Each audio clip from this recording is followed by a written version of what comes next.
We were lucky. My PPK had a full mag plus a handful of loose rounds in my pocket, which bought us 30, maybe 40 seconds if we made every shot count? We backed toward the center. 5 zombies were inside now, stumbling over the wreckage from the east breach. The closest one lunged at me. I sidestepped and put the PPK against its temple. 1 down. Cora's machete took the next one's head off at the jaw. A third got too close to Penny. Joe hit it low, taking out its legs. I finished it with a shot to the skull. Cora put 2 rounds in the 4th. That left one still advancing while more kept pushing through behind them. Penny nailed the 5th with an arrow to the face that sent it sprawling backward. The filing cabinet at the south window toppled with a bang that probably woke the dead. Well, the ones that weren't already awake and trying to eat us. Metal shrieked as another shelf started to give. "Options?" Cora asked. Her voice carried that hint of fear I'd heard many times before. I had just never heard it from her. Blood streamed from a cut above her eye. Her hands shook as she reloaded. My right arm was working better, but the room kept tilting every which way. Objects would double up every now and then, adding to my monster headache. All I could see were bodies coming at us from both sides, forcing us into a tighter and tighter space. "Behind you!" I snapped as another zombie stumbled in the broken south window. Cora spun, but the blood in her eyes threw off her aim. The SIG barked wide. She cursed and switched to her machete. The blade caught it in the neck but got stuck. She had to plant her boot on its chest to wrench it free. A crash came from behind me. The last table at the west window giving up. I spun around as the barricade collapsed and undead assholes spilled inside. Shit! 2 of them were already on top of us before I could line up a shot. Penny's second-to-last arrow caught one in the eye. Joe grabbed the other by the throat and dragged it down, but he was moving slower now. This was bad. Real bad. They were climbing in from windows on all 3 sides, stumbling over broken furniture, trampling over each other, all of them headed our way. There had to be a dozen inside already, with more squeezing in behind them. We'd run out of floor to give up. For the first time since this whole mess had started, I saw real fear in Cora's eyes. Not the usual, oh shit kind of fear, the we're all gonna fucking die kind.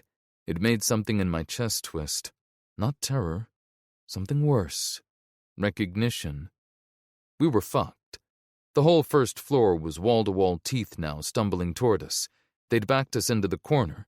Our only way out was the stairs, and 20 feet of rot stood between us and the stairwell. Might as well have been 20 miles. But that didn't mean we were just gonna stand still. Move! I shoved Penny toward the stairs, squeezing off shots as we backed up. Dropped one, then another. Cora fired methodically beside me. Bang, bang, bang. 3 more went down. "We're not gonna make it," Cora yelled, still firing. Another crumpled, then another.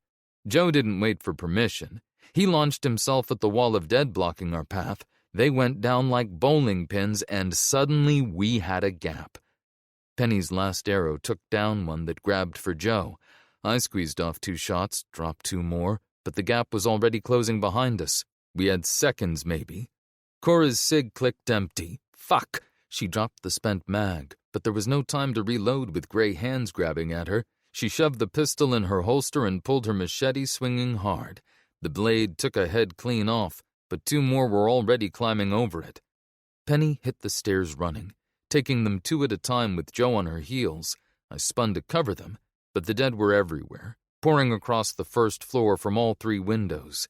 Cora grabbed my jacket and shoved me toward the steps. Go! I caught the railing just before I ate shit on the first step. Penny was already halfway up. Joe dug in on the middle landing, snarling at the horde coming for us. No going back now.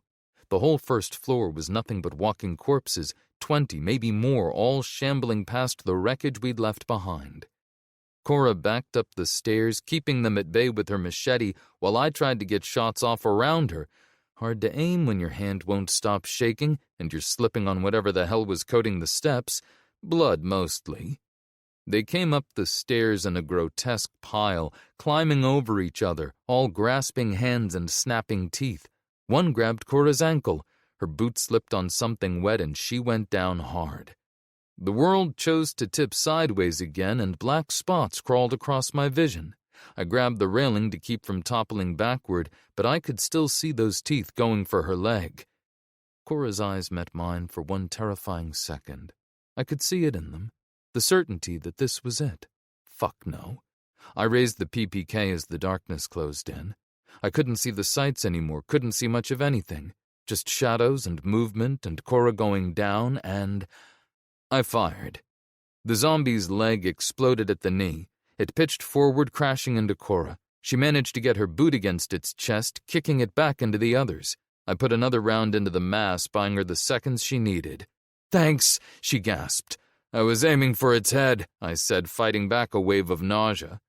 We hauled ass up the rest of the stairs and dove into the room at the top. The dead came right behind us, close enough I could hear their goddamn fingernails scraping on the steps. My foot caught on a loose board and I nearly face-planted again. Cora grabbed my jacket and pulled me upright with one hand, never breaking stride. The stairwell opened into a warehouse. Big room, grimy windows, shelves full of scavenged junk. Canvas dividers hung between support poles, probably their idea of organization. The loading dock door sat at the far end, still chained shut. Penny was dragging a heavy desk toward the top of the stairwell. Joe stood beside her, body tense, blood matting his fur. We squeezed past as she jammed it into position, blocking the doorway. The moment it was in place, she and Cora threw their weight against it. The whole thing shuddered as more of these undead pricks climbed the stairs and slammed into it. I pressed my back against the wall, trying to breathe. The PPK was empty, but I still had those loose rounds in my pocket. "Penny." I handed her the gun and dug out the rounds, pulling her back from the desk as another shambler pushed against the barricade. "You're a better shot than me right now anyway." She took them both, loading the magazine like I'd taught her. She had to put one through a skull before she could finish. 5 rounds total. "Sig's not much better," Cora said after putting down 2 more. 8, maybe 9. We shared a quick glance. She had 4 more rounds, but those were reserved. 14 rounds against... I listened to the moans and tried to count the bodies as they tried to force their way in. 20-ish on the stairs, a handful on the slope, carry the 1... "I can't even count them all," Penny said. Her shot caught one in the temple as it crawled over the top of the desk. I drew the tomahawk and knife. My arm was still shaky, but I'd fought with worse. This wasn't the time to get precious. "This is gonna get personal," Cora said. I tested the tomahawk's weight. I'd taken worse odds with just a knife before. Hell, I'd done more with a sock full of pennies and a wet newspaper. "Ready?" She gripped her machete in one hand, cig in the other. I tightened my hold on the meat cleaver. Hell no. The whole desk shifted forward suddenly. The zombies forced their way under the desk, clawing over the top, wedging around the sides like water breaching a dam. The stairwell barrier was failing. Joe latched onto an arm reaching in, but more found gaps to squeeze past. I grabbed Penny's arm, pulling her deeper into the warehouse toward the shelves. "Use those dividers. Make them come at a single file." Canvas ripped as I yanked down one of the divider poles, sweeping legs out from under the first wave. Penny's shot dropped one that got too close to Cora, who was busy turning a shelf into a barrier. "Right side!" I yelled. But Joe beat me to it. His snarl turned into a wet crunch as he took down something in a paramedic's uniform. The desk finally gave way and toppled backward into the warehouse. Zombies spilled into the opening, spreading out into the second floor. Now they were really pouring in. Penny made each shot count, but she'd be empty soon. My right arm felt stronger, which meant I could put more force behind the meat cleaver. Cora kicked over another shelf. Tools, parts, and junk all scattered across the floor, more obstacles between the gray tide spreading across the warehouse and us. She caught my eye and nodded toward the corner at the back where 2 shelves met. Tight space, but defensible. They'd have to funnel into the narrow gap to reach us. Better than being surrounded. "Penny, fall back to the corner!" I drove the knife into a zombie's eye, but had to brace my foot against its chest to wrench it free. My lungs burned every time I took a breath. My legs felt wobbly. We were running out of room, and soon our backs would be against literal walls. Had to stay sharp.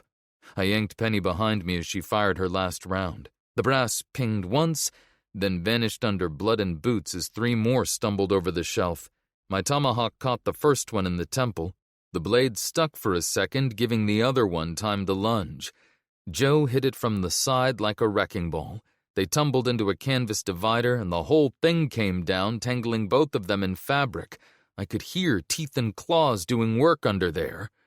"Running low!" Cora's sig cracked twice. 1 shot, 1 kill. 3 left! We'd backed into the corner now, with a gruesome barrier of corpses in front of us. The wooden floor was so slippery with blood, I was kind of surprised one of us hadn't hit the deck yet. The shelves on either side channeled them right to us, but at least they could only come 3 or 4 at a time. I mean, fuck it, take your wins when you can. My arms burned, but I tightened my grip. Can opener on the left, meat cleaver on the right. Blood and fleshy bits dripped from the blades. Sweat or blood or a mix of both ran into my eyes. Either the room had stopped spinning, or I was spinning in sync with it, but everything had taken on a strange, sharp clarity, like someone had cranked up the contrast. "Here they come," Penny whispered, gripping her bow like a club. My 12-year-old was out of arrows, out of bullets, and still not backing down. I didn't have time to think about what that meant, but I'd think about it later, for a long time. A wall of rot pressed forward, forcing us tighter into the corner. Cora fired. 1 shot caught a zombie in the throat. Not a kill shot, but it bought her time to drive the machete through its head with a wet smack. 2 rounds left. Something grabbed my leg, a crawler we'd missed, hidden under the gory mess. I drove the knife down into the back of its skull, but the blade stuck. I didn't have the strength left to pull it free, so I had to leave it. Just the meat cleaver left. Cool. "Dad!" Penny's warning came just as another one lunged past the shelves. I swung the tomahawk at its head, but the angle was wrong, and I caught it in the shoulder instead.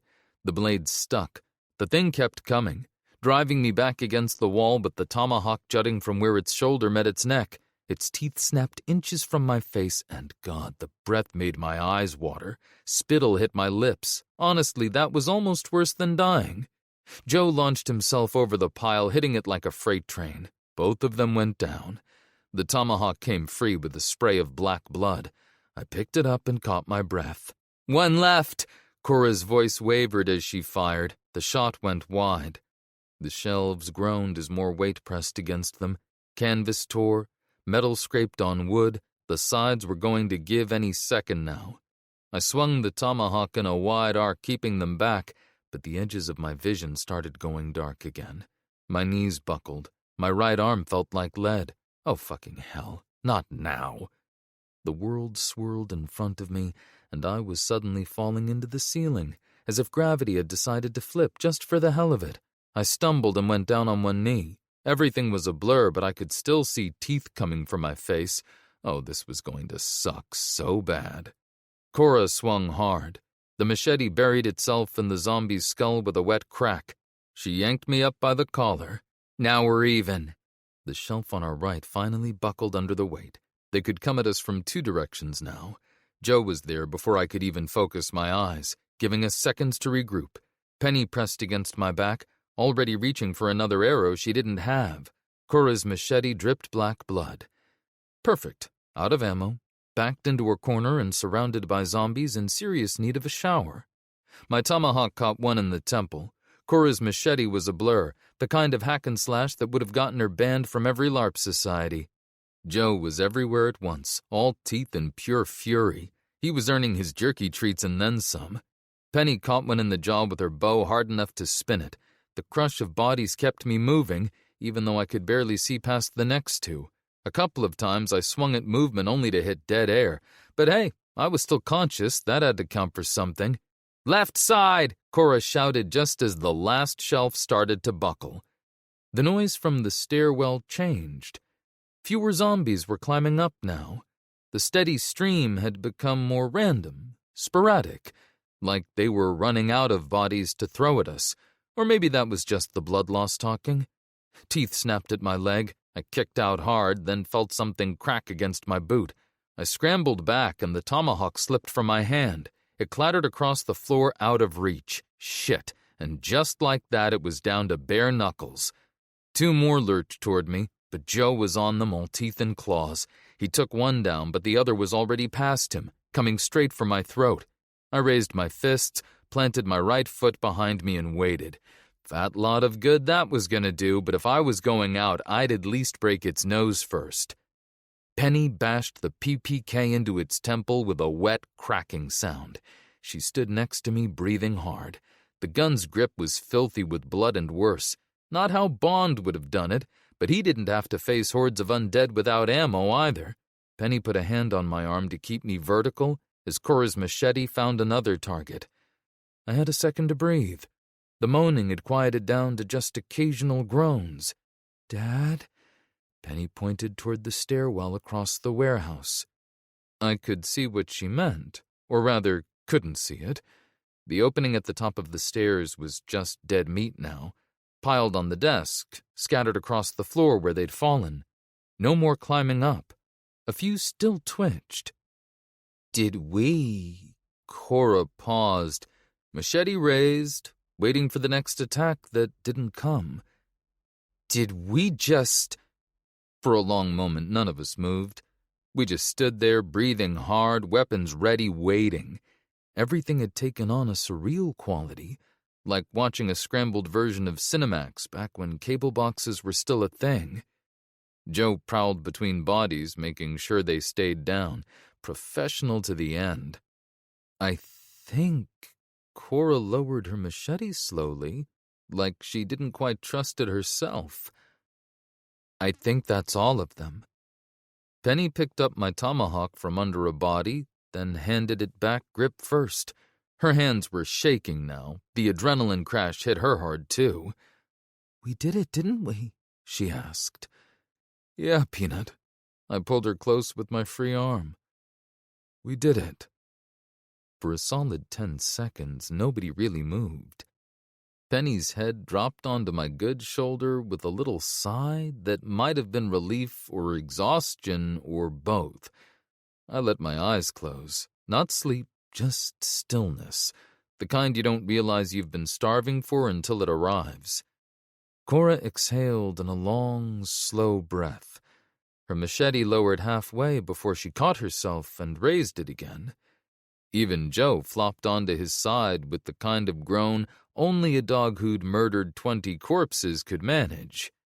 We weren't safe yet, but we were alive. I'd take it. A loud bang from downstairs made us all jump. Then nothing. Wood settling maybe, or a shelf tipping over. I looked around, taking in our lovely redecorating job. The warehouse looked like someone had staged a production of Hamlet with zombies and given everyone a real sword. Bodies lay everywhere, from the stairwell entrance all the way back to our corner.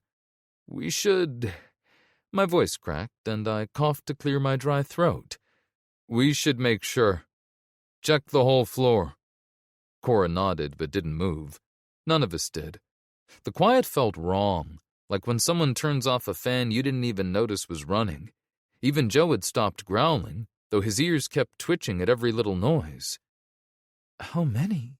Penny asked, still gripping the blood-slick PPK. "How many did we—" I started counting, but gave up halfway through. Math wasn't happening right now. Enough. More than enough. My legs decided they'd had enough of standing.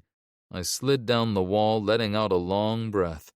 Penny sat next to me, resting her shoulder against mine. Cora stayed on her feet, machete ready, still scanning the room. We didn't win so much as out-stubborned the dead.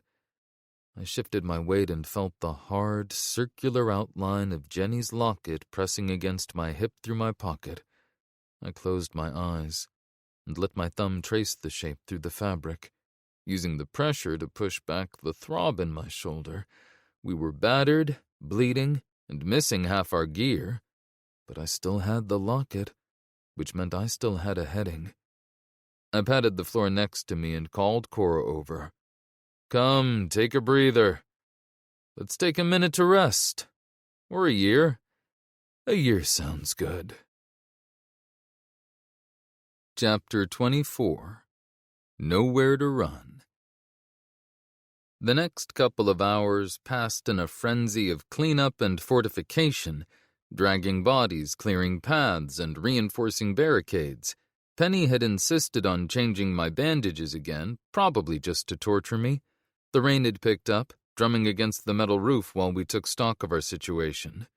"We need to move," I said, checking my SIG's magazine for the third time. Empty wasn't getting any emptier.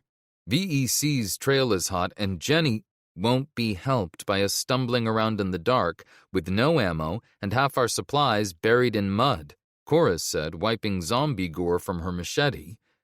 Joe growled in disagreement. Always had my back. "See, Joe gets it."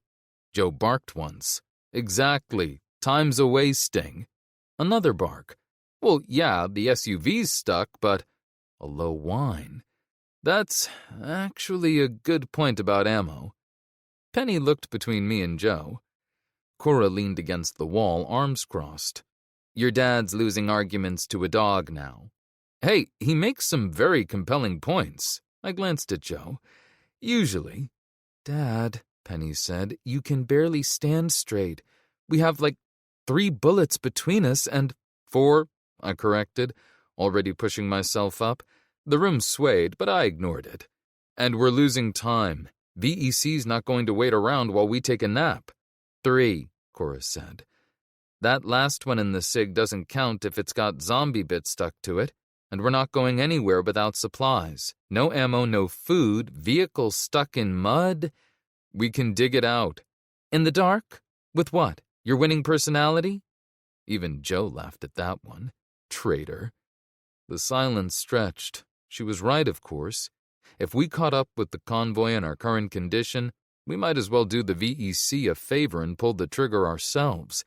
That's if we even made it out onto the road with all our ammo and medicine caked in mud. I wanted to argue, wanted to say fuck it, we leave now. But my body had other ideas, and so did reality. "Fine. The supply room. We hole up tonight." "Smart call," Cora said. She had the decency not to sound smug about being right. "The SUV's not going anywhere. We start fresh at first light." "We take shifts," I said. "Nothing's getting up those stairs tonight."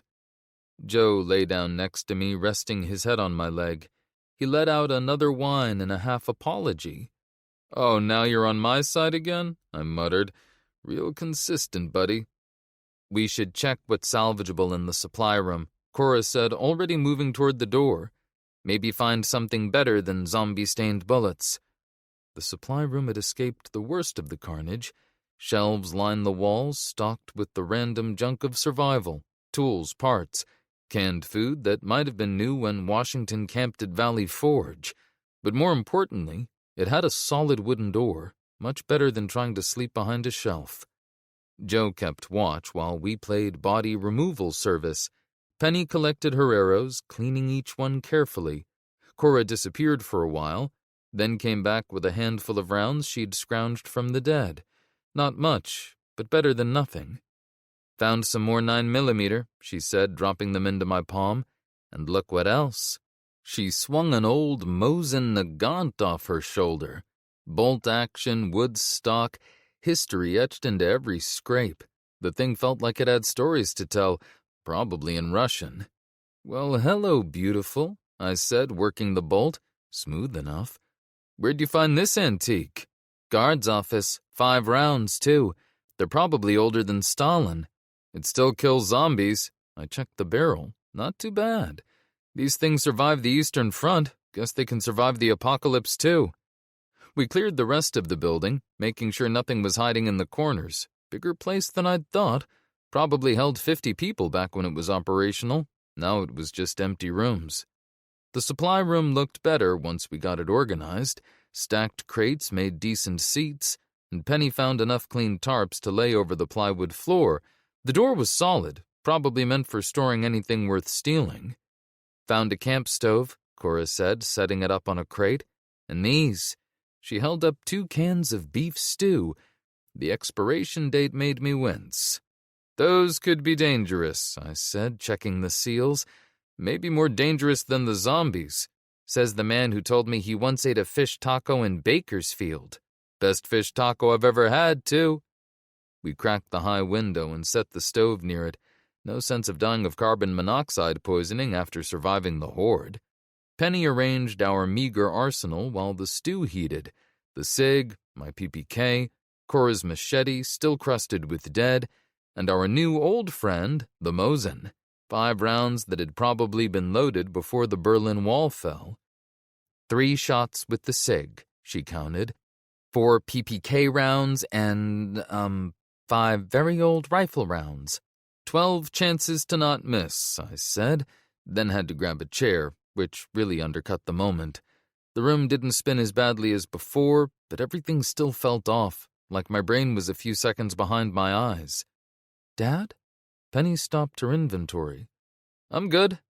I touched where the gash in my side should have been screaming, but found only a thumping reminder that I was still breathing. Even my shoulder felt better, though it had no business doing so. Just tired. First watch is mine, Cora said, stirring the stew. I can... Dad, Penny said with just a tiny eye roll. You've been swaying for the past hour. Have not, but even Joe gave me a skeptical look. Fine. Wake me for second watch. The words had barely left my mouth when another wave hit. The world faded to grays and purples. I felt hands guiding me down onto the tarp. Like hell I'm waking you, Cora muttered. I tried to protest, but everything felt heavy. The concussion was doing a number on me. The room kept tilting and my vision kept blurring. I needed to lie down before I fell down. His fever's back, Penny said from somewhere far away. Cool hands pressed against my forehead. Dad? Can you hear me? I'm fine, I managed. Just need a minute. Joe's wet nose pressed against my hand. The last thing I heard was Cora and Penny talking about watch rotations. Then nothing. I woke to gray morning light filtering through the high windows. We'd survived the night, but no one said it out loud, saying it made it real, and real things had a habit of breaking. Someone had tucked a jacket under my head and thrown a blanket over me, the kind of TLC you'd expect from a tiny drill sergeant. Dad? Penny appeared in my field of vision, frowning in that way that made her look exactly like her mother Joanna. How are you feeling? I started to say something clever about feeling like 10 miles of bad road or something even more cliché, but stopped. Sure, everything still hurt, but not as much as it should. I chalked it up to Penny's stitching and moved on, because questioning good news felt like tempting fate. Fine, I said. She helped me sit up. Cora was already gearing up near the door. Joe's tail thumped against the floor when he saw me conscious. We need to dig out the SUV, Cora said. Feel up to some manual labor? I stood, testing my balance. Everything worked like it should. Better than it should, really. But I wasn't going to complain if my busted ribs decided to skip the recovery montage. Yep, let's do this, I said. We headed outside. The settlement looked even worse in daylight. Rain had turned the packed earth to soup. Zombies lay scattered across the ground in front of the community building like someone had tried redecorating with bodies, that someone being us. Watch your step, I said as Penny's boots slid across something slick and red, definitely not mud. Joe picked his way between corpses, wrinkling his nose at the smell. Gray clouds hung overhead, ready to dump more rain on us any second. Water dripped down the gulch walls in muddy streams. The surviving canvas dividers snapped in the wind. Our SUV sat where we'd left it, half buried in the mudslide.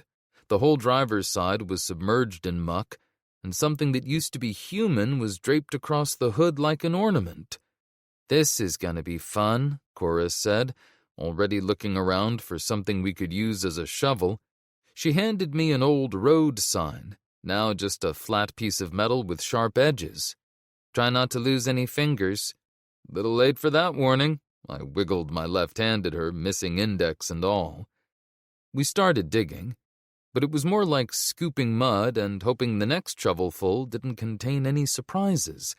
Penny collected supplies, making neat piles of what was salvageable.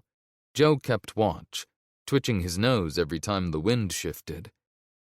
Cora kept looking at me funny while we worked, like she was trying to figure out why I wasn't dead yet.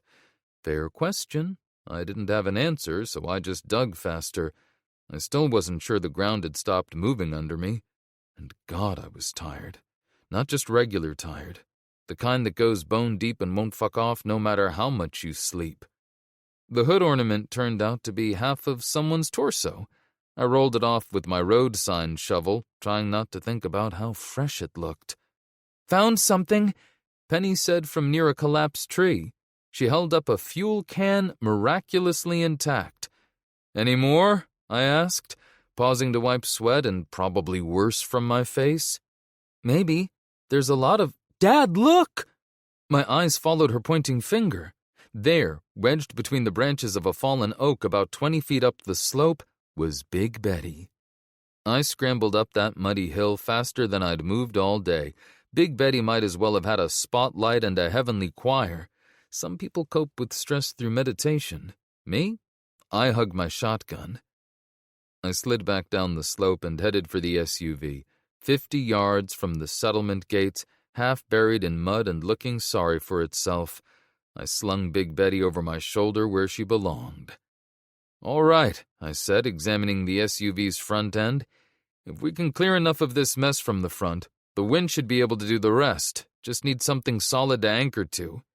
"That'd be a hell of a lot of cable," Cora said, looking back at the distance to the gates. "There."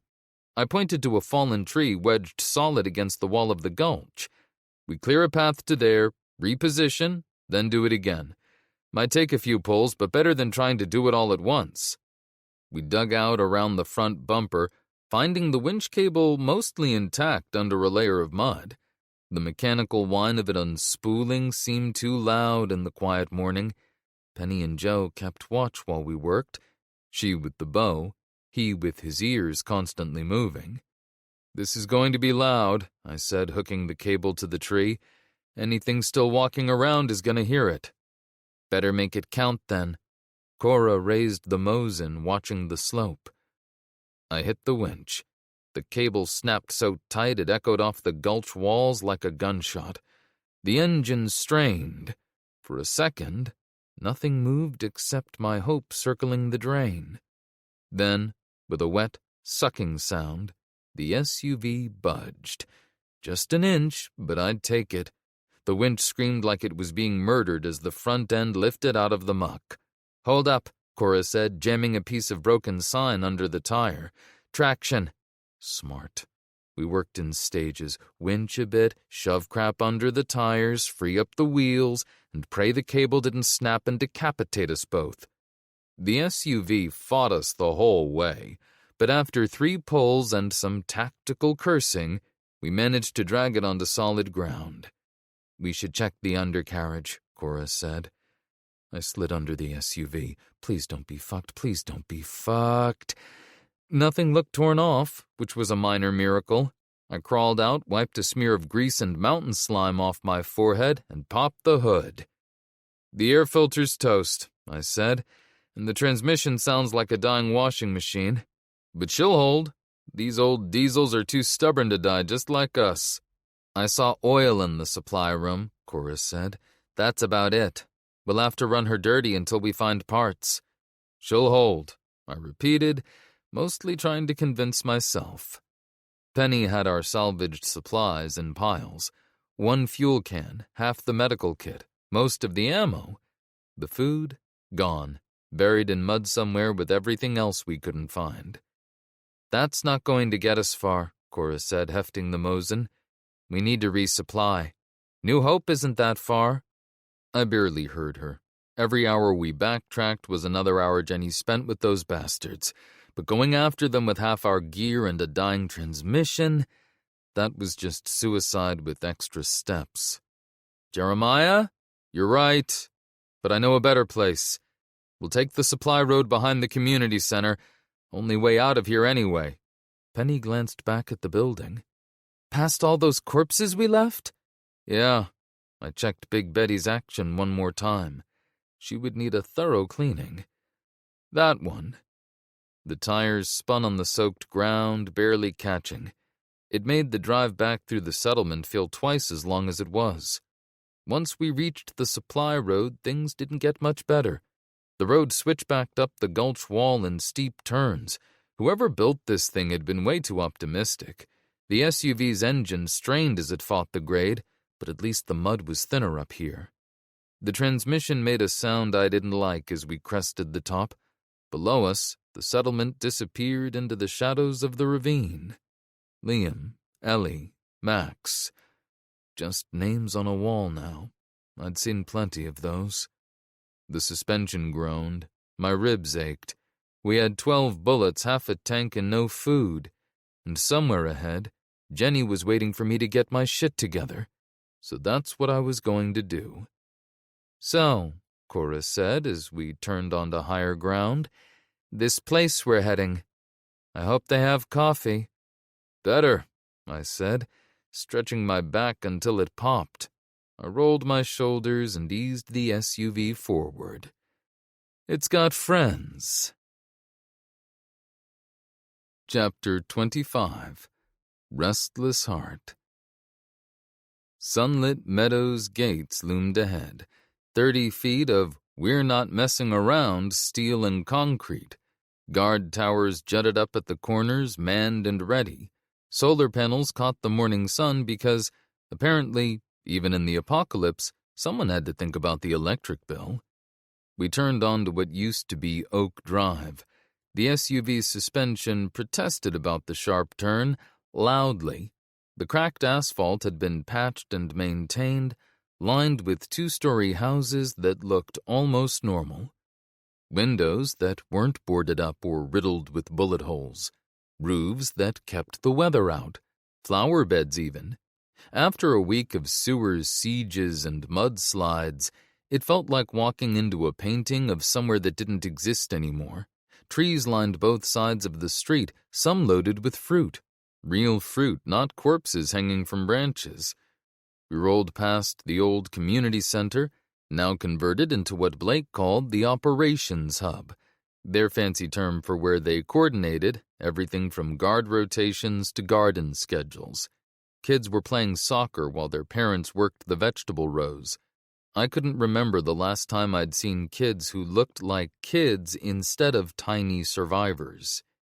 I pulled into the parking area near the market square. Used to be a cul-de-sac back when the biggest concern was lawn maintenance. Sunlit Meadows' security welcome wagon approached with their usual array of very shiny AR-15s, but I recognized most of the faces behind them.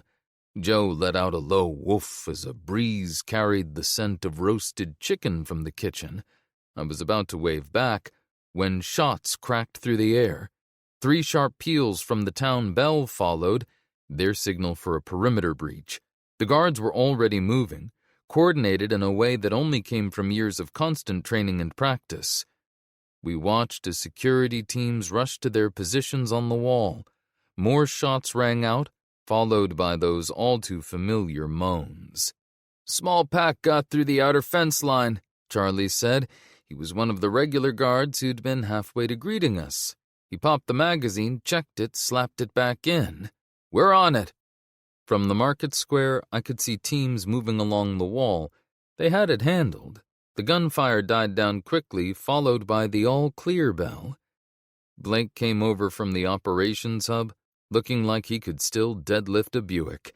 8 years of running this place had added some gray to his beard, but hadn't slowed him down a bit. "Jeremiah," he said with his trademark vice of a handshake. "Good to see you, brother." "Blake," I clasped his hand, trying not to wince. "Any news on Jenny?" Blake asked. "I'm close, but the people who have her..." My jaw clenched. "Let's just say I'm motivated." Blake's expression softened. "We'll help however we can. But first, let's get you looked at. You're moving like someone used you for batting practice." Sophie spotted us from across the square and made a beeline for our SUV. Hard to believe this was the same 11-year-old I'd found hiding in a Bozeman jewelry store. These days, she could put 3 rounds in a dime at 100 yards. Jenny and Blake had taught her well. She was 15 now, which I still hadn't approved of. She flashed me one of those bright smiles that made you forget the world had ended. I managed to wave before Blake started steering me toward the clinic. "Cora," I called out. "This is Sophie. She'll show you around. Sophie, Cora's a friend." Cora was already climbing out of the SUV, but I caught her expression, that wide-eyed look people get when they see sunlit meadows for the first time. Same look Jenny had way back when. Same look I probably had too, but I'll deny it if you ask. You actually have running water? And this much electricity?" she asked. "Wait till you see the greenhouse," Sophie said, already leading them away. Cora's eyes tracked the solar array, but her glance flicked back to me for just a little too long before she followed Sophie. Penny fell in step beside them, while Joe trotted alongside like he was auditioning for the role of faithful companion in some 50s TV show. Blake and I walked down Oak Drive. People were out working, a couple of guys up on ladders replacing solar panels. Mrs. Silva sat on her porch teaching a knitting class, probably making winter gear knowing her. The sweet smell of baking bread drifted from the communal kitchen, where a line was already forming for lunch. I spotted a group of kids in what used to be the subdivision's playground, but instead of playing hopscotch or tag, they were learning the basics of survival. To be fair, it was never too early to learn proper stance with a rifle. Penny would have fit right in. That thought should have made me proud. It mostly just made me tired. Blake filled me in as we headed toward the clinic. Crops were up, the water system was solid, and they'd even started school programs. The kind of progress that made you remember what normal felt like.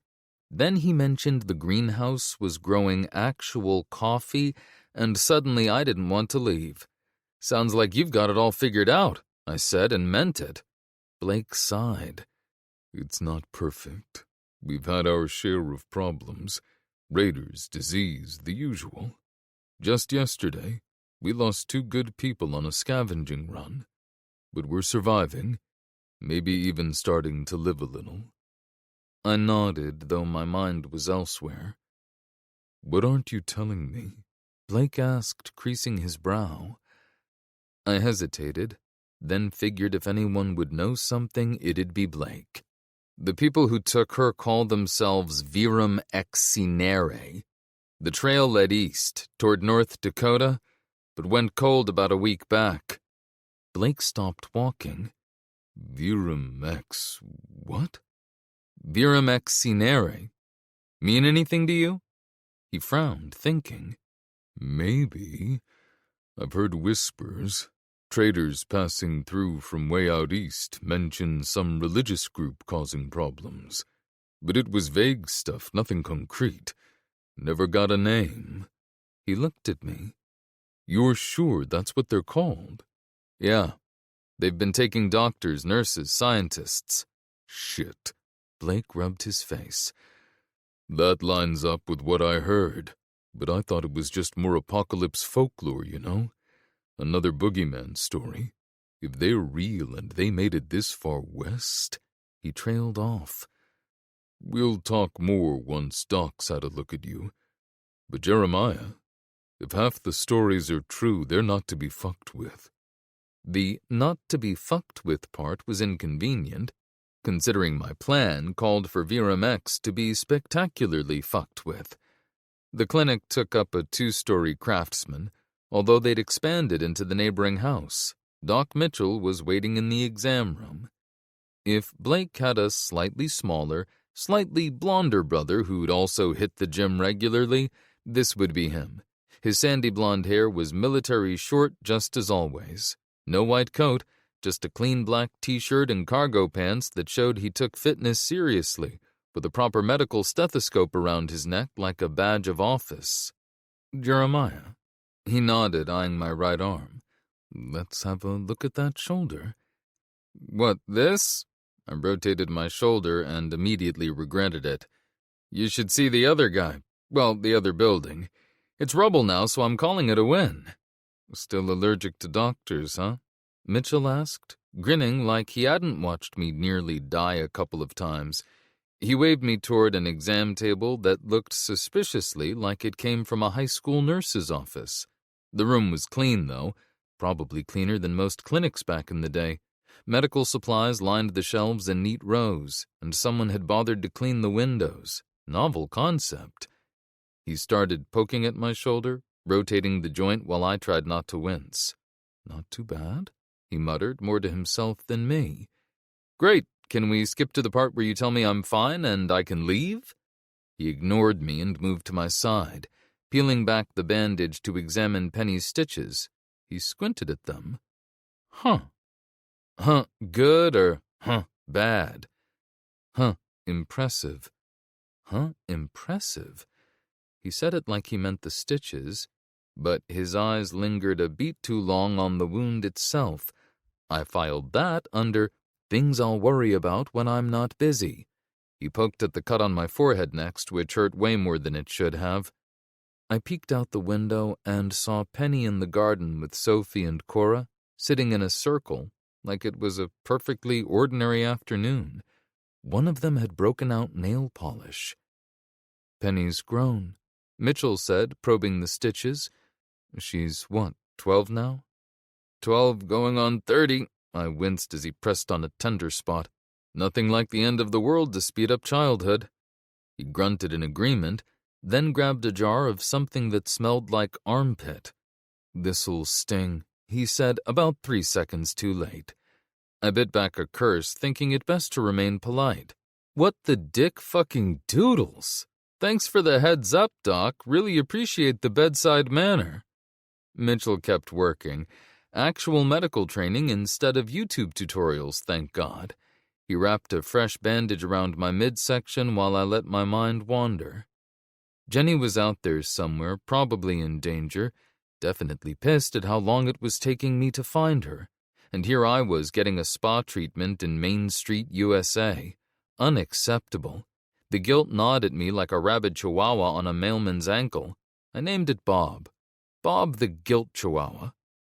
"All done," Mitchell said, stepping back. He put his hands on his hips. "Penny did good work with those stitches. Try not to undo it all in the next hour." "No promises," I grunted, easing myself off the exam table. "Thanks, Doc. I owe you one." "I'll add it to your tab." He waved me off. "Now get out of here before I change my mind and admit you for observation." I didn't need to be told twice. Chapter 26. Friends in Low Places. A tiny missile in pigtails launched herself at my legs as I made my way out of the clinic. "Unky Bear!" I bit back a groan as pain flared through my newly stitched side. "Ow! Hey there, Dumpling." I ruffled Charlotte's hair as Quinn walked up. She was trying to look relaxed, but those worry lines around her eyes weren't buying the act. Neither was I. My honorary little sister still looked like she'd stepped off a magazine cover from before the world went to hell, the kind of beautiful that probably caused more trouble than it was worth. Not that anyone in Sunlit Meadows would dare try shit. They all knew she was my family. "Careful with Unky J, sweetie," Quinn said, but Charlotte had already wrapped herself around my leg like a bear trap with ribbons. "I'm the sheriff now," Charlotte announced. "Grandpa Blake said so." "Oh, really?" I raised an eyebrow at Quinn, who shrugged with that megawatt smile of hers. "It keeps her out of trouble, most of the time." Charlotte launched into her sheriff adventures. Apparently she'd been busy arresting suspicious teddy bears all morning. Quinn had dark circles under her eyes that makeup couldn't quite cover. The kind you get from lying awake, listening for things that go bump. Made me want to shoot whatever was keeping her up at night. "All right, little deputy," Quinn said, scooping Charlotte up. "Time to let Unky J rest. Why don't you go see if Penny wants to play?" Charlotte pouted, but planted a wet kiss on my cheek before scampering off. Fuck me, I love that kid. Quinn's smile evaporated as soon as she was out of earshot. "How bad is it out there?" she asked. I sighed, running a hand through my hair. "Bad. Getting worse. The zombies are multiplying. Like rabbits, if rabbits were rotting, flesh-eating monsters with a penchant for general assholery." And the living, I trailed off, shaking my head. Let's just say the zombies are starting to look civilized in comparison. Quinn was trying to look calm, but the worry leaked through. Any news about Jenny? I've got a lead on who might have her, but Blake's reaction when I mentioned it, let's just say it didn't fill me with warmth or fuzzies. She paled slightly. She might be in danger. She could... I know. I cut her off, forcing a grin. I'll find her. Even if I have to punch my way through every zombie from here to North Dakota, even if I have to shoot every spike-wearing psycho I come across, even if, well, you get the idea. I said it like I believed it. Most days I did. Today was one of the other days, but Quinn didn't need to know that. I patted my cig. I'm not exactly flush with options here, but I'm feeling ambitious. The Jeremiah Reed shit list of doom wasn't getting any shorter, and these VEC jabronis had just earned themselves a platinum membership. Quinn squeezed my arm. Just be careful, okay? I managed to smile. God, you've grown soft here in suburbia. Shut up, she said, but there was no heat in it. Don't you dare get yourself killed out there. Yes, ma'am, I saluted, then winced as the movement pulled at my stitches. One of them might have actually popped. No heroic last stands, Scout's honor. She rolled her eyes. Get some rest, Jay. You look like shit. She gave me a warm hug and a peck on the cheek. I was about to look for Penny when a familiar voice stopped me in my tracks. Well, shit. Look what the cat dragged in and pissed on. I turned around to find Jimmy leaning against a house with his arms crossed. That smirk of his made me want to test how well Doc Mitchell had stitched me up. He'd filled out since our run-in with the CCB at Saddle Peak. 4 years of training with Blake's people had turned the cocky bureaucrat into something else. He moved like them now. Quiet, deliberate, always aware of what was behind him. The kind of habits you pick up from ex-military types, or you don't pick up at all because you're dead. By all accounts, he'd become a good gun to have at your side. Not that I'd ever tell him that. Jimmy, I grunted. I see they still haven't found a cure for being an insufferable bag of dicks. He pushed off the wall. Fuck you too, Jeremiah. I see near-death experiences haven't improved your personality. To what do I owe the displeasure? Heard you crawled back into town looking like a smashed asshole. Had to see it for myself. He paused.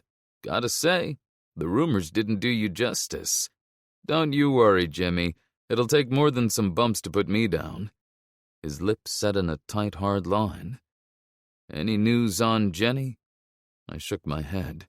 Got a lead. It's not good, but it's something. His jaw twitched. You'd better be right. Because if anything happens to her while you're out here getting your ass kicked, you'll what? Finally stop polishing your participation trophy from the Jenny fan club? Then, to my surprise, his expression softened. Look, man, he said, sounding as if every word hurt coming out. I know what she means to you. Hell, I know what she means to all of us. We'll find her whatever it takes. For a split second, I caught a glimpse of the guy Jenny called a friend. It was unsettling, like seeing a dog walk on its hind legs. Yeah, we will. An awkward silence stretched between us, like the pause when someone accidentally calls their teacher Mom. I half expected tumbleweeds to roll by. Finally, Jimmy cleared his throat, probably to dislodge the dick he'd swallowed. When you go after her, I'm coming with you. Before I could tell him where and how far to shove that idea, though, he held up a hand. Save it. This isn't about you or me. It's about Jenny. Fine, let me give you my itinerary. I reached into my back pocket like I was pulling out a piece of paper, then flipped him the bird instead. A ghost of his usual smirk returned, and he just shook his head. His voice dropped, and for a moment I forgot to hate him. I mean it. I'll trade places with her if that's what it takes. Part of me wanted to tell Jimmy to go fuck himself with a rusty chainsaw, but another part, the part that sounded annoyingly like Jenny, Pointed out that having a competent triggerman might not be the worst idea if things went tits up with these VEC douchebags. And let's face it, when did things ever go according to plan? Never, that's when. I managed to croak out a, "Thanks." I just stood there as Jimmy walked away. Had we just had a moment? Christ, next thing you knew we'd be braiding each other's hair and sharing survival tips. I was halfway to the guest house when Sophie caught up with me. 4 years since I'd found her in that jewelry store, surrounded by the dead, and somehow she'd grown into this confident teenager who could outshoot half of Blake's security team. "Got a minute?" she asked. Before I could answer, she wrapped me in a bear hug that made my ribs scream. Worth it, though. "Easy on the merchandise, kid." I squeezed her back anyway, pressing a kiss to the top of her head. "Missed you, sweetheart." "Missed you more."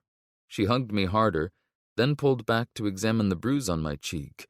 "Geez, did you try to headbutt your way through a concrete wall? Because it's written all over your face, and arms, and, well, everything." "Nah, this is just my new exfoliation routine," I said. "Zombie guts do wonders for the complexion." Sophie rolled her eyes, but I caught the hint of a smile. "I love you, but you're disgusting, you know that?" "It's part of my charm." "You don't have any." Her smile faded slightly.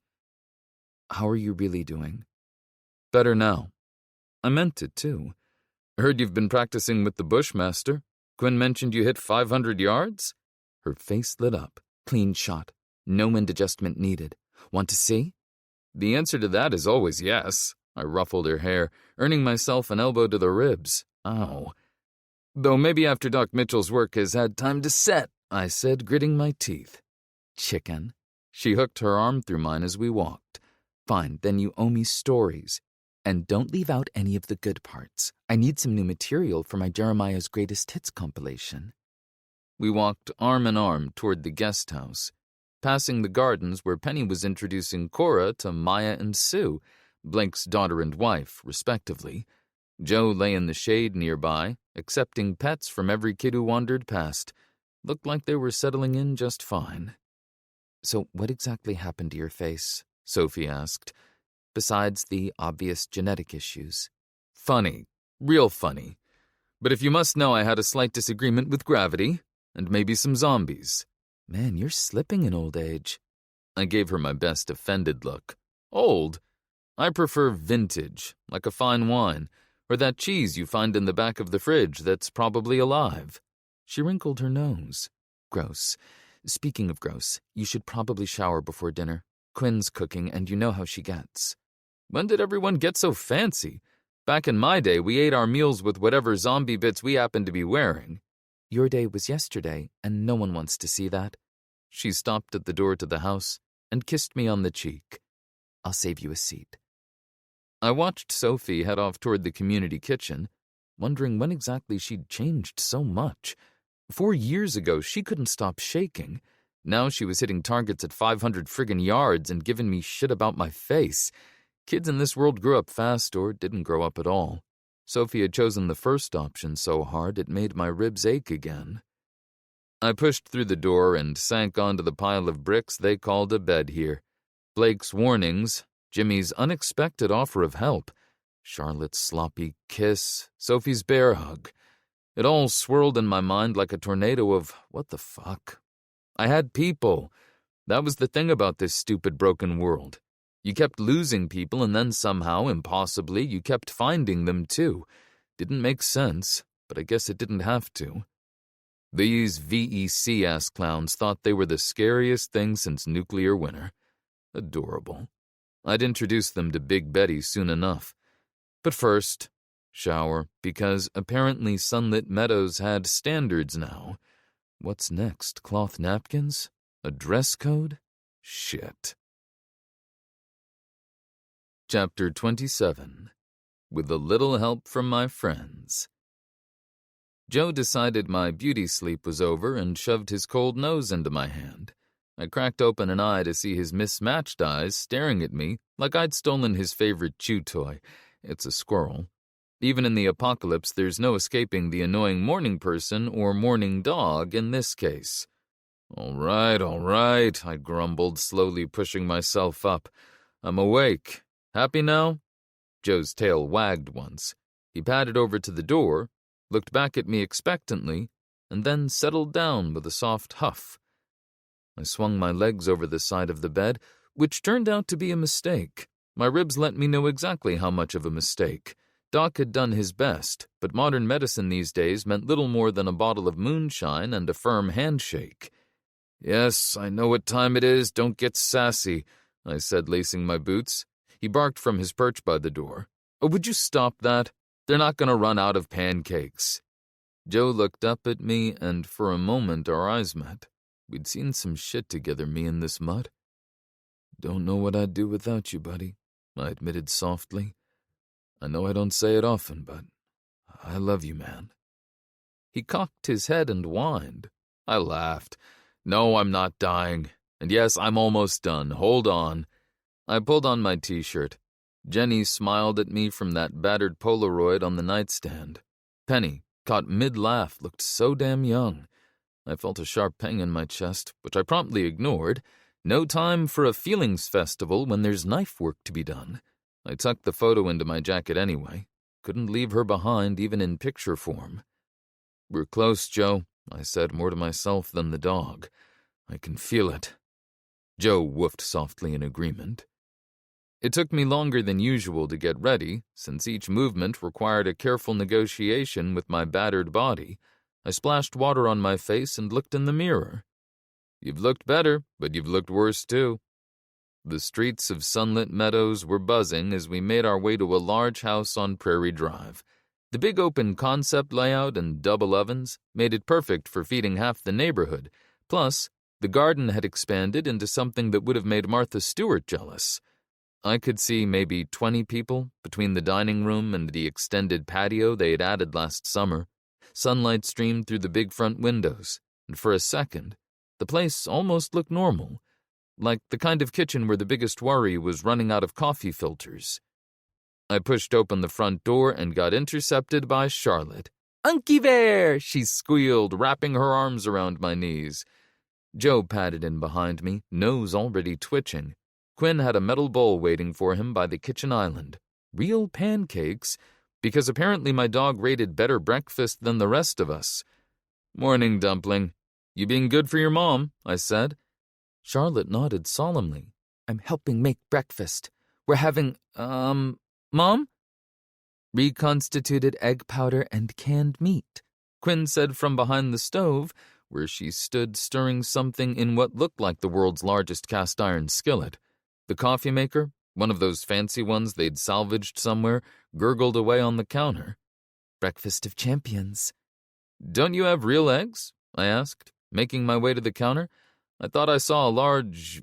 I swallowed. "Chicken coop" on my way in. "Yes, but we have to finish these up before they expire, so..." Quinn handed me a chipped mug of what I hoped was coffee. I wrinkled my nose at the yellow mass she was stirring. "Sounds delicious. Are you using nutmeg to season them, just like your skunk casserole?" She gave me a sideways glance and smirked. "Nice try. How's the coffee?" It's short 2 shots of espresso and some steamed oat milk wouldn't hurt." Quinn's brow furrowed. "How does Jenny put it? Oh, right. You'll drink your coffee and you'll like it. Clear?" I nodded. "Okay, Mom." The screen door creaked as Penny shuffled in with Cora, both looking like they'd lost a fight with their pillows. Charlotte's face lit up. "Penny, can you braid my hair like yours, please?" "Sure thing. Come here." Penny settled at the breakfast nook with Charlotte, while Cora made a beeline for the coffee. I watched Penny's fingers work through Charlotte's hair. Normal kid stuff. When was the last time Penny got to do normal kid stuff? Quinn stepped away from the stove and pulled me aside. "Jay, are you sure about this? The trip east, it's not going to be a walk in the park." I took a long sip of the coffee-adjacent liquid, buying time. "It's Jenny," I said finally. "I have to try." Quinn nodded, but her eyes got misty. "I know. It's just, I can't lose you both. Charlotte needs her Unky Bear and Auntie Jenny. I do too." "We'll be careful, I promise." Quinn wrapped me in a hug. We'd seen each other at our worst. covered in guts, scared shitless, and occasionally pantless. After all that, family's just what you call it. "Dad," Penny said from the breakfast nook where she was finishing Charlotte's braids, "have you seen my—" Of course, because the universe has a sixth sense of humor, that's when Jimmy limped through the door. My stomach churned, either from seeing his smug face this early or the questionable breakfast. "Morning, sunshine," Jimmy said. "Sleep on what I said last night?" He still walked with a limp, thanks to a bullet that had shattered his shin and almost cost him a leg. I let go of Quinn and bit back a groan at the sight of him. "Jimmy, don't you have somewhere else to be, preferably far away from here?" His smirk widened. Now, is that any way to talk to your new traveling companion?" I laughed a loud, fake belly laugh. "Ah, that's hilarious. The answer is go fuck yourself." "This isn't a joke," Jimmy growled. His face hardened like Jenny's seaweed bundt cake. "The woman you seem to have misplaced. Remember her?" I was calculating whether Jimmy's thick skull or the table leg would break first, but Penny chose that moment to abandon her braiding duties and give the asshole a hug. "Uncle Jimmy, did you get my card?" Jimmy picked her up and spun her. "Of course I got it. It's now framed and sitting in a place of honor on my nightstand. And my letter?" "With the others, in a shoebox under my bed." "Good. So how's my favorite niece doing?" he asked. "I'm your only niece, Uncle Jimmy," Penny deadpanned. Details. He waved her off with a chuckle. "I hear you've been busy with that bow." Penny's face lit up, because clearly the stress had destroyed her taste in role models. I watched them, wondering if maybe I'd hit my head harder than I'd thought, because somehow, against all logic and common sense, Jimmy, human garbage fire, Hart, could actually get her to forget about all this end-of-the-world bullshit for a minute. And if I was being honest, which I try to avoid, he was good with her. Always had been. Still. "Would you two cut it out? I'm getting diabetes from just looking at whatever this is. I even threw up in my mouth a little bit," I said, making a gagging motion. Penny made a face. "Dad, ew." She turned back to Jimmy. "We're going to find her, right?" Jimmy's expression softened. "You bet we are, Squirt. Your mom's the toughest person I know, present company included," he added with a nod in my direction that might have been respectful if I'd squinted. "She's out there waiting for us." I cleared my throat. Something had gotten stuck in there. "Right. So, breakfast, because I'm pretty sure this coffee is eating through my stomach lining." Quinn rolled her eyes and started dishing out plates. Reconstituted powdered eggs, meat that might have been Spam in a past life, but sitting around that table almost felt normal. Charlotte told stories about her stuffed animals. Penny and Cora made afternoon plans. Joe worked the room like a vacuum cleaner on 4 legs, nabbing anything that hit the floor.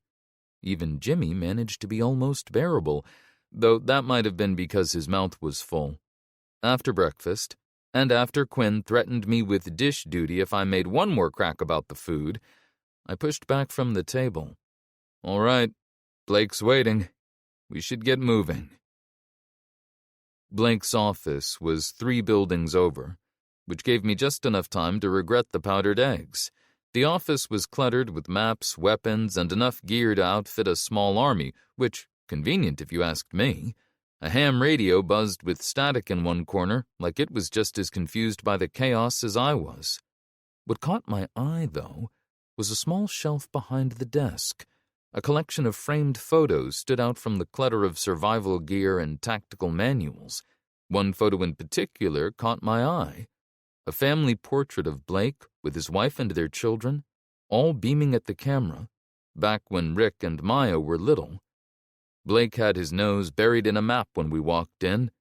"Glad you're here," he said without looking up. "We've got a problem." His tone told me everything. This was bad. "CCB's been spotted here, here, and here."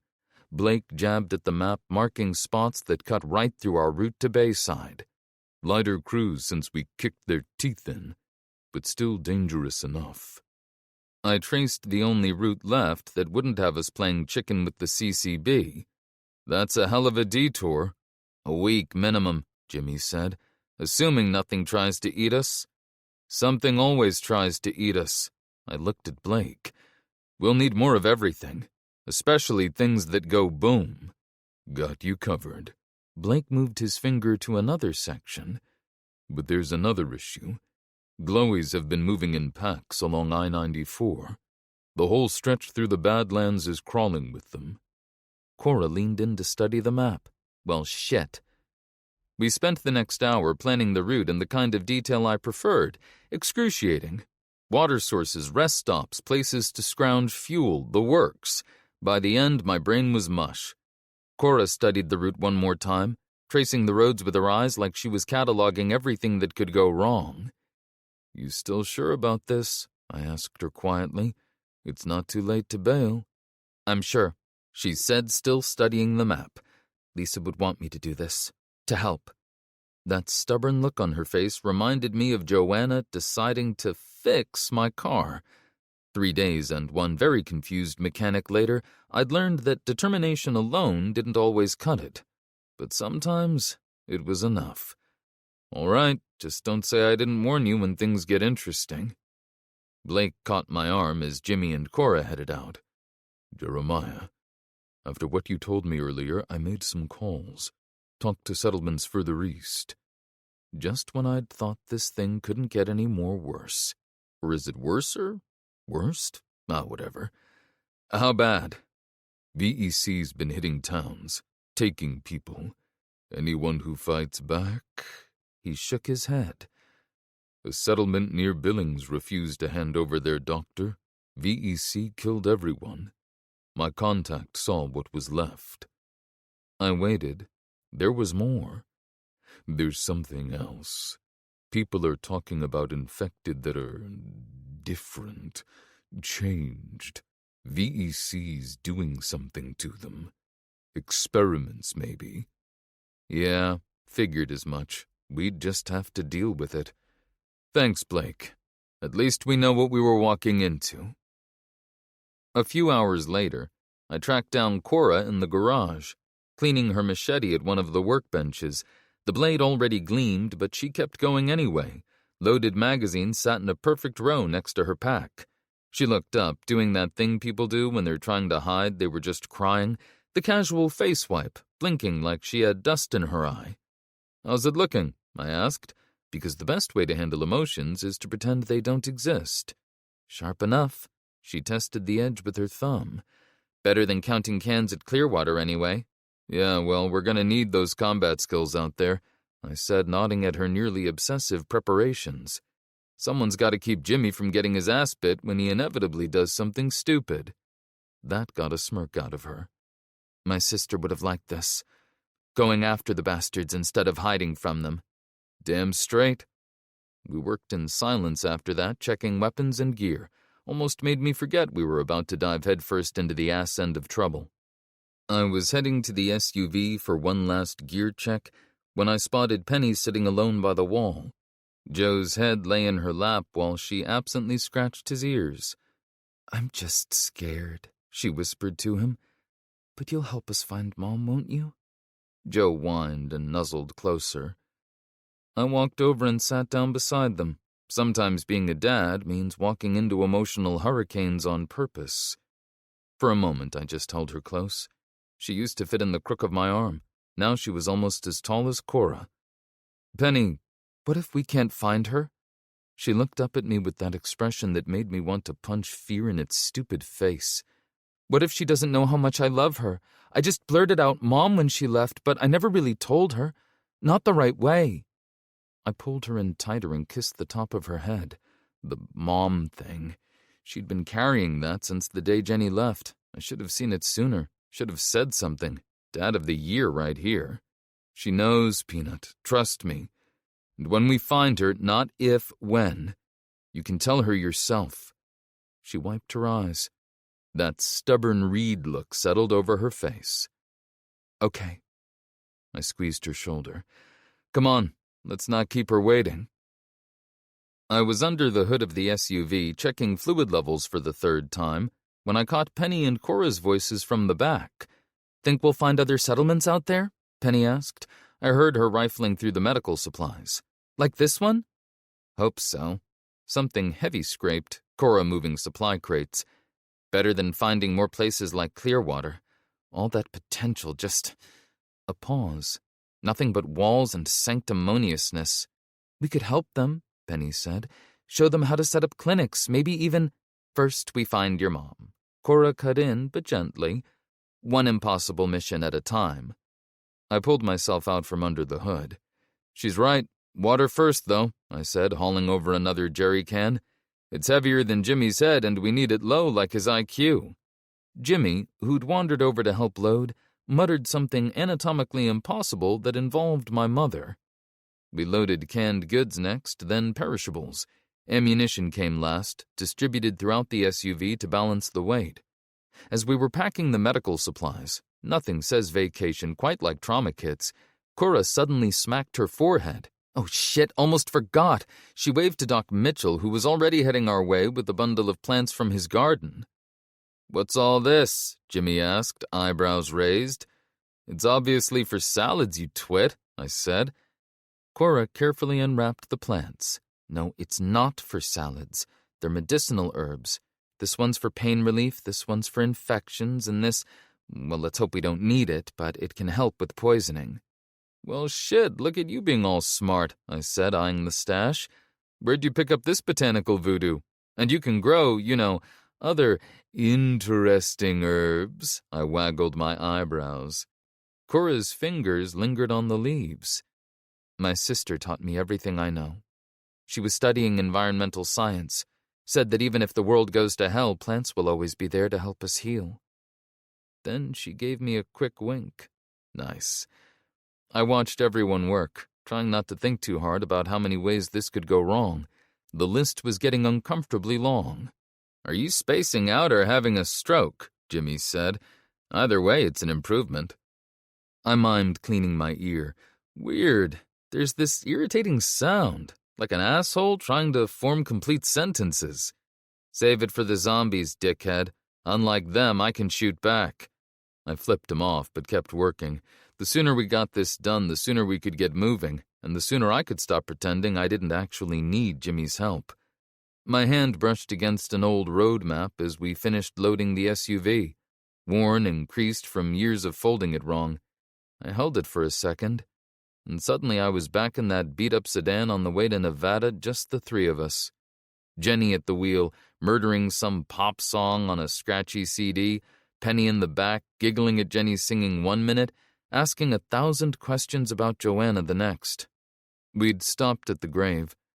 Penny went quiet, trying to process it all. Jenny knelt beside her, didn't say anything, just stayed close. Then Penny turned and grabbed onto Jenny like she was afraid to let go, whispering something I couldn't make out. Jenny froze for half a second before wrapping her up tight. That's when it clicked. We weren't just 3 survivors anymore. We were a family. Weird, dysfunctional, zombie-killing family, but family. I folded the map and tossed it in the glove box. We'd find Jenny. Had to. Some math problems just didn't work with missing pieces. An hour before the sun rose the next morning, everyone gathered at the gates to watch us ride off toward probable death. Nothing said good luck like an audience for your trip to Mount Doom. Sophie came over, hand in hand with a lanky kid who looked like he'd been assembled from a How to Be a Douche starter kit. His hair was an artfully tousled mess, paired with a fitted V-neck and skinny jeans so tight I was surprised he could walk. A dozen leather bracelets jangled on his wrists. His nails were cleaner than mine had ever been, even before zombies had become a thing. "Who's the mouth breather?" I asked her. Sophie rolled her eyes. "Jay, this is Brexley, and he's not—" "Hold up." I cut her off, casually letting my hand rest on my cig. "See these hands?" I gestured at their linked fingers. "Unlink 'em and take 3 steps back." The kid blanched and dropped Sophie's hand like it was radioactive. "Jay!" Sophie hissed. Brexley opened his mouth, but I beat him to it. "Zip it, sunshine. If I want to hear yapping, I'll adopt a chihuahua. Now stand over there and put those hands in your pockets." Sophie's fingers curled into fists. "What is wrong with you? You can't just threaten every boy I talk to." "Please, watch me." I said, not breaking eye contact with the retreating Brexley. "You're unbelievable." She stepped in front of me. "I'm not a little kid anymore. I can take care of myself." "I know you can," I said, "but that guy has degenerate written all over him. You'll thank me later." Sophie crossed her arms, but her shoulders dropped slightly. "You're impossible, you know that?" I shrugged. "So I've heard." She rolled her eyes, but then she cast a glance at Penny and lowered her voice. "You bring them both back, you hear me? Jenny and my best friend. I need them here." "I will," I promised, pulling her into a quick hug. "You keep an eye on things. Make sure Blake doesn't work too hard." She nodded. To my utter horror, I then caught sight of Penny, chatting and laughing with a boy her age. The kid had that future restraining order look about him. Oh, hell no. I strode over, hand on my gun. "Hey, jabroni, what's your name?"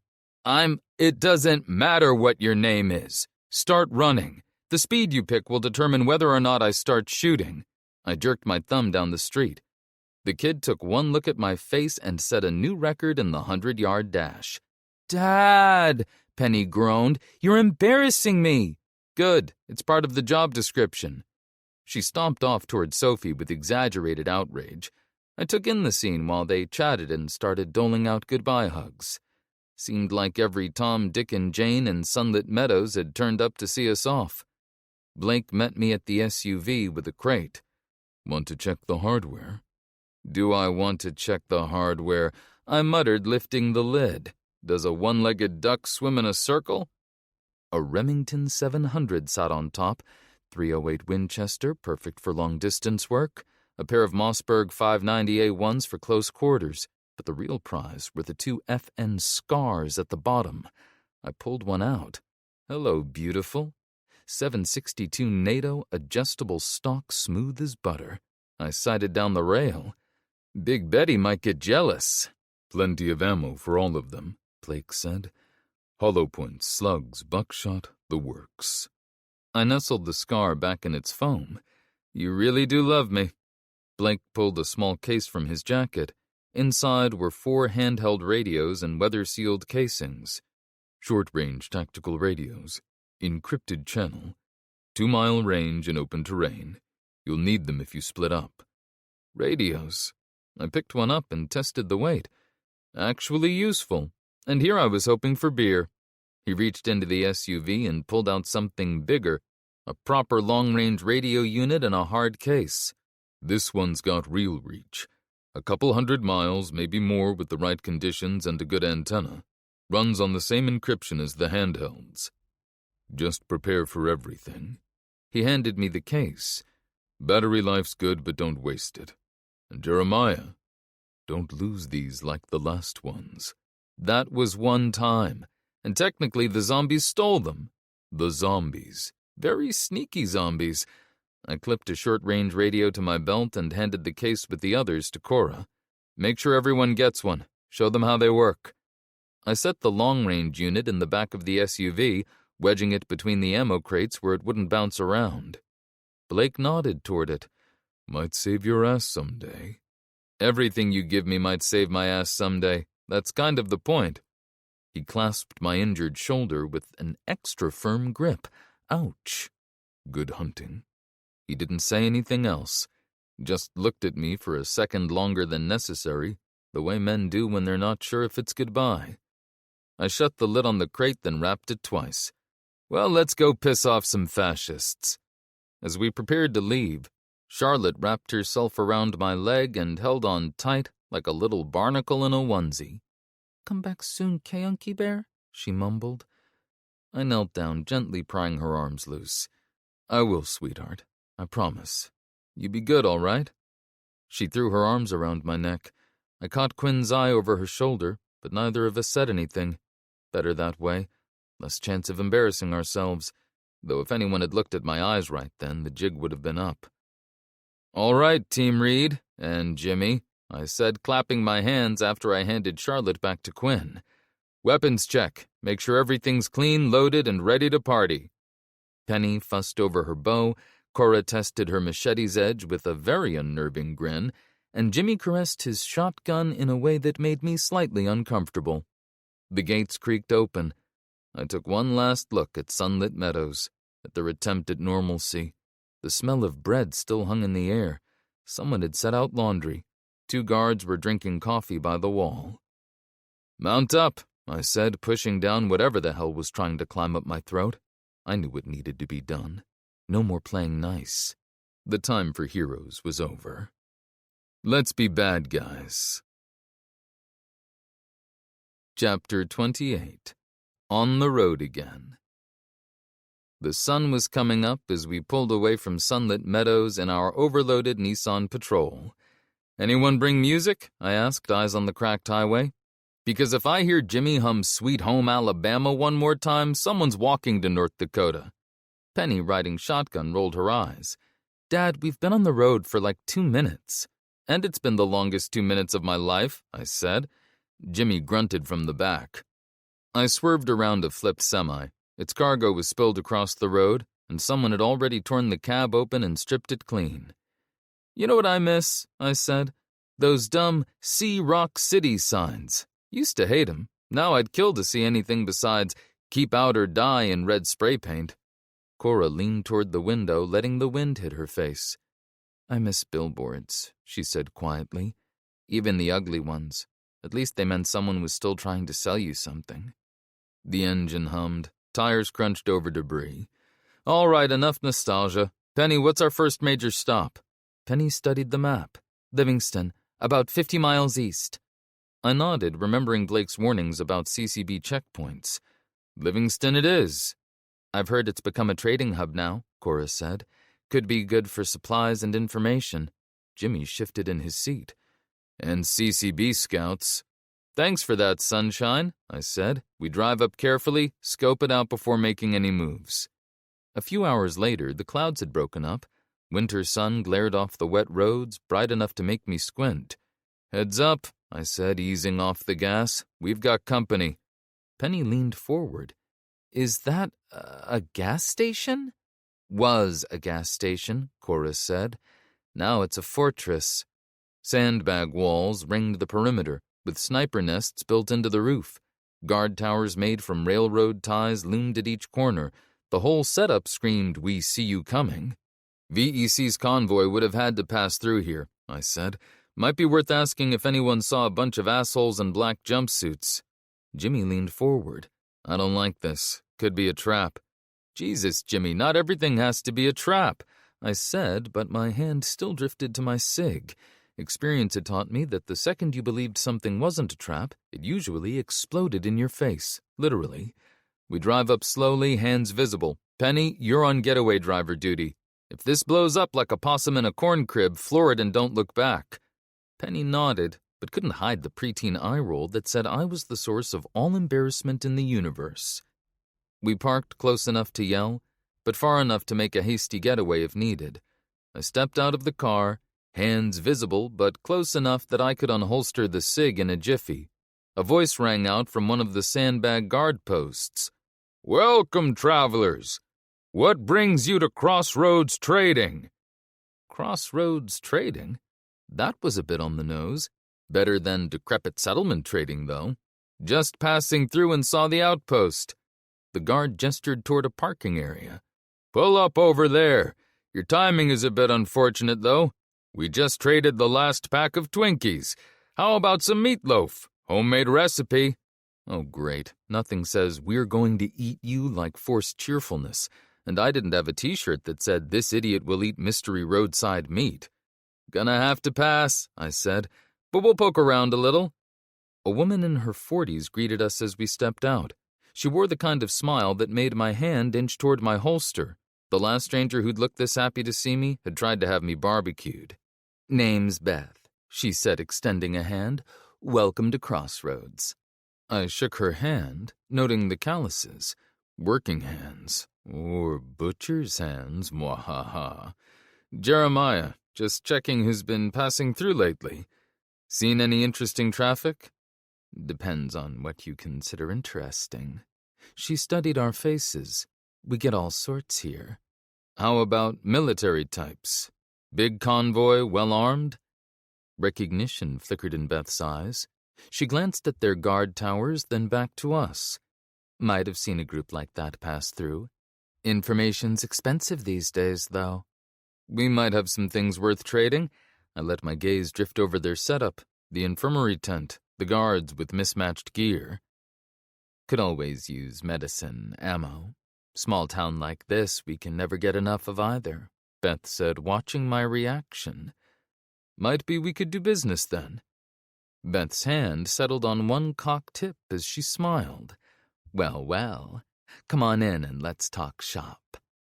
We followed Beth into the trading post, but I noticed the way her eyes darted around, taking in every detail of our group. I undid the clasp on my holster just in case. So, she said with what I thought was practice casualness, where are you folks coming from?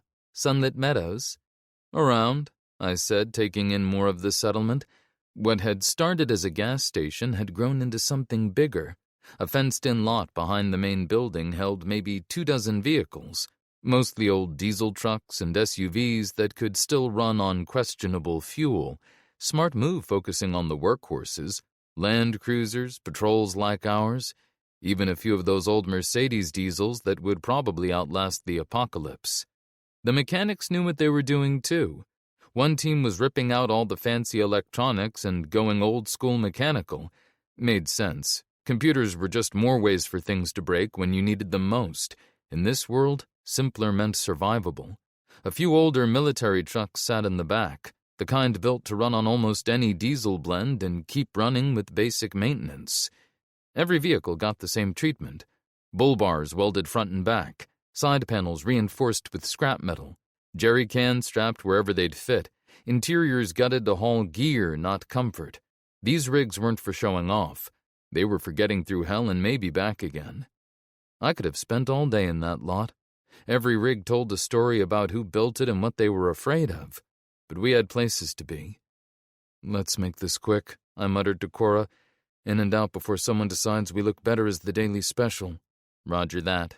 She seems nice, though. I snorted. Yeah, until she has you tied on a spit and is sprinkling you with herbs. Keep your guard up. Jimmy edged closer, eyeing the guards. Any CCB patrols through here lately? He asked. Beth's expression didn't shift, but her eyes did, just a flicker. We see all sorts. Mechanics here don't ask too many questions about who owns what. She motioned toward the repair lot, then toward what used to be a Starbucks. I could see bunks and storage inside. We're building something here. Trading info's part of that. The old drive-through had become a guard post, and someone had turned the parking lot into a growing bed. Pretty clever, using the concrete barriers for protection while they grew food. A Subway next door looked like their mess hall, where the sandwich prep counter now served meals. Information about that convoy would be worth some meds, Beth said.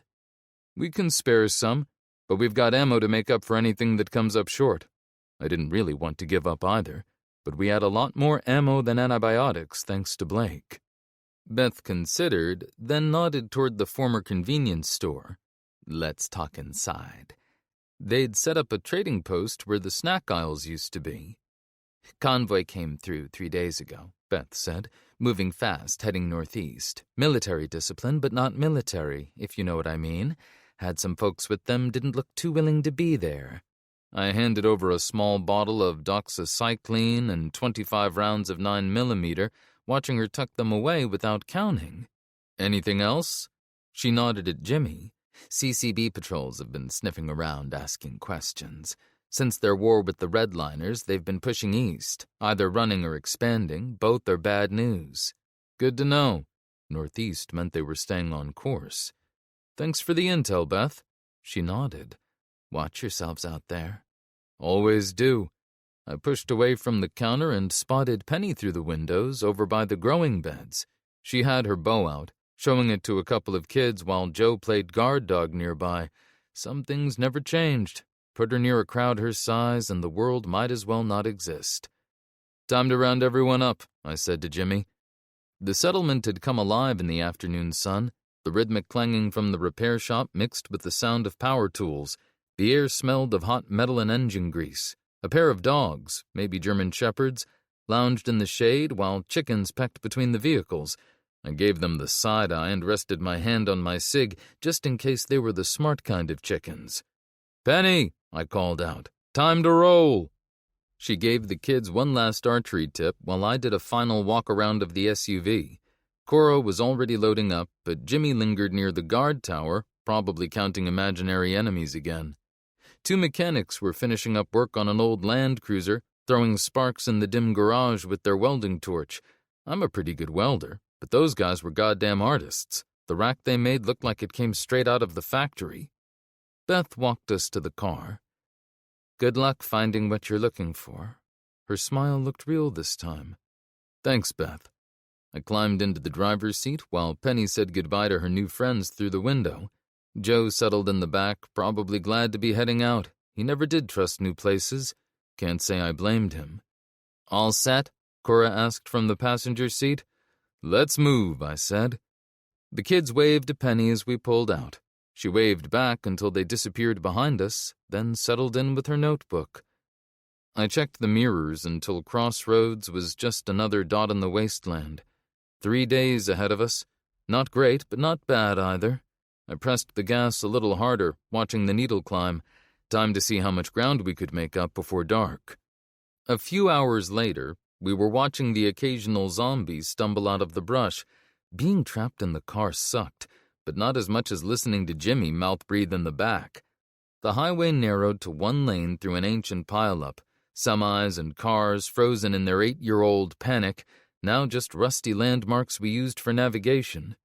I slowed as we reached the pass. Something wasn't right. I could see where a mudslide had taken out our lane, dragging half the hillside down with it. "Fucking hell," I said, drumming my fingers on the steering wheel and earning a disapproving glare from Penny. I cleared my throat. "Sorry. Fucking heck. Guess Blake's intel about this route being cleared didn't account for Mother Nature being a bitch." Jimmy leaned forward from the back seat. I felt his hot breath on my neck. "Good job, Jeremiah. Your sophisticated navigation system led us right into a clusterfuck." I gritted my teeth. "You got something to say, Jimmy? 'Cause last I checked, you're the genius who almost launched us off a bridge." "That bridge was on your map," Jimmy said.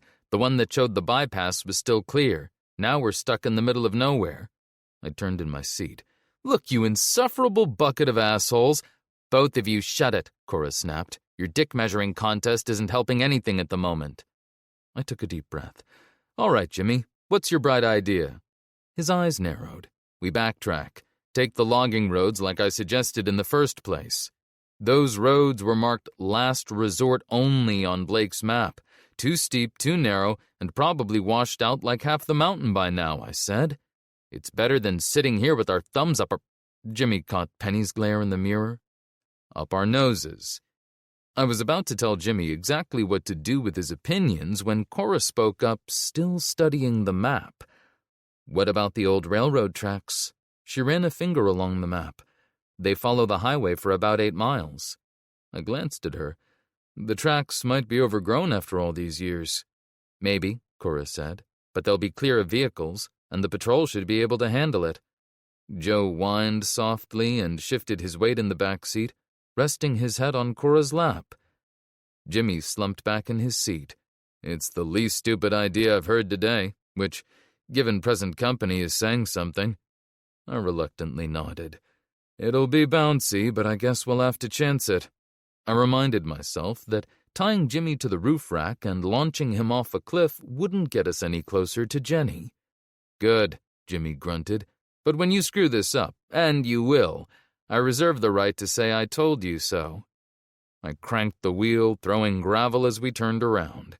One of these days I was going to thank Jenny for making me promise not to shoot Jimmy. Today was not that day. The railroad tracks had been a mixed blessing. Sure, they'd gotten us past the vehicular graveyard blocking the highway, but they'd also done their best to shake our ride and our insides to pieces. By the time we finally found a spot to get back on actual pavement, I was pretty sure my teeth had relocated. "Next time," Jimmy said from the passenger seat, "let's just get beaten with tire irons, save ourselves the suspense." He'd switched with Penny to help navigate, but I think he just wanted to torture me with his face. For once, I didn't have a snappy comeback. My brain was too busy rattling around in my skull. Joe had spent the last few miles hanging his head out the window like a dog in a fever dream.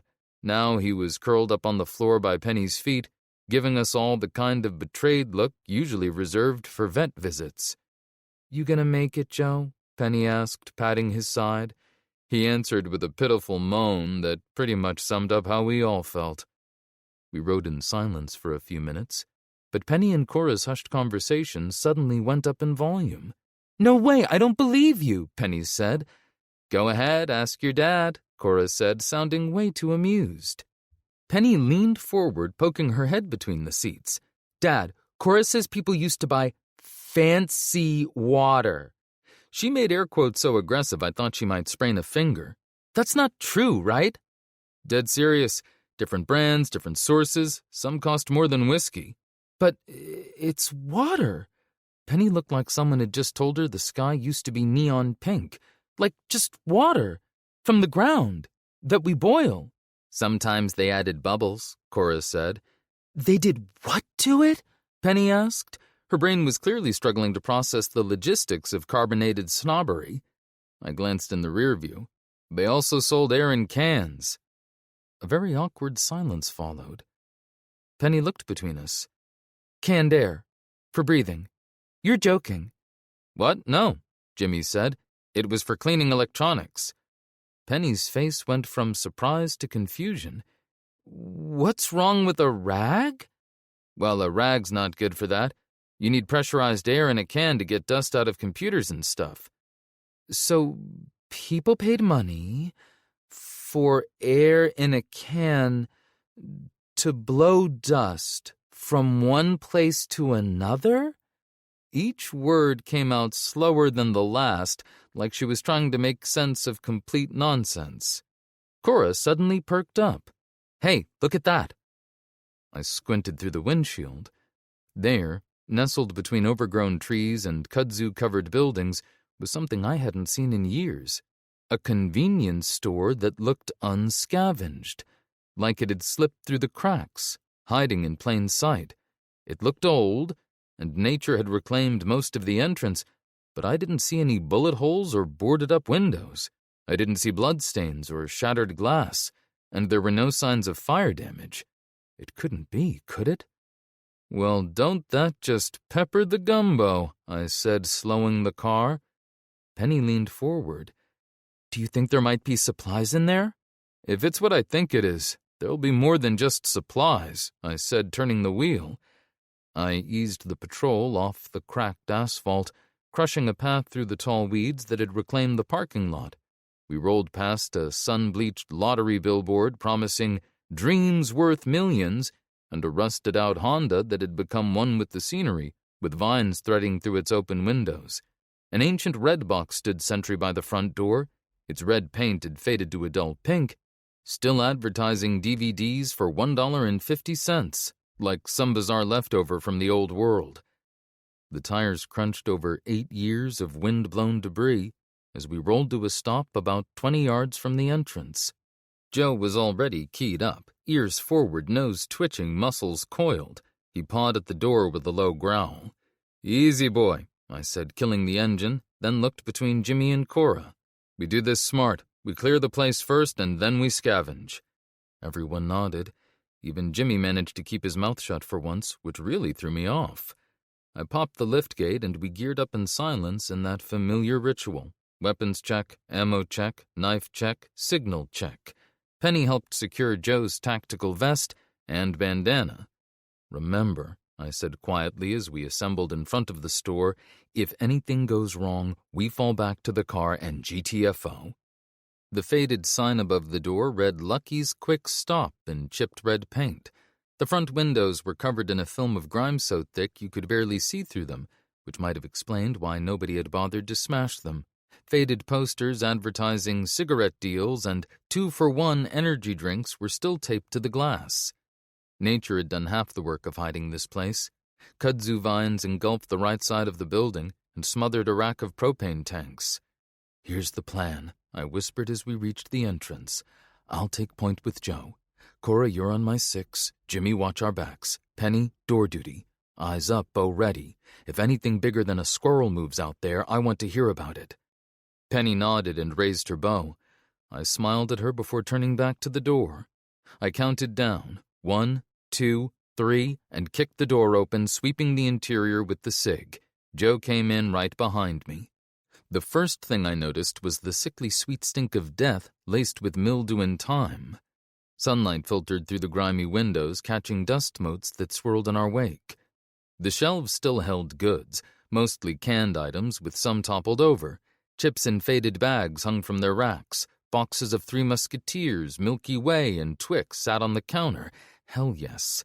Joe prowled ahead with his nose to the ground as we moved through the narrow aisles, slowly. The linoleum floor was cracked and peeling, soft with rot in places. Dark stains trailed from the refrigerator section toward what must have been the storeroom. A cash register lay open behind the counter, still filled with bills and coins. A rack of scratch-off lottery tickets had spilled all over the place. The cigarette display was pristine. Packs worth their weight in gold, just sitting there. We'd grab them on the way out. Assuming no one tried to eat our faces, Jimmy was already eyeing the Marlboros. The bulletin board still listed someone's shift from March 15th, 8 years ago. Hope they'd called in sick. But wouldn't you know it, there came that all-too-familiar groan. Just once it would have been nice to not run into zombies. Joe froze mid-step. A low growl built in his throat like a warning bell. His eyes were locked on the back corner, where the shadows were just a bit too thick for my liking. "Contact!" I hissed, just as a zombie in what used to be a Lucky's uniform came lurching around the corner. His name tag still clung to the rotting shirt. Manager, in faded blue letters. Poor guy had probably thought he was just closing up shop for the night when the world went to hell. He dragged one foot in front of the other like every step was an effort. His jaw worked open and closed on nothing. The skin across his face had gone tight and leathery where it wasn't, hanging in strips. I put him down with the tomahawk. No reason to waste ammo. The blade bit deep and he hit the floor without a sound. Joe darted forward toward the storage room door, letting out a sharp bark. "2 more," Cora said. Her machete caught a glint of sunlight as it arced down, cleaving into the skull of a zombie I hadn't even spotted. It had been slumped behind the counter with its legs crushed under a toppled rack of lottery tickets. "Joe's got something in the back," I said. Jimmy grunted, driving his knife into the skull of a third that had been trapped in the restroom. "Clear," he said after a moment. We waited, listening for any more movement. Nothing. "All right," I said, wiping a smear of something gray off my sleeve. "Let's see what goodies Lucky left for us." I've hit more stores than I can count, but this place was different. Early days clean. Practically gift-wrapped. I mean, seriously, it was untouched except for some items on the floor that the zombies must have knocked over. It had canned goods, first aid supplies, batteries, cookies, candy, and sodas, or pop, if you're one of those people who also probably puts ranch on pizza. I don't judge. "Hey, Dad, what's this?" Penny asked from the magazine rack, where she was poking at a stack of celebrity gossip that had become a nest for silverfish. She pointed toward a record player, a chunky piece of plastic and fake wood grain buried under a decade of gray soot. "Hot damn," I muttered, picking my way over. I brushed the dust off the needle arm, feeling like an archaeologist digging up a particularly funky artifact. I fiddled with the dials, turning them back and forth like I was cracking a safe that held the secret to why anyone ever thought bell-bottoms were a good idea. "Cora, can you grab one of the hand-crank generators and an inverter?" She nodded enthusiastically and ran to the SUV. I plugged it in when she returned a minute later. The power light flickered once, then died in a classic case of the Mondays. I smacked the side of it a couple of times, universal repair technique, and flicked the power switch. Finally, the light blinked to life with a faint red glow. "And they said the apocalypse would kill entertainment," I said, lifting the needle and dropping it onto a random record. After some crackling and popping, music filled the room. A heavy, synth-driven beat started thumping against the linoleum, echoing off the empty shelves of Lucky's Quick Stop. Wait, I know this song," Jimmy said. "Is that Anita Ward?" "Ring my bell," Cora said, wearing a wistful smile. "Used to love this song." We stood there in the middle of that tomb listening to the kitschy disco anthem as it filled the space. For a few minutes, the world outside didn't exist. Even Jimmy looked almost human, which was probably the most impressive thing that record had ever accomplished.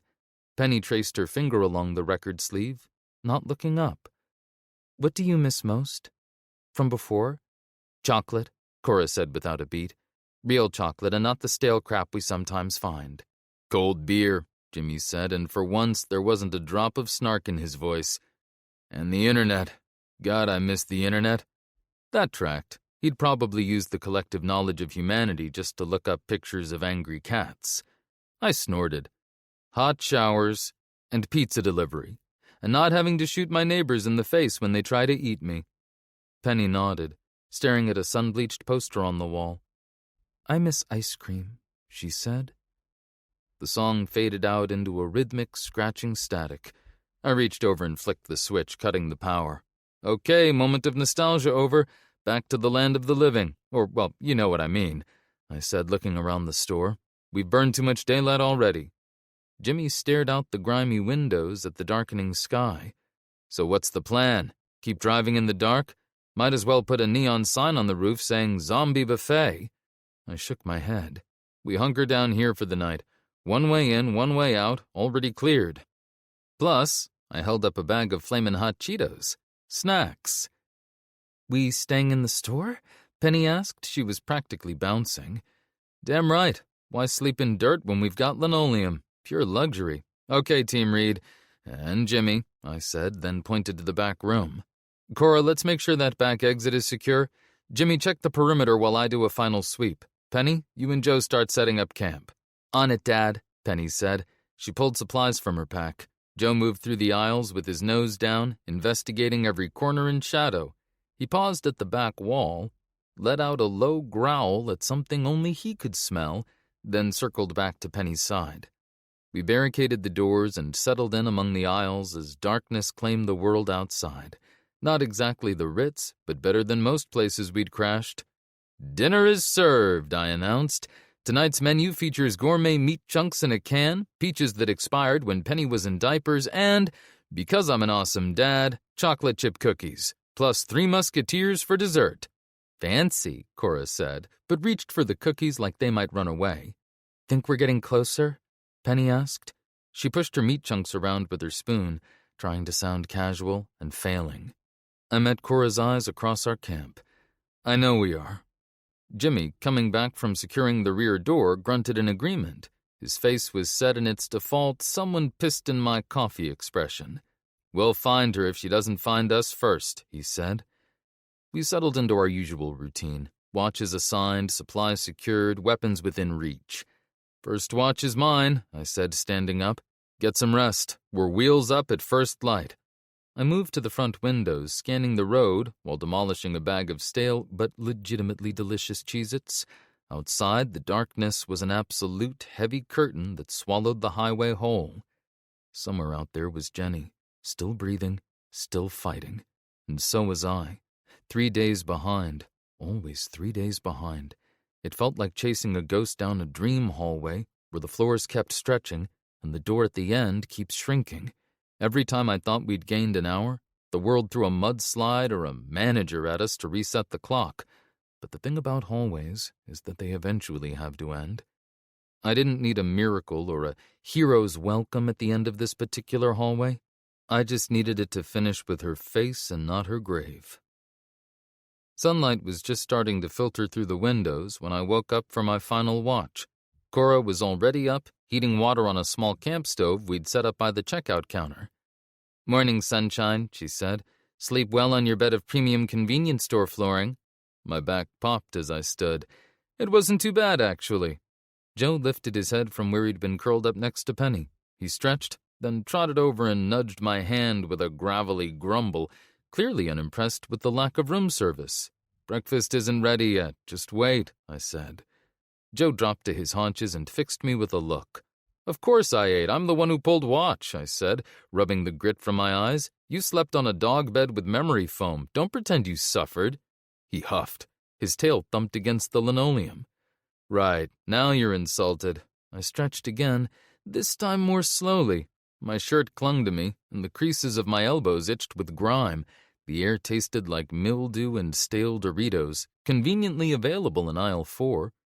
Penny emerged from behind a curtain we'd hung from a fallen shelf, absently tugging at her hair and rubbing her eyes. Her braids were a rat's nest of tangles. Jimmy was slouched by the front windows, shotgun resting across his lap like he was expecting the local residents to return for a refund. "About damn time," he muttered. "I was starting to think you'd all decided to hibernate." "Hey, Penny, want me to fix that mop for you?" Cora said. She patted a stool behind the counter. Penny settled onto it. "How about I teach you a special braid?" Cora asked. "It's called a Dutch flower braid. Used to do it all the time before. "Ow!" Penny squeaked. "Sorry, kiddo. It's been a while since I've done this." Jimmy wandered over, snagging a pack of cookies from our haul. Joe followed him with hopeful eyes. "Don't give him any," I said. "He's going to start bouncing off the walls." Jimmy tossed him one anyway without looking at me. I kept one eye on the windows while they talked, mainly because focusing on guard duty was better than hearing about some kid named Tim who was apparently sharing his lunch with my daughter. "Sharing snacks already? Dangerous game," Cora said, braiding faster. "Want to hear about my first crush? It's pretty embarrassing."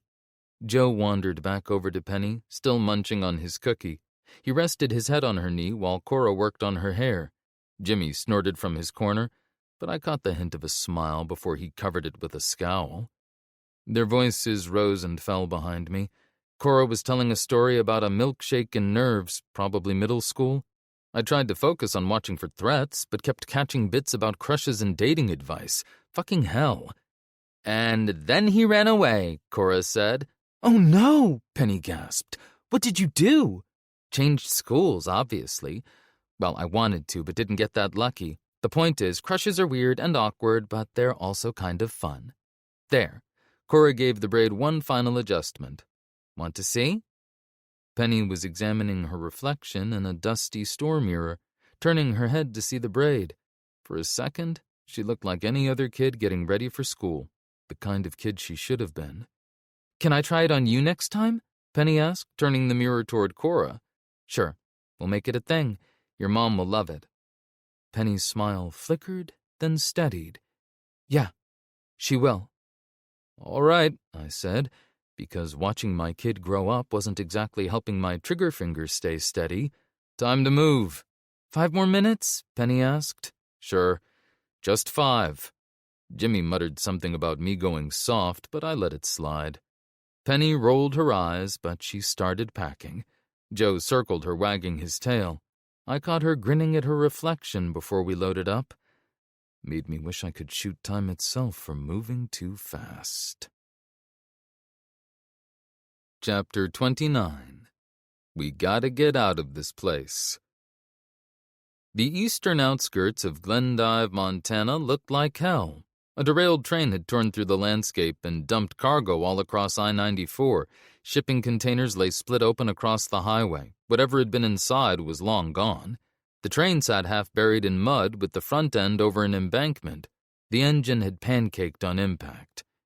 Rusted boxcars with faded company logos lay on their sides. Black char marks stained the ground where fires had gone nuts, leaving the earth scorched and the plastic bits melted into the dirt. This place didn't just look broken, it felt broken, like it had just given up. To the north, the Yellowstone River Gorge cut a deep path through the landscape. The water rushed 30 feet below what remained of the collapsed bridge, just a shattered concrete spine dropping into the rushing water.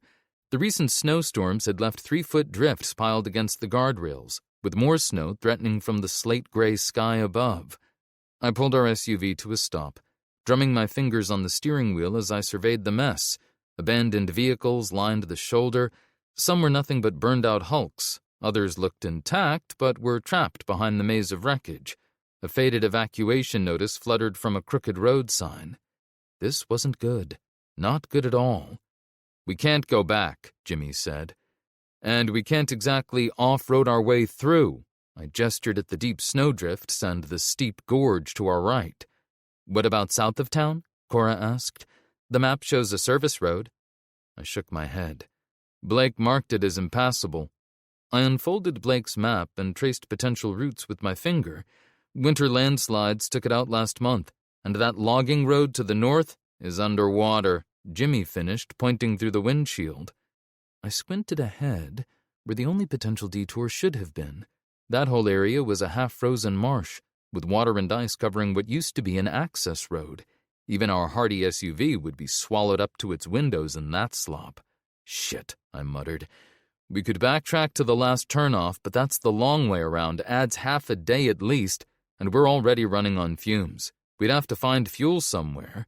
Still think we should have gone west at that last fork, Jimmy said. Oh, I'm sorry, were you volunteering to navigate? Because I seem to remember you saying maps give you a headache. Just saying. Maybe if someone had checked Blake's map before we got this far. Penny leaned forward between the seats. So we have to go through town. Jeremiah. Cora tapped the map where CCB territory was scrawled in Blake's handwriting. Good thing he'd underlined the words twice and then circled them in red ink, or I might have missed the warning. I nodded. Yeah, I was hoping we could skirt around it, but... I stared at the mess around us. The train cars that looked less like wreckage and more like a blockade, funneling us in one direction, right into CCB hands. With the river gorge to the north and the flooded marshland blocking the access road, we had exactly one option. Seems like the universe has other plans. So what are we doing then? Jimmy asked. I caught his eye in the rearview mirror. We find a path through town and get out before the CCB even knows we were there. My brain helpfully supplied a highlight reel of every time my plans had gone to shit. It even came with an intermission. No point putting it off. Getting off I-94 meant backing the SUV up inch by inch, then weaving through a graveyard of rusted-out semis that blocked most of the exits. Penny spotted the old county road sign through the overgrowth. Our ticket into town, assuming it wasn't another dead end. There, Cora pointed to where the road curved toward buildings in the distance. Looks clear enough. Clear enough meant dodging potholes that could swallow a small car and praying none of the trees leaning over the road decided today was the day to fall. But eventually, the outskirts of town emerged through the morning haze. I kept to the edge as we rolled in. The streets had been deliberately blocked at regular intervals with overturned trucks, concrete barriers, and the remains of a school bus. They've set it up like a maze, Cora said, tracing the barriers in the air with her finger. No straight shot through. They're not meant to stop, Jimmy said. They're meant to slow down. I parked behind an abandoned Conoco station, whose once blue canopy had collapsed on one side like a broken wing. The pumps had been stripped for parts, leaving just skeletal frames standing on cracked concrete islands. A rusted sign still proclaimed, "Last gas for 60 miles." Clearly, they hadn't been driving with Jimmy and Joe for the last 4 hours. Nature had begun to reclaim it, with weeds pushing through the fractured pavement and snowdrifts piled against the northern wall. Not much of a view from here, I said, scanning the buildings ahead. We need to get higher. A 2-story brick building stood across the street, a seafood restaurant with apartments above it. The fire escape ladder hung down just low enough that we might reach it. Jimmy and I will check it out. Cora, keep the engine running. Penny, you and Joe stay here. Jimmy and I crossed the street quickly, keeping low. Glass crunched under Jimmy's boot. We both froze. Nothing answered but the wind through a cracked window above. The rusted fire escape ladder protested when I jumped and pulled it down, but it held our weight as we climbed to the second floor. The roof gave us a clear view over the abandoned storefronts between us and the eastern edge of town, where guard towers had been cobbled together from semi-trailers and box trucks stacked like some redneck Lego project. I raised my binoculars while Jimmy used his own compact pair. "They've got eyes everywhere," I said. I lowered the binoculars and rubbed my eyes. Didn't change what I'd seen. Sentries with rifles paced back and forth on the platforms. Sunlight glinted off their scopes as they watched the perimeter. Below the towers, a chain-link fence topped with razor wire formed, well, a fence, around what used to be a strip mall parking lot. The strip mall itself was the kind you'd find in any small town. What had once been a dollar store, a pharmacy, and a couple of mom-and-pop shops were now just hollow shells with blown-out windows. The faded sign for Lucky Dragon Chinese Restaurant hung crooked over one entrance. The parking lot was a maze of abandoned cars, repurposed as barriers and guard posts. Prisoners, dozens of them, shuffled in tattered clothes behind razor wire. The CCB had built a prison camp right in the heart of dead-end America. "Son of a bitch," I said, focusing on the scene. "They're keeping people in pens." "Like animals," Jimmy said, adjusting his binoculars. "Worse," I replied. "Even in the old days we had laws against treating animals like that." I could see guards occasionally jabbing at prisoners, with long poles tipped with what might have been cattle prods. Near the entrance to the compound, a man in a blood-stained butcher's apron was sorting through a pile of stolen gear while two guards held a family at gunpoint. "We should get back," I said. "We drive straight through town at highway speed. We might take some fire, but—" "Wait," Jimmy said. "Look at that over by that old plumber's van." He pointed to a smaller enclosure set apart from the others. I adjusted my view and saw it. A little girl clutched a stuffed rabbit. Tears streaked her face as she watched the guards shove her parents into a bigger pen. "Jesus," I whispered. My grip tightened on the binoculars until the plastic creaked. The father made a move toward his daughter and caught a rifle butt to the face. The mother screamed. The guards laughed. I cursed under my breath. We hurried back down the fire escape and across to the SUV. Cora sat in the front passenger seat looking tense. Penny sat in the back with Joe, scratching behind his ears to keep him quiet. "It's bad," I said as we climbed back in. "Real bad. They've got people in pens, dozens of them. Little girl, too, maybe 6 or 7. Jimmy added with a scowl. Cora's jaw was set like concrete. Penny's eyes held a question she didn't need to ask out loud. "We can't just drive past that," Cora said quietly. There wasn't an argument forming in my head, just silence and the gnawing guilt that silence usually follows. "I know," I sighed, then hopped in and leaned back in the seat. "Christ, I know. But we can't exactly go in guns blazing either. There are too many of them, and we don't know how many prisoners they've got or where they're keeping them all. So we recon first," Jimmy said. "Get the lay of the land." He hopped in the back and put an arm around Penny, pulling her close. I nodded slowly. "Yeah, but we need to hide this beast somewhere first. Something tells me the CCB aren't big fans of visitors." We backtracked half a mile and found an abandoned auto repair shop. The garage doors were actually intact, the first bit of luck we'd had all day. After clearing it of a couple of wandering zombies in grease-stained uniforms, we squeezed the SUV inside. I found a stack of dusty canvas tarps in the corner of the shop and started draping them over our ride. "All right," I said, yanking the last tarp into place over the SUV. "Let's make this quick and quiet. And Jimmy, try not to screw up." "Right back at you," Jimmy said. We headed out on foot, keeping low and quiet. Joe trotted ahead with his nose to the ground, stopping occasionally to sniff at fresh tire tracks in the dust. The morning sun cast long shadows across Glendive's ruined streets. My hand kept drifting toward the cig every time a shadow moved wrong. Main Street had all the pieces of small-town America. Hardware store, diner, post office, 24-hour mart, except now it looked like a war zone. Abandoned cars with doors hanging open where people had bailed in a hurry. Shop fronts were boarded up or broken into. Picked clean years ago, no doubt. Cora stopped and pointed to a blood-spattered poster on a brick wall. CCB propaganda, a stylized fist clutching a lightning bolt with "Strength through order" beneath it. Someone had spray-painted "murderers" across it in red. "I don't like this," Jimmy said. "Well, the lettering could use work, but the composition's pretty good," I said. His eyes darted between the darkened doorways of an apartment building, the shadowy alley between a bank and what used to be a coffee shop, and the overturned school bus that blocked the intersection ahead. "Feels like we're being watched." For once I agreed with him. Signs of CCB activity were everywhere.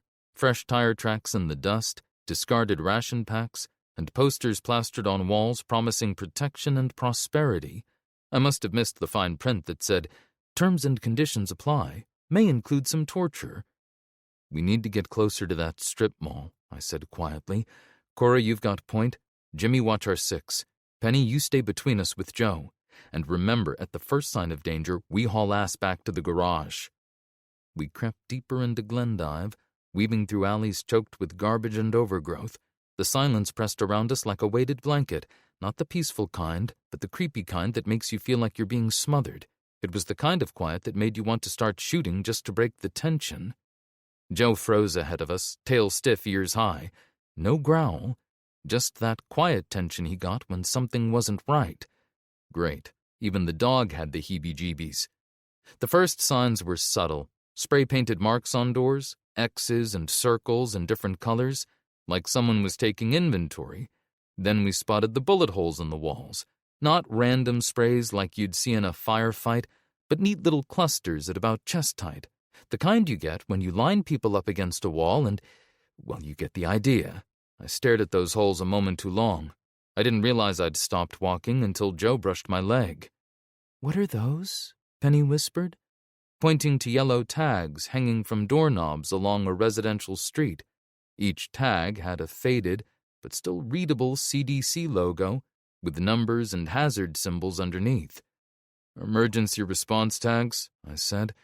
"CDC used them when they were still pretending they could contain the outbreak. Numbers for how many people were inside, symbols to show if anyone was infected." "They never came back to check most of them," Cora said, keeping her eyes on a tag with a large red biohazard symbol. "Nothing good came after these went up. Nothing good at all." I nodded toward a door across the street. Red slash spray-painted on the door. "No survivors."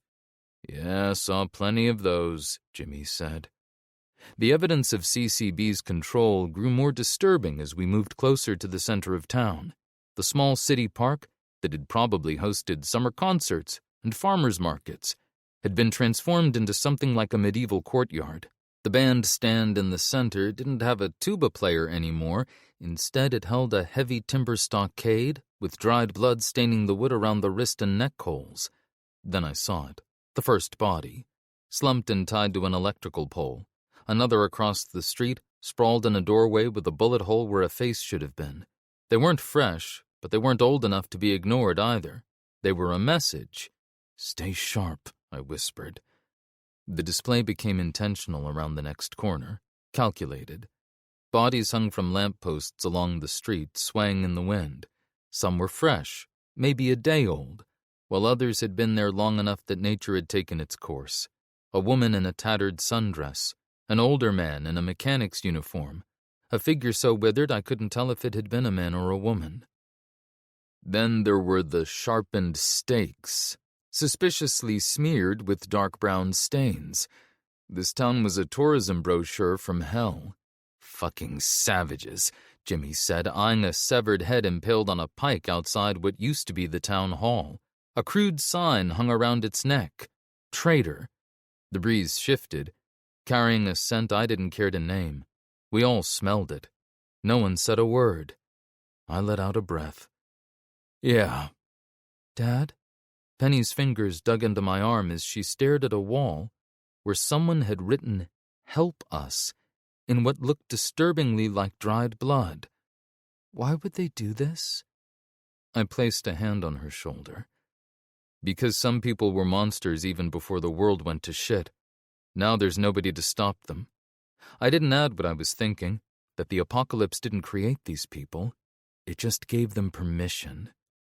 We had just reached what used to be Merrill Avenue, ducking behind a burned-out city bus, when Joe's ears perked up. He froze. And then we heard the engines. "Shit! Everybody down!" I hissed, pulling Penny into the shadow of the bus. 2 vehicles rolled past, Oshkosh MATV MRAPs, military behemoths that someone had decided needed more spikes and skulls. You know, for intimidation. One MRAP had a cracked windshield, patched with sheet metal welded in place. The other sported mismatched tires, like it had raided a monster truck rally for spares. Gun mounts bristled with heavy weapons, 50 cals, and an old Soviet-era DSHK that could chew through a house. But it wasn't the murdery pimp-mobiles that made my stomach turn. It was what they were dragging behind them. 6 cages rattled along on trailers, metal boxes they'd cobbled together from bed frames and chain-link fencing, basically just human livestock trailers. 4 of the bins were packed full. 2 were empty, just waiting for the next poor bastards to cross their path. "Those are collection units," Cora whispered. "They're bringing in more prisoners." "Collection units, huh?" I shot her a sideways glance. "Where'd you pick up that particular term?" Cora tensed slightly, then shrugged. "Read it somewhere. Does it matter?" "Guess not," I said. In one of those mobile dog runs, a guy with a gash on his head was white-knuckling the bars. The next held a woman curled around a teenage boy, trying to hide him with her own body. The third was an elderly couple just huddled together. The woman's lips moved like she was praying to a god that had clearly left Montana a long time ago. The fourth was a lone figure in the corner, knees to chest, totally checked out. Men scanned the streets from the gun mounts, wearing a mix of military gear, fatigues, tactical vests over civilian clothes, and dark police uniforms. 3 of them rode the second MRAP, passing a bottle between them as they laughed. They jeered and tossed empty cans at their prisoners. "Fresh meat!" a man with a red bandana tied around his head shouted. "Woot woot!" Another, sporting a crooked goatee and missing an ear, banged the butt of his rifle against the mesh where the mother and son were shivering. "Stop your crying, bitch!" Penny's hand found mine. I wanted to tell her not to look, but that ship had sailed around the time she'd knocked her first arrow. Besides, she was a Reed. She needed to see exactly what kind of monsters we were up against.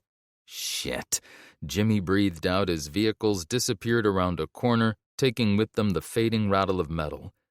Blake wasn't kidding about how bad they've gotten. I nodded. "Change of plans. We're going to go sightseeing from up top and figure out the layout, where they're keeping the prisoners, guard routes, and which rat hole to wiggle out through." Cora pointed to a structure down the street. "That water tower should give us a good view of the whole town." "Good eye," I said. "Let's move, and for the love of all that's holy, try not to make any noise. The last thing we need is to end up in that zoo from hell. I don't think my claustrophobia would mix well with torture."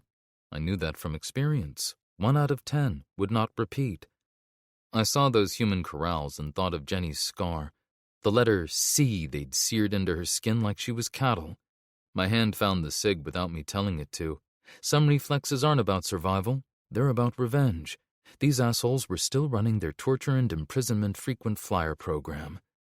"Dad," Penny said, "we can't just leave them." She had that patented Reed about to do something stupid look I'd seen on my own face too many times in the mirror. Of course we could leave them. In fact, that was exactly what we should do, sneak through town while the CCB was busy with their prisoner roundup, find Jenny, and call it a day. Not our problem. That was the smart play. We already had one rescue mission on our plate. But we weren't going to do that.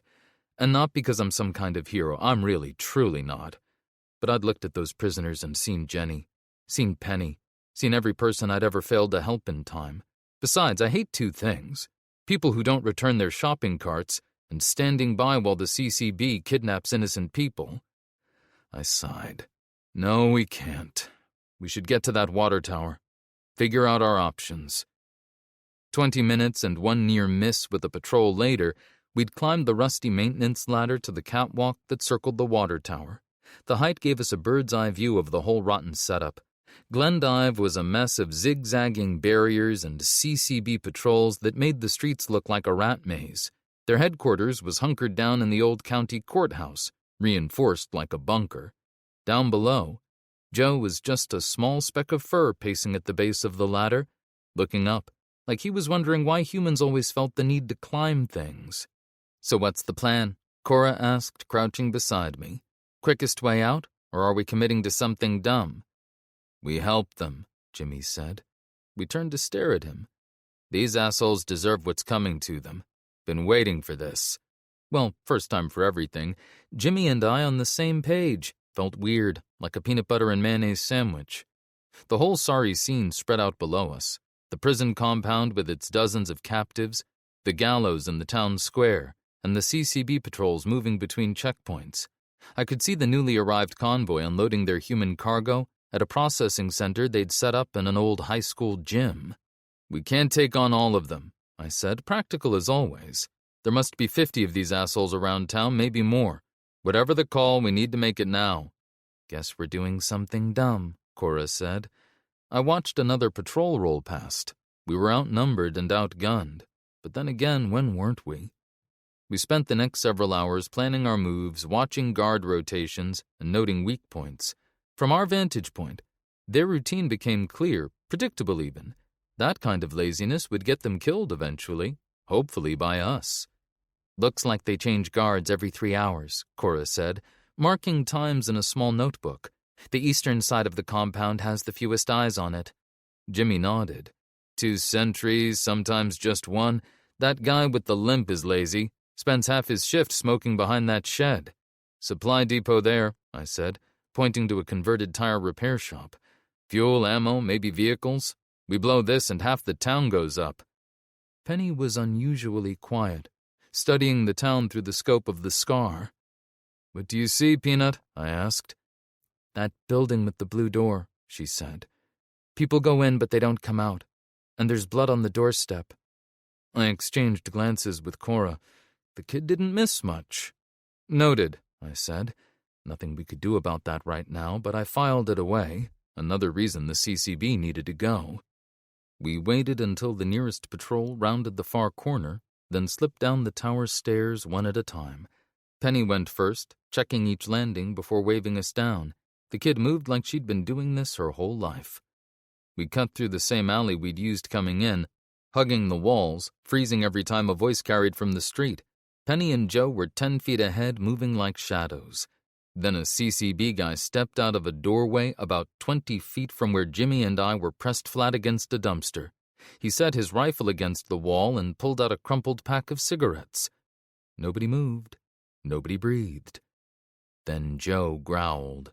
Low, barely there, but enough. The guy's head came up. He squinted toward the pallets holding a lighter. The hell? He took a step toward Penny. Jimmy was faster than me. He came up behind the guy and wrapped an arm around his throat before the man's hand ever reached his rifle. I was right behind him. It was over in seconds, quick, quiet, and nothing I was going to think about later. We threw him in the dumpster and took his rifle. Penny had her hand clamped over Joe's muzzle, eyes wide but steady. She'd seen worse. That bothered me more than the dead guy. We made it back to the garage without any more heart attacks. We've got about 5 hours until sunset, I said. We'll stay here, gear up, and figure out how to pull this off without getting ourselves killed. We need to be smart about it, Cora said. Create a diversion on one side of town, then hit the prison compound while they're distracted. Joe whined softly. I knelt in front of him and scratched his ears. Yes, I know that's what you suggested earlier. Let her take the credit. It'll make her feel better. Cora rolled her eyes.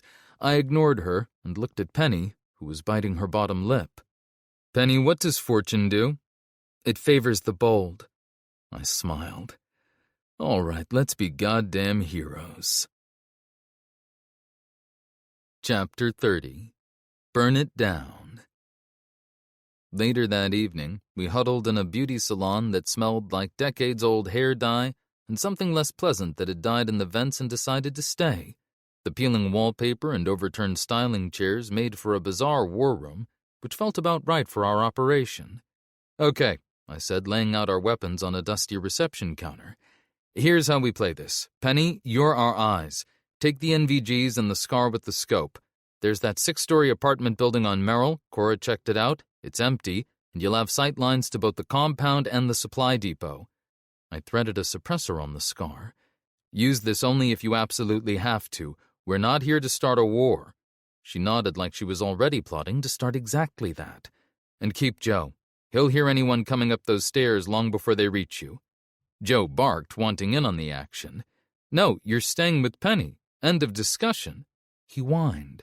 Don't give me that look. You're her early warning system. Besides, remember the time you blew our cover chasing that mouse? He sat and lowered his ears, then whined again. Stop it, that wasn't a zombie mouse. Now be quiet. I'm planning a mission here. 3 people stared at me. I kept going anyway because that's the kind of leader I am. Cora, you've got the second scar, I said, sliding it toward her. No suppressor, but it won't matter. You're running distraction. You know how to use the C4 Blake gave us?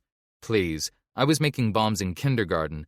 4 packages should be enough to light up their fuel depot. The timer's set for 20 minutes from when I place it. That gives me time to get into position at the eastern fence.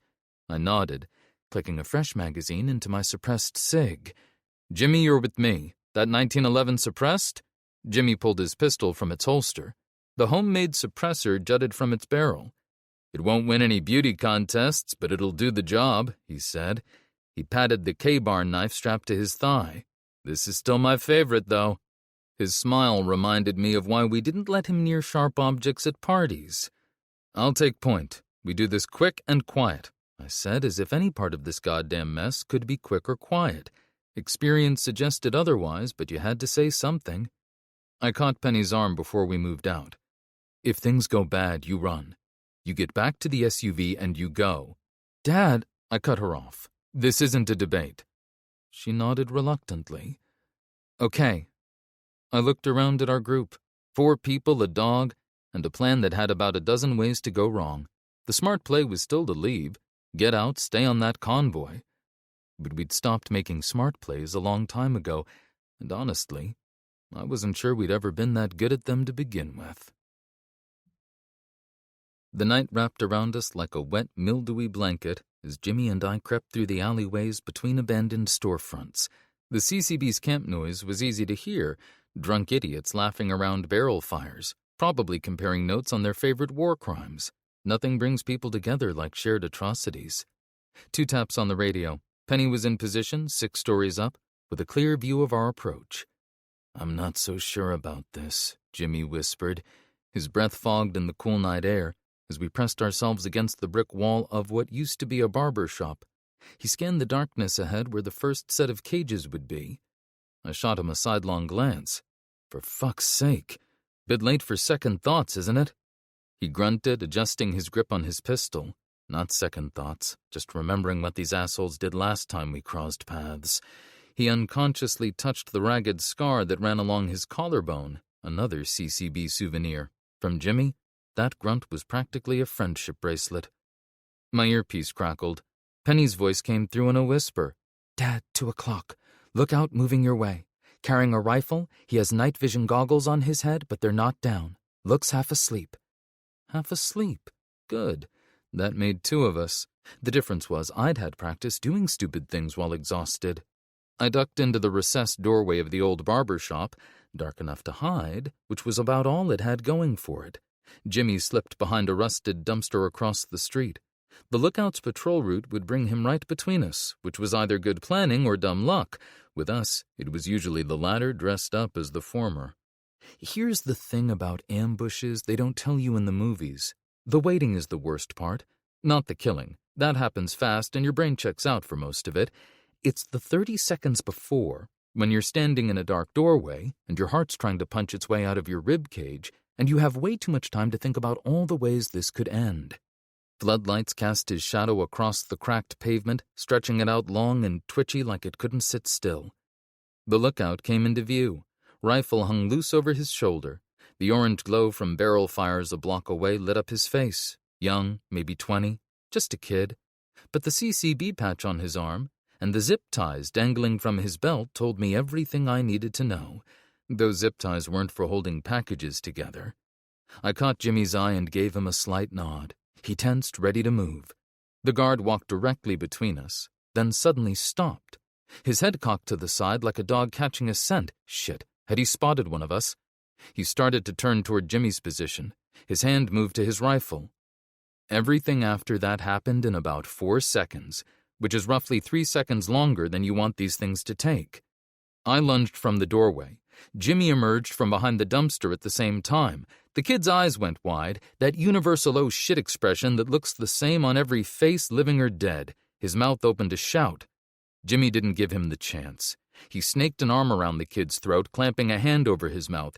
It wasn't a movie takedown. It was a desperate, sweaty scramble. I wrestled the rifle away while Jimmy did the heavy lifting. The kid's hand went for his belt knife. I grabbed the wrist as Jimmy twisted, a crack like a dry branch breaking, the kind of sound you don't forget and can't unhear. The knife clattered to the pavement. The kid's boots did a frantic tap dance on the pavement. Then the weight of him just changed. For a moment, we just stood there, the 2 of us, breathing harder than the situation probably warranted. The dead lookout sagged between us.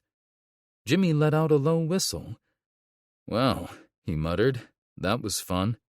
Oh yeah, barrel of laughs. Let's do it again sometime." I wiped the sweat from my brow and tried not to think too hard about the kid's face right before the end. I failed, obviously. I always fail at that part. We threw the dead guard inside the dumpster, adding one more body to a city that had stopped counting them. He was somebody's kid once, maybe even somebody's good kid, before the CCB handed him a gun and told him that made him something worth being. I doubt zip-tie carrying thug who dies in an alley was on the career day list, but here we were, him in a dumpster, me putting him there, and neither of us getting a say in how the world turned out. "Nice work," Jimmy said. "Don't get sentimental on me now. I might throw up." We followed the alleyways toward the central compound, doing the crouch freeze, wait, curse, repeat shuffle that had become the signature move of our little operation. Somewhere behind us, the barrel fires crackled, and the CCB's finest laughed at something that probably wasn't funny to anyone else. "This way," I whispered, spotting a gap between two burnt-out delivery trucks that gave us a view of the main compound. As we crept along the perimeter fence, I felt that familiar tingle of impending ass-whooping to people who richly deserve it, like Christmas morning but with more double-tapping. We now had a clear view of what used to be the Glendive County Courthouse, a once imposing brick building that the CCB had converted into its headquarters. It sat on a large plot surrounded by a wall of stacked vehicles, concrete dividers, and chain-link fencing topped with razor wire. The lawn was now a prison yard. Rows of metal boxes sat under portable floodlights, crude cages or livestock trailers with the wheels pulled off. Hard to tell in the dark, and honestly, the distinction didn't matter much to the people inside them. A generator rumbled somewhere nearby, feeding the floodlights that made sure the prisoners never got the mercy of darkness. The old commercial district stretched to our right. Boarded storefronts, empty restaurants, the skeleton of an EV charging station, a town that used to have a life now serving as the backdrop for this. The drunken laughter from the checkpoint had faded, and what replaced it was worse. Without the noise cover, I could hear what had been underneath the whole time, muffled sobs and occasional cries of pain drifting out of those pens. Jimmy didn't say anything, neither did I. That sound was the reason we were here, instead of 100 miles down the road chasing a convoy like sane people. Penny's voice crackled in our earpieces. "Dad, there's like 12 guys inside the fence. 4 more are walking around outside. That's a lot more than before." I exchanged a glance with Jimmy. We were crouched behind a rusty moving van about 30 yards from the eastern gate. "Copy that. Unexpected company." Damn it. Why would anything about this night go according to plan? That would violate the fundamental law of the J. Reed universe, which states that any situation can and will get worse in direct proportion to how much I've committed to it. We'd picked this spot for a reason, a blind spot between 2 floodlights. 3 guards stood at the main gate. 2 more walked the fence line. The rest moved between the prisoner corral or sat around a campfire by the courthouse steps, looking for all the world like they were on a camping trip. "Hey guys, pass the marshmallows.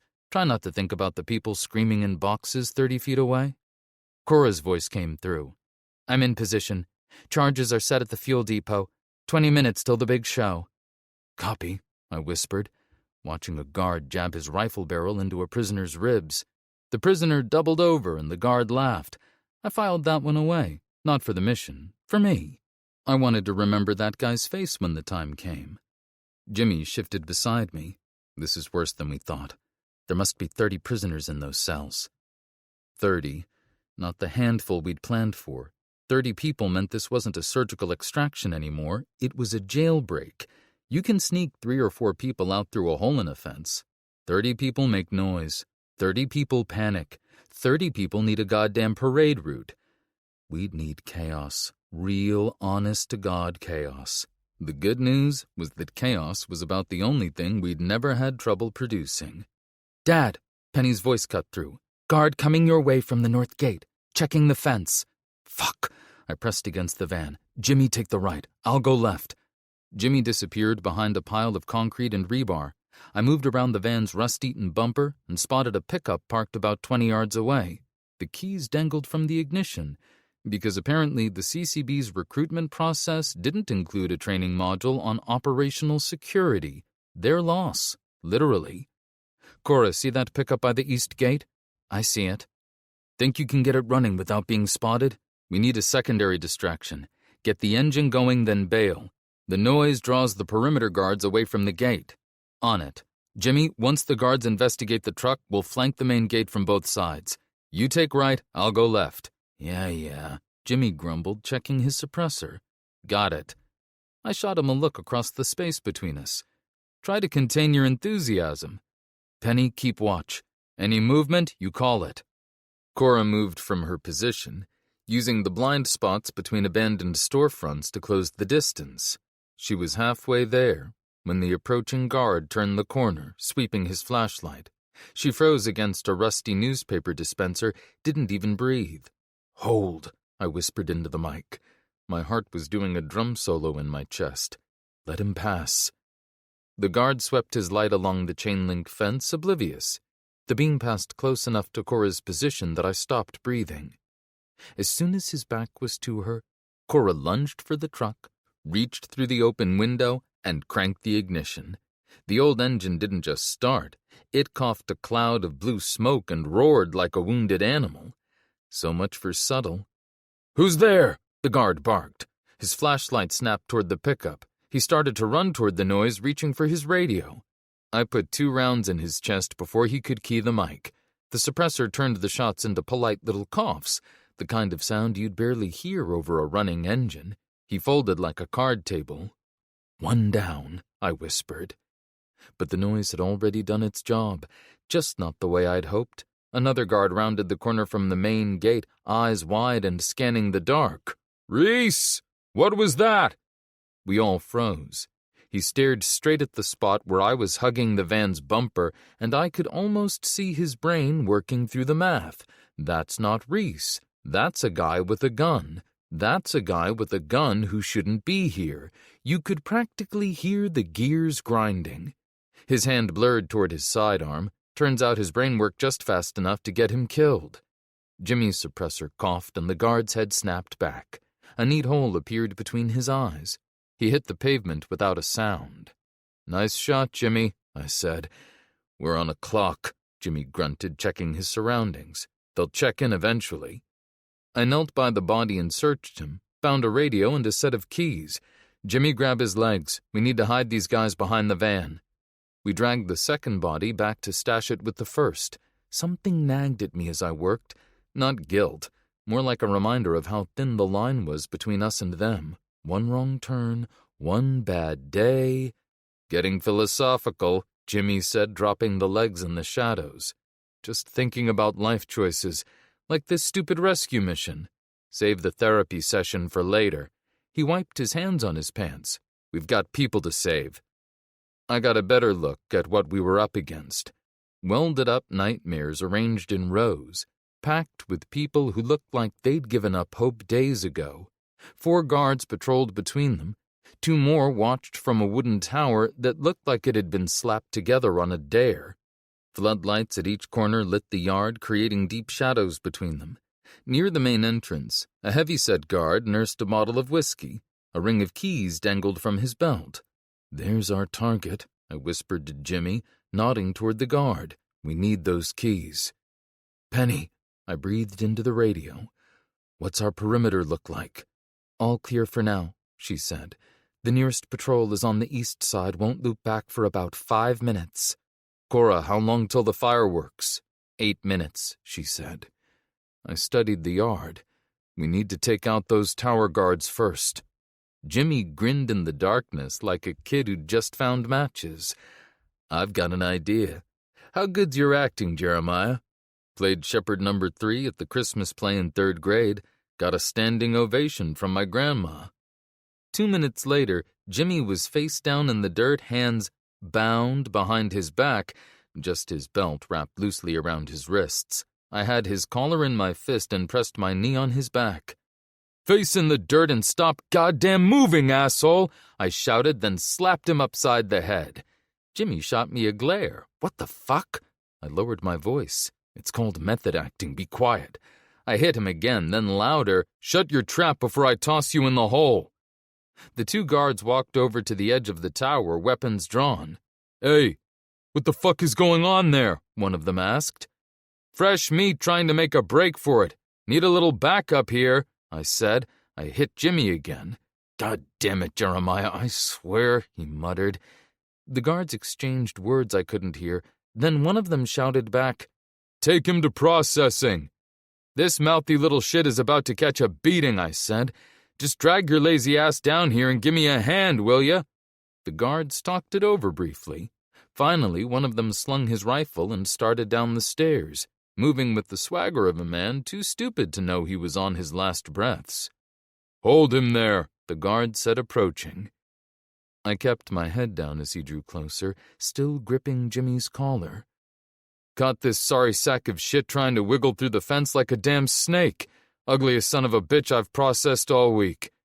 The guard leaned down to get a better look at Jimmy's face. "Don't recognize this one." I shifted my weight slightly and wrapped my fingers around the knife's hilt. I stepped in close and drove the knife upward under the ribs. It wasn't a clean slide. The steel grated against a rib, sending a vibration straight up my arm. I felt the blade bite through layers of heavy tactical nylon before it found the soft give of vital organs.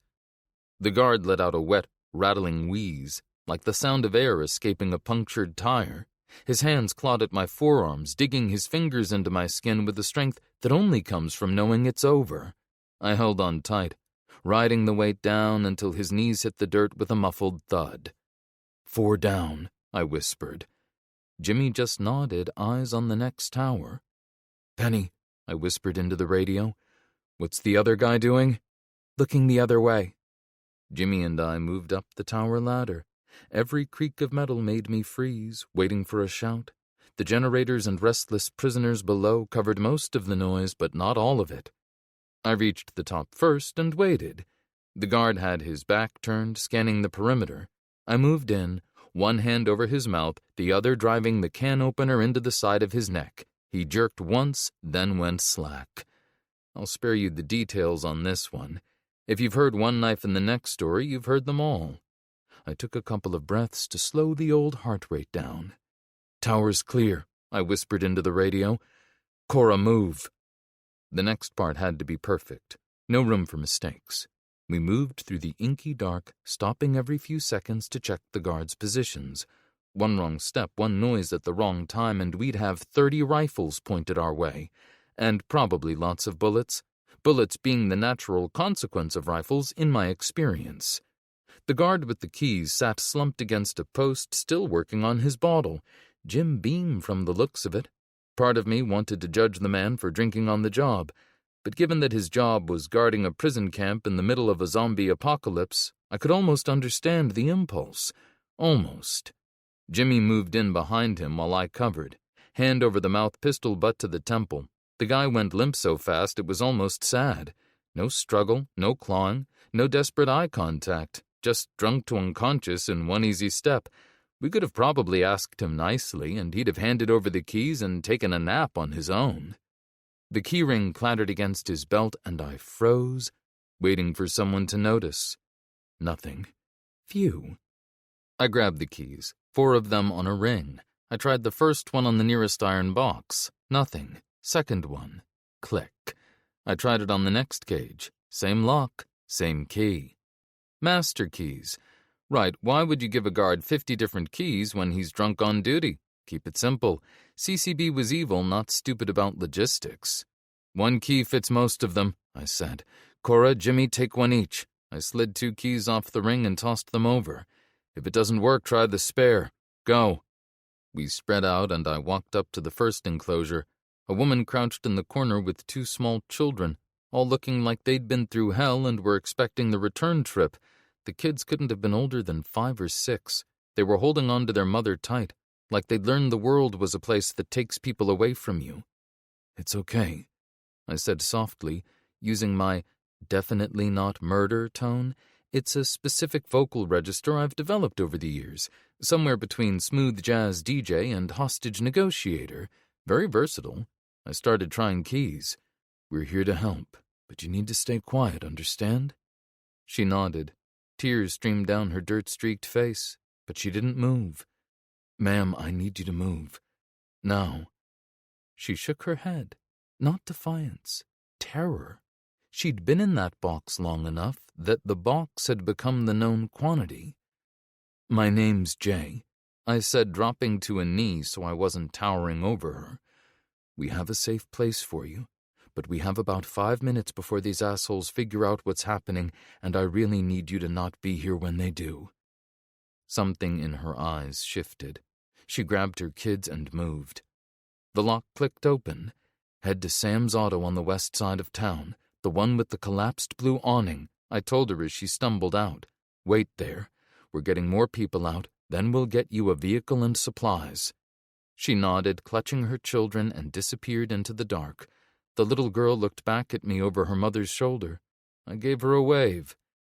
One by one, we worked through the holding pens. And I'm going to level with you. It was bad. I'd like to tell you I handled it with steely composure, but by the 4th cage I was having to swallow hard between each look. Men, women, children, all half-starved, some beaten, a few in a state that made me want to put a knife in every single CCB asshole in this place. Some mumbled thanks.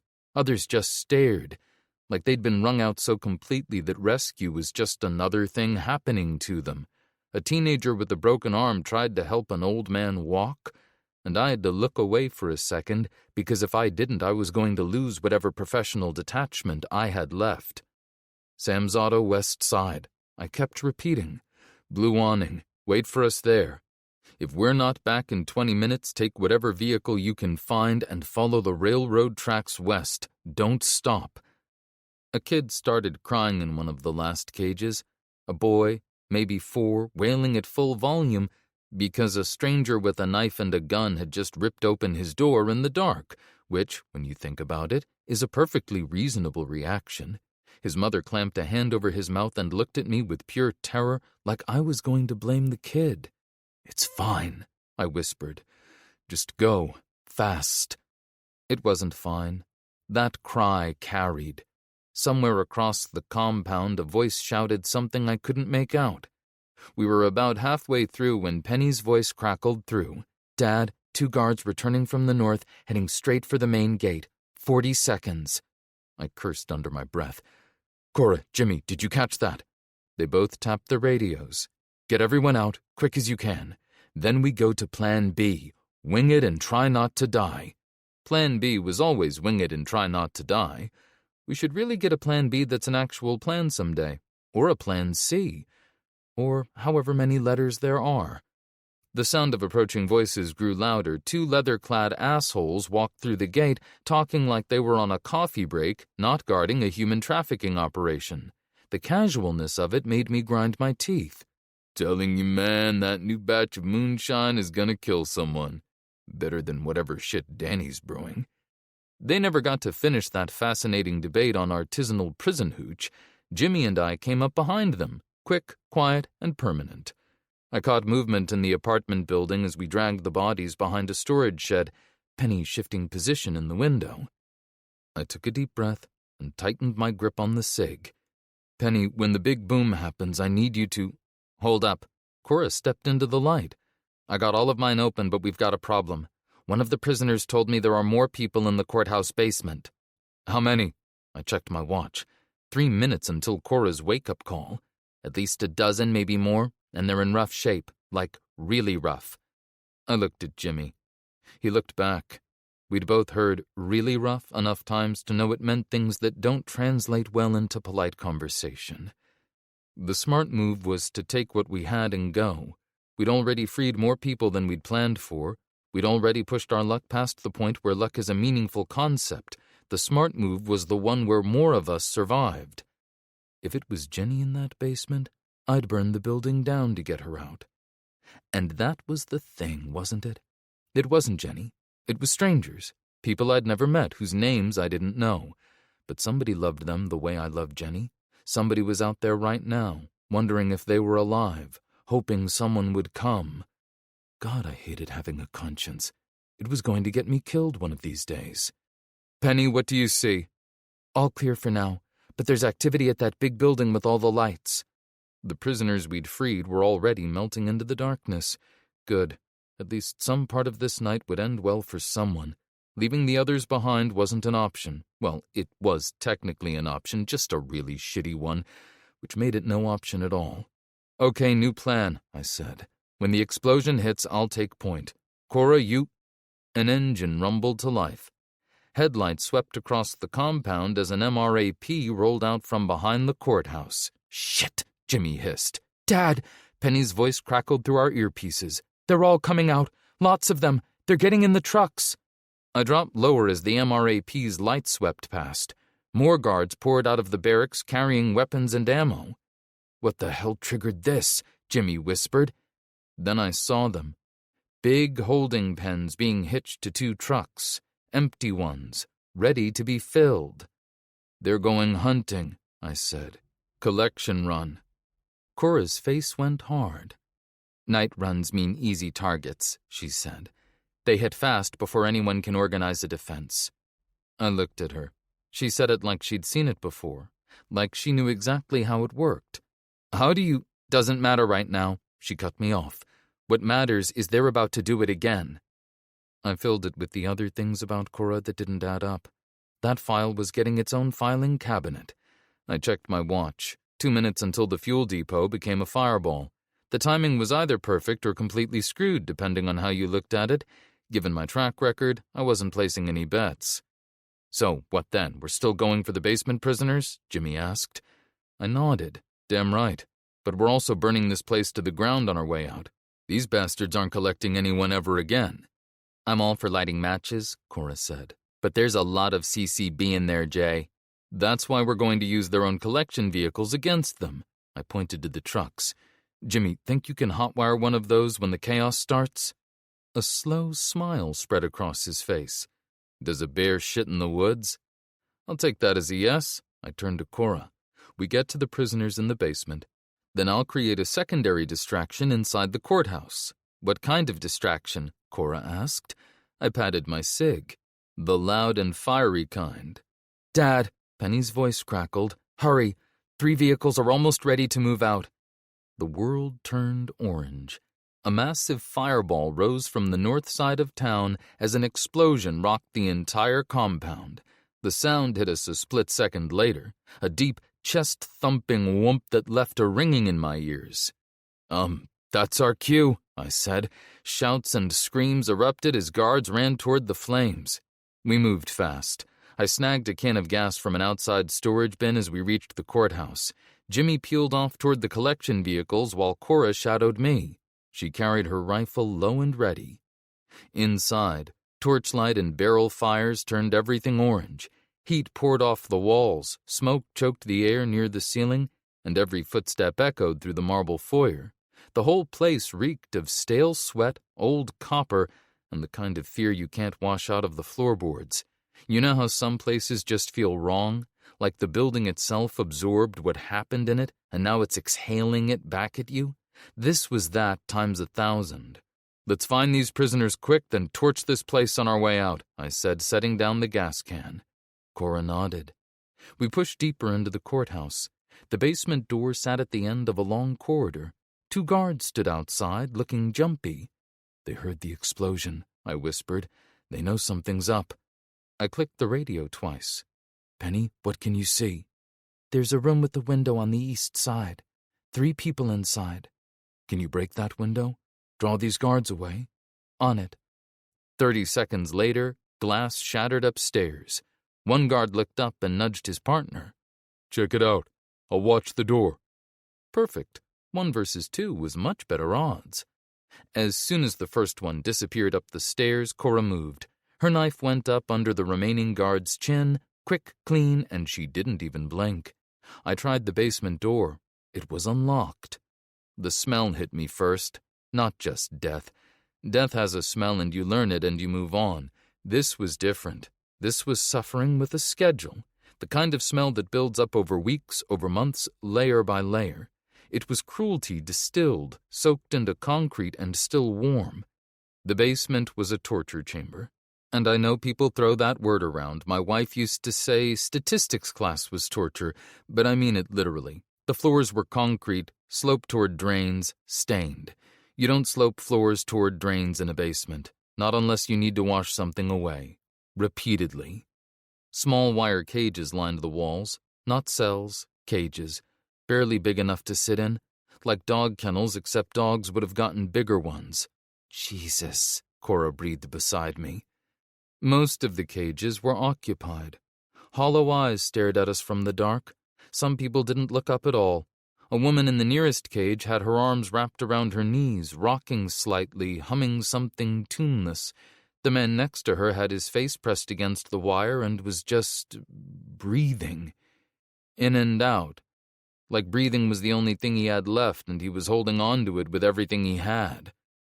"We're getting you out," I said, moving to the first door. "Can anyone walk?" Silence. Most of them just stared. One woman flinched when I reached for her cage and pressed herself against the back wall. Hey, it's okay. We're not CCB. We're here to help." Nothing, just eyes. A man with a badly swollen face, one eye completely shut, the other barely open, finally spoke. His voice came out like gravel. Most of us can walk." He paused, then swallowed like it cost him something. "Kaylee can't. He stopped and started again. Her legs." He didn't say they broke her legs. He couldn't finish the sentence. "We'll carry her," I said, and grabbed the keys hanging by the door. We freed them one by one. 12 people shuffled out of wire cages in a basement that smelled like a slaughterhouse, flinching at every sound. Some of them were so thin I could count ribs through their shirts. The woman with the broken legs, Kaylee, whimpered when we lifted her. A small, high sound she tried to bite back. She grabbed my arm and squeezed, not because she trusted me, but because the pain needed somewhere to go. I felt her fingernails dig in through my sleeve, and I let them. It was the least I could give her. My radio crackled. "Dad," Penny said, "Uncle Jimmy's got one of the trucks, but they spotted him. And that patrol, they're turning back. I think they got called in." "How long?" I asked, helping a skeletal older man to his feet. 2 minutes, maybe less." I turned to the freed prisoners. "Listen up. We've got one shot at this. My friend has a truck outside the west entrance. Move fast, stay quiet, and when we hit the door, run like hell. Anyone who can help someone else, do it." Some of them nodded. Some of them just started moving, which was good enough.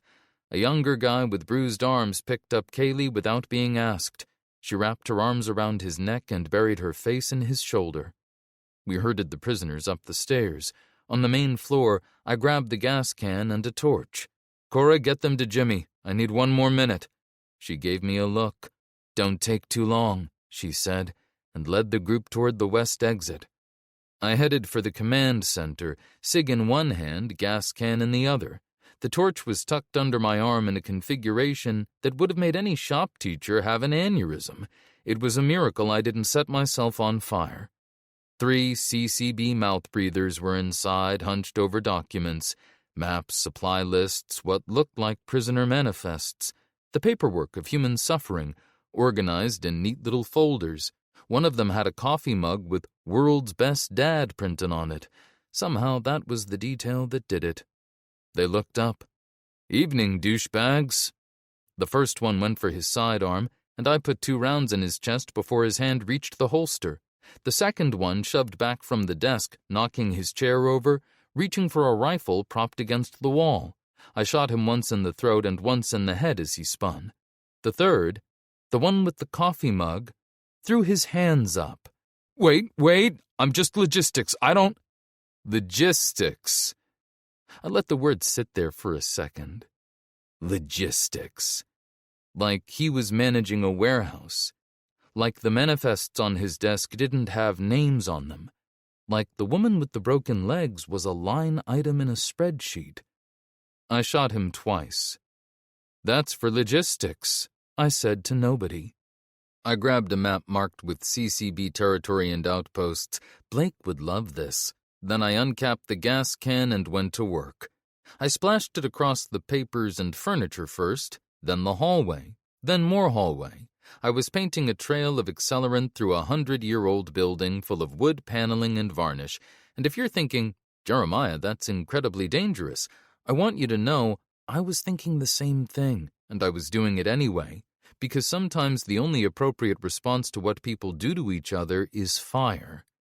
The torch caught the first puddle and the flames spread fast, faster than I expected. The fire raced down the hallway, licking up the walls, catching the ceiling panels. Heat hit my back like an open oven. I was halfway to the west exit when I heard him, boots pounding down the staircase to my left. The guard Penny had lured upstairs with the broken window. He came around the corner at a full sprint and we nearly collided. His eyes went wide, then wider, as he registered the wall of fire rolling up the corridor behind me. He looked at me, he looked at the fire, he looked at me again. His brain was trying to process a lot of information at once, and none of it was good. He went for his weapon. I didn't bother with mine. I straight-armed him in the chest and threw him into the path of the flames. His screams followed me down the hallway as I ran. I'd like to tell you I felt nothing. That would be a lie. I'd also like to tell you I felt bad. That would also be a lie. The truth was somewhere in between, but honestly, I wasn't going to lose sleep over it. I was already running. I burst through the west exit into the night air where Cora was waving frantically from the passenger side of a truck 30 yards away. Behind me, the courthouse windows glowed orange, then red, then blew out in a shower of glass and flame. I gotta tell you, arson is a lot more therapeutic than people give it credit for. Outside, engines roared. The patrols were back. I sprinted to the truck and vaulted into the passenger seat next to Cora. Drive! We tore out of the compound as bullets pinged off the truck's frame. In the side mirror, I could see the courthouse already engulfed in flames. The fire spread faster than I'd expected. Yeah, arson was definitely fun. They're following, Cora said. Good. I reloaded my SIG, leaned out the window, and fired at the closest vehicle. One round hit the windshield, but another caught a tire. It swerved and crashed into a parked car. Penny, I said into the radio, we're heading to the auto shop. Meet us there. Hold on, she said. You've got 2 cars chasing you. Jimmy swerved onto a side street, bouncing over debris. The old pickup's engine screamed bloody murder. Behind us, one SUV tried to make the turn too fast. It flipped and rolled into a storefront in a shower of glass. The last vehicle kept coming, gaining on us as we reached the western edge of town. Penny, I said, still there? Yep, we could use some help. Okay, Dad. She kept her voice steady. I almost heard her letting out a breath. A muzzle flash lit up the apartment building as we passed. The pursuing vehicle's windshield spiderwebbed. It veered hard into a ditch, 6 stories up, in the dark, on a moving target. That was my kid. A secondary explosion rocked the night behind us. I turned to see the barracks erupt in a fireball. I shot Cora a look. She shrugged. Had some C4 left over from Blake's care package. Seemed ashamed to waste it. We reached the auto shop, banged up but alive. The prisoners we'd freed earlier were already there, maybe 15 of them, looking anxious. The 12 from the basement hunched together nearby in worse shape. Penny was already there with Joe, who was barking excitedly. The pickup was an old Ford F-150 Super Crew that had taken hits but would run. Our SUV sat untouched in the garage. All right, listen up, I said. We need another vehicle. Jimmy, check the garage, anything that looks salvageable. Jimmy disappeared inside and came back 2 minutes later, wiping grease off his hands. Panel van.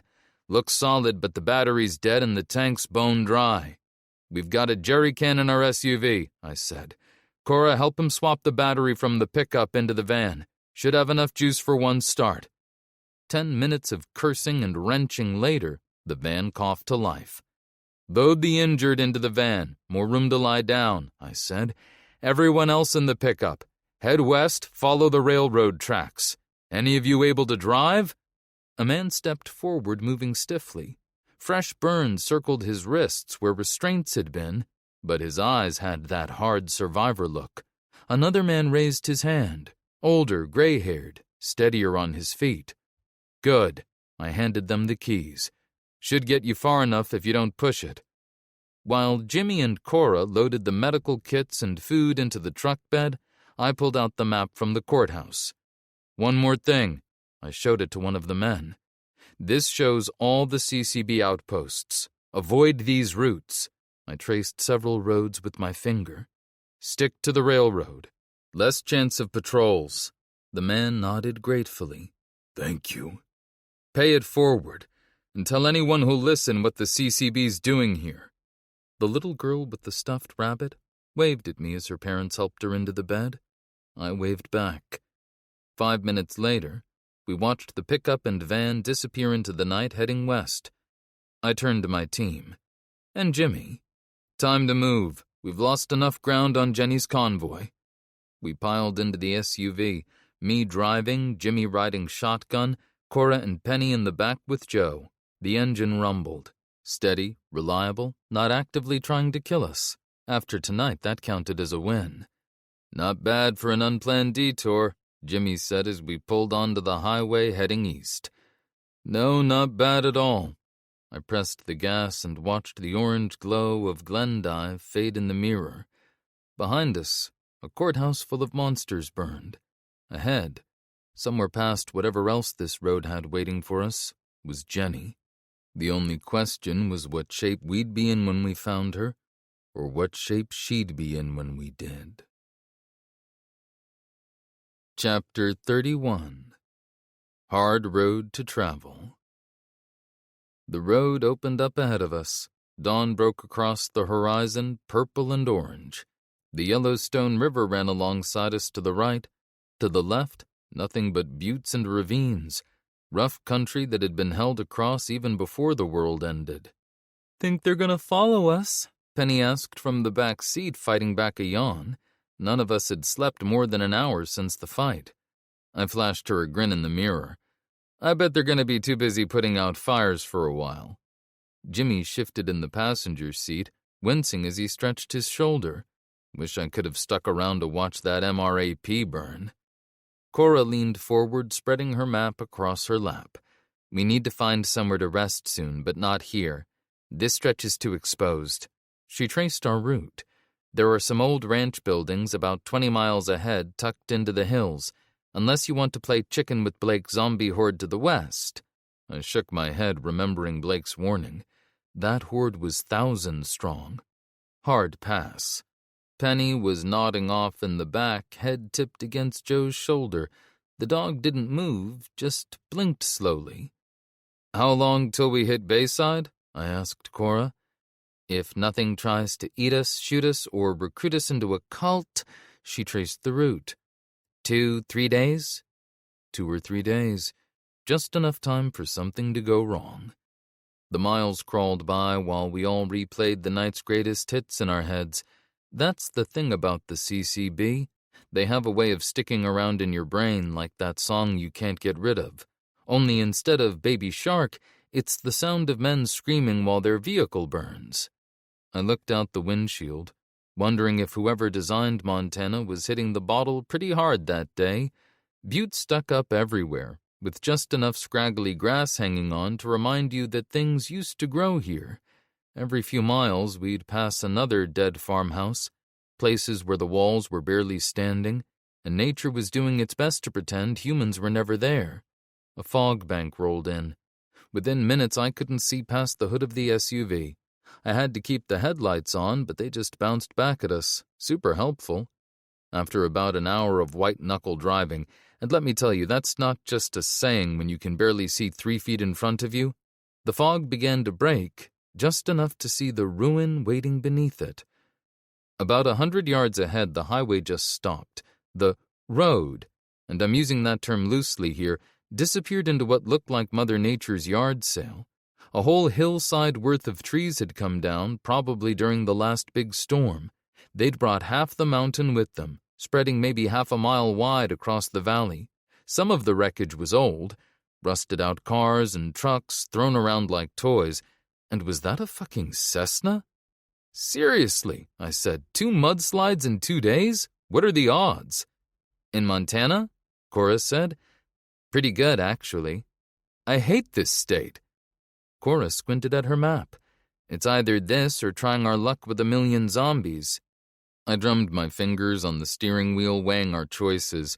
Which would I rather do? Play Frogger with a forest's worth of debris, or reenact Night of the Living Dead with a cast of thousands? Tough call. All right, Team Reed and Jimmy, I said, putting the SUV back in gear. Looks like we're going off-road. Everyone buckle up. The SUV crawled forward, protesting every bump and scrape. Dad, Penny said from the back, I think I see a clearer path over to the left, where that blue truck is lying on its side. Looks like it pushed some of the trees into a kind of wall. I saw what she meant.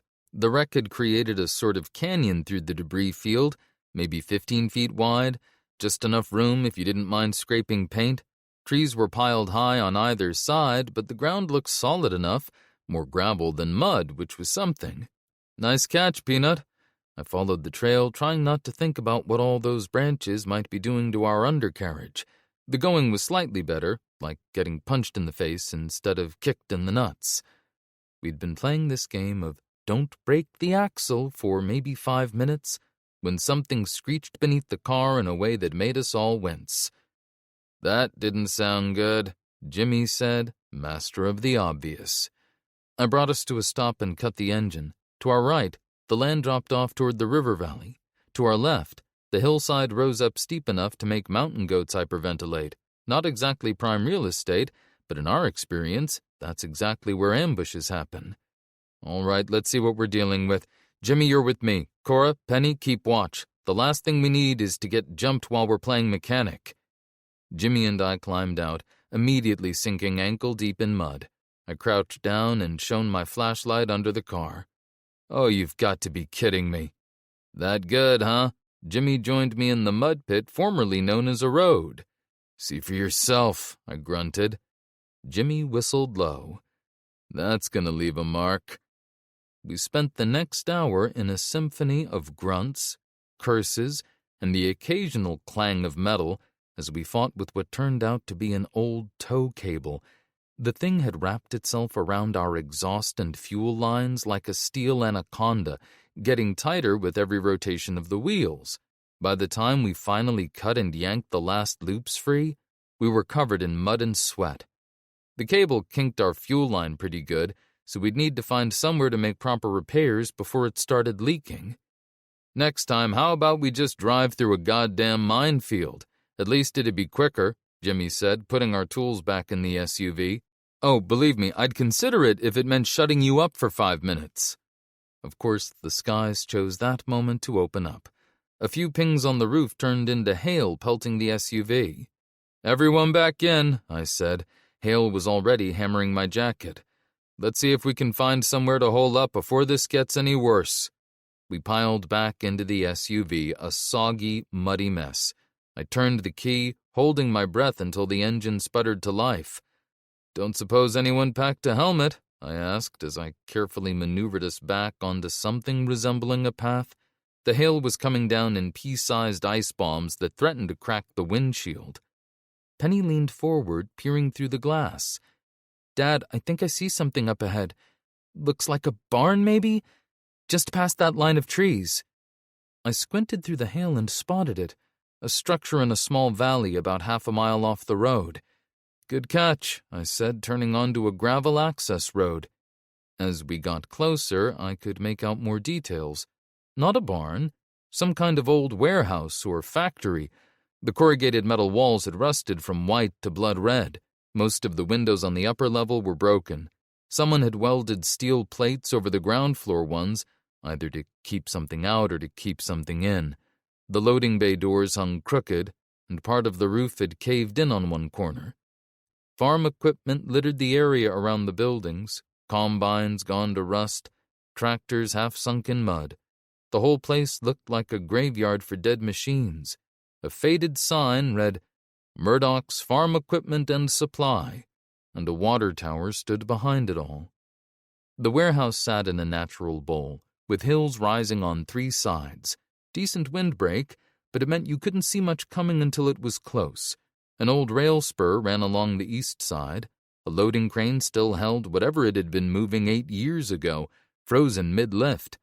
Hail was coming down in golf ball-sized chunks now, denting the hood of our battered SUV. I eyed the warehouse. I didn't love the location, and the weather hadn't been kind to it, but any port in a storm, right? Let's check it out, carefully. Jimmy, you're with me. Cora, Penny, stay in the car until we give the all-clear. And keep those weapons ready, just in case Murdoch decides to throw us a surprise party. Jimmy and I used our jackets as improvised umbrellas, sprinting from the SUV to the nearest loading bay. Have you ever been pelted by hail? Imagine being used as target practice by very angry ice cubes. Note, it sucks.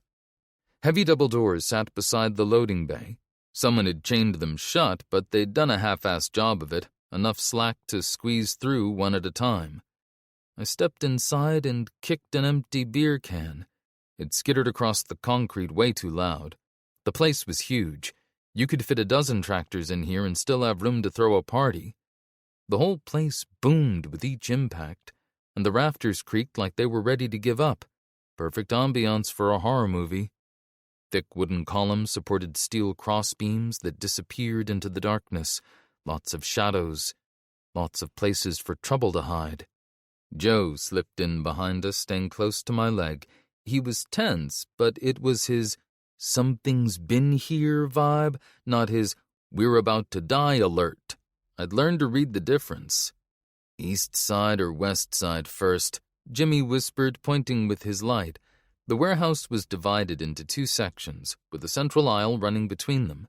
Farm equipment created a maze on both sides, combines, tractors, and machinery I couldn't even name. West. Joe moved ahead, weaving between the machinery. The dog had better instincts than most people, and a nose that hadn't steered us wrong yet. Something clattered in the darkness. Just a loose chain. Probably. Joe paused by a stack of tires, and I tensed, but he just sneezed and kept moving. We worked through the west section, checking behind every piece of equipment, under workbenches, inside anything big enough to hide trouble. Water dripped somewhere in the dark. Every few seconds, a gust of wind found a crack and made the whole building groan like it was ready to collapse. I spotted something between a rusted tractor and a pile of tires, the remains of a campsite. The camp was small and ancient. A sleeping bag rotted into fabric scraps, a backpack with its bottom eaten through, and a fire pit that hadn't seen flames in years. The sleeping bag lay unzipped. Whoever slept here hadn't planned on leaving. A rusted bean can sat empty nearby, crushed flat. "Hold up." I crouched down and spotted a leather-bound book half buried in debris. Dust covered it thick, and cobwebs stretched between the pages. The brass lock hung open, dangling from a cracked leather strap. I brushed off what I could and carefully opened it. The pages were curling with age. Joe sniffed around the rotted sleeping bag while I angled my flashlight at the faded handwriting. "Day 47 since Deadbreak," I read quietly. "Found shelter in an old warehouse. The stock of canned goods should last a week if I'm careful. The radio's been silent for days now. Emergency broadcasts finally stopped." "We doing story time or clearing this place?" Jimmy said. He kept his shotgun trained on the shadows ahead. Yeah. I wiped the dust and cobwebs off the journal before slipping it into my jacket. "Let's finish this." Those early days, when people thought help was coming, before we knew better, that was a hell of a time. We cleared the rest of the west side, dark corners between equipment racks, the loading dock with its old forklift. Metal stairs led up to offices overlooking the floor. "That's the west side of the first floor," Jimmy said. "East side's gonna be fun. Looks like they used it for storage. More places to hide. Let's get Penny and Cora first. 4 sets of eyes are better than 2. I moved back toward the entrance, keeping my cig ready. Joe stayed on my 6, still alert, but relaxed enough to tell me we probably weren't about to get eaten. I cracked the door, waving Penny and Cora in from the SUV. They made it inside between volleys of hail. "Well," I said, surveying our temporary shelter, "welcome to Murdoch's Casa de Rusty Death Trap. Jimmy, you and Cora take the east. Penny, you're with me and Joe. We'll check those offices upstairs. Keep it quiet, and if you find anything bigger than a mouse, yell." Jimmy and Cora disappeared into the maze of shelving and equipment. All I could see were flashlight beams bouncing off metal surfaces. Joe led the way up the stairs to the offices. "Watch your step, Peanut," I said, testing each creaky step.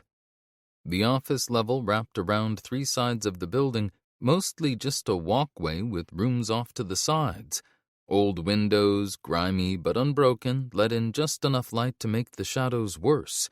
Wait, or is it better?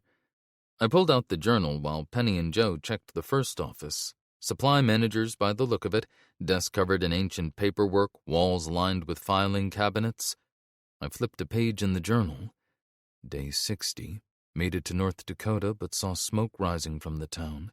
Looters probably, or maybe just desperate people. Hard to tell the difference these days. Should have stayed in Minnesota. The infected are everywhere now. Streets aren't safe. Neither are the people left on them. I flipped to the next page. Day 63. Going through my pack again. Found the plaid shirt Kelly got me. Red and black flannel. She said the pattern brought out my eyes. I just can't bring myself to put it on. Too precious now. What if something happens to it? What if I lose the last thing she touched? Might have to when the weather gets a bit colder. Something scraped inside an office. Joe's head snapped up, ears forward. "Hold up," I whispered to Penny. The sound came again, that wet, meaty drag that always meant trouble. You know that feeling when you just know you're about to step in something gross? Yeah, that. Joe moved forward, low and quiet, leading us toward what looked like a break room at the far end. The door hung crooked on its hinges. I could make out an overturned vending machine in the gap, some chairs, and something moving in the shadows. I signaled Penny to cover the door while I moved in for a closer look. The dragging sound grew louder and wetter. Something caught in my flashlight beam. A hand, gray-green and missing most of its skin, clawing at the floor. The beam followed the arm up to... oh, hell. A zombie was pinned under the fallen vending machine, crushed from the waist down. It tried to drag itself toward us, hissing low. This thing had been dead for a while. It wore a faded plaid shirt. I pulled out the journal. I already knew what I'd find. This was our rider. He never made it out. Day 71. Heard gunshots in the distance all night. Don't know if it was them fighting the dead or each other. Running low on food. Might try for the town tomorrow. "It's him," I said quietly. "The guy from the journal. Day 63, he mentioned the plaid shirt." Penny took a knee and stared at the zombie. "So he's the guy who wrote that?" I nodded, tucking the journal into my pocket. "Yeah." "I'm sorry he didn't make it. You want me to?" she asked. I shook my head. "No, I got this one." I drew my knife. "Sorry, man. Thanks for keeping a record." The can opener went in clean. "Jeremiah!" Cora's shout echoed through the warehouse. "You guys okay up here?" "We're fine," I yelled back, wiping my knife clean. "Found something interesting, though." Jimmy walked in, gun drawn, with Cora right behind him, both ready for trouble, about 10 minutes too late. "What have you got?" Jimmy asked, scanning for threats. "Found the building's previous tenant," I said, sliding the knife back in its sheath at the small of my back. Jimmy's gaze fell on the journal in my hand. "That from him?" Jimmy took the journal, flipping through a few pages. Guy made it this far just to get crushed by a vending machine. He handed it back. Hell of a way to go. I took the journal's key from around the zombie's neck, trying not to think about what came off with it. The brass matched the lock perfectly. This guy had kept his thoughts private, and now here I was reading them. The key and journal belonged together. Maybe I'd keep writing in it, keep his record going. One more voice that wouldn't be forgotten. "He got pinned here," Cora said, examining the body and fallen equipment. "Probably tried to move it alone. Yeah, workplace accidents, always a bitch." I stared at the key, then wiped it on my jacket. OSHA would have had a field day with this place. The storm kept raging outside. Hail gave way to rain that sounded like it was trying to drill through the roof. We took shifts keeping watch, passing the journal around like a bottle of bad whiskey. Each entry was somehow more depressing than the last, a real page-turner about how everything had gone to hell in chronological order. When dawn finally dragged its ass above the horizon, the storm had burned itself out. Our SUV looked like it had taken a beating, but after Jimmy fixed the fuel line and I knocked the worst dents out of the hood, she started right up. I stood there for a minute staring at the warehouse. Just another tomb, basically. The sun caught the broken window upstairs, making them almost look pretty if you ignored the dead guy inside. "All right, Team Reed, and Jimmy," I said, climbing into the driver's seat. "Let's move." I could still see that journal entry in my head as we pulled away. Day 75. A military convoy passed by today. Didn't stop when I waved. Poor bastard probably thought that the convoy passing by was rock bottom. Hadn't figured out yet that rock bottom comes with teeth. "Dad?" Penny asked from the back seat. "Yeah?" "Do you think anyone's still waiting for him?" I adjusted the rearview mirror, watching the warehouse disappear into the rain. "I don't know, Peanut. Maybe, but I hope not." We'd been on the road for maybe an hour when I spotted it, a minivan on the shoulder where the highway curved around an old rest stop. The building was just a concrete shell now, but its overgrown parking lot made a decent buffer between the road and the tree line. Hard to hide an ambush party in that much open space. The family huddled near their van's open hood, looking like they'd been put through a clothes dryer set to "God damn it, this sucks." The father stood with his arms crossed, scanning the road like he expected trouble. Tall guy, early 40s, scruffy beard. Dress shirt gray with dirt slacks patched and repatched. His wife sat on a fallen sign, dark hair pulled back in a messy braid, wearing one of those zip-up hoodies that probably started life as pink but was now the universal color of hard times. The kids looked like mini versions of their dad. Same dark hair, same worried eyes. The boy, maybe 10, wore a Superman t-shirt. His little sister, who couldn't have been more than 6, clutched a one-armed teddy bear like it was the last good thing in the world. She wore a cute yellow dress with a Peter Pan collar. A scrawny black lab lay at their feet, watching us with more hope than suspicion. "Dad," Penny said, leaning forward, "we should help them." I slowed the SUV, checking for the usual red flags. No other vehicles nearby, no glint of rifle scopes in the trees, just a family that had run out of luck about 50 miles from anywhere. My hand touched the journal in my pocket. One man's documentation of how everything had gone wrong one day at a time. How people had stopped being people and started being threats. "We don't know them," Jimmy said. "Could be a trap." "There are children," Cora said. "Yeah, I get that." Jimmy kept his eyes on the group. "But we don't know their situation." I gripped the wheel. God damn it. This was exactly why I preferred zombies. At least they were honest about wanting to kill you. No moral dilemmas, just straightforward brain-eating. "Shit," I muttered, pulling over. "Jimmy, you're with me." "You sure about this?" Jimmy asked, already reaching for the door handle. "No, but we're doing it anyway." He got out of the car but kept his hand near his holster. "Just saying we don't have time for detours." "Noted," I said. "Now put on your best I'm not a complete asshole face. We've got company. Best I can do is not actively hostile." "I'll take it." The man stepped forward, placing himself between us and his family. Brave or stupid. In my experience, the line between the two could get very blurry. "That's far enough," the man called out, hand drifting to his waistband. Not subtle, but survival and subtlety rarely shared the same zip code. I held up my hands, trying to look friendly. It's harder than you'd think when you're covered in road grime and carrying hardware in multiple holsters. "Easy there, Chief," I said. "Just thought you might need a hand." "Car trouble?" The man hesitated, glancing between Jimmy and me. "Engine died. We've been stuck here since yesterday." I nodded toward their van. It was more duct tape than metal, and someone had tried to patch a hole with what looked like a stop sign. "Mind if I take a look? Promise I'll try not to make it worse." He paused, then nodded slowly. I heard the woman whisper, "Tom, be careful." Ah, henpecking on our little post-society paradise. Heartwarming, though in fairness, trusting armed strangers hadn't been a winning strategy for most people lately. I popped the hood and immediately wished I hadn't. The engine looked like something had crawled inside it to die, then invited all its friends over for a memorial service. The radiator hose was shot, split right down the middle. I wiggled it and both ends came free. The serpentine belt looked like it would crumble if I breathed on it.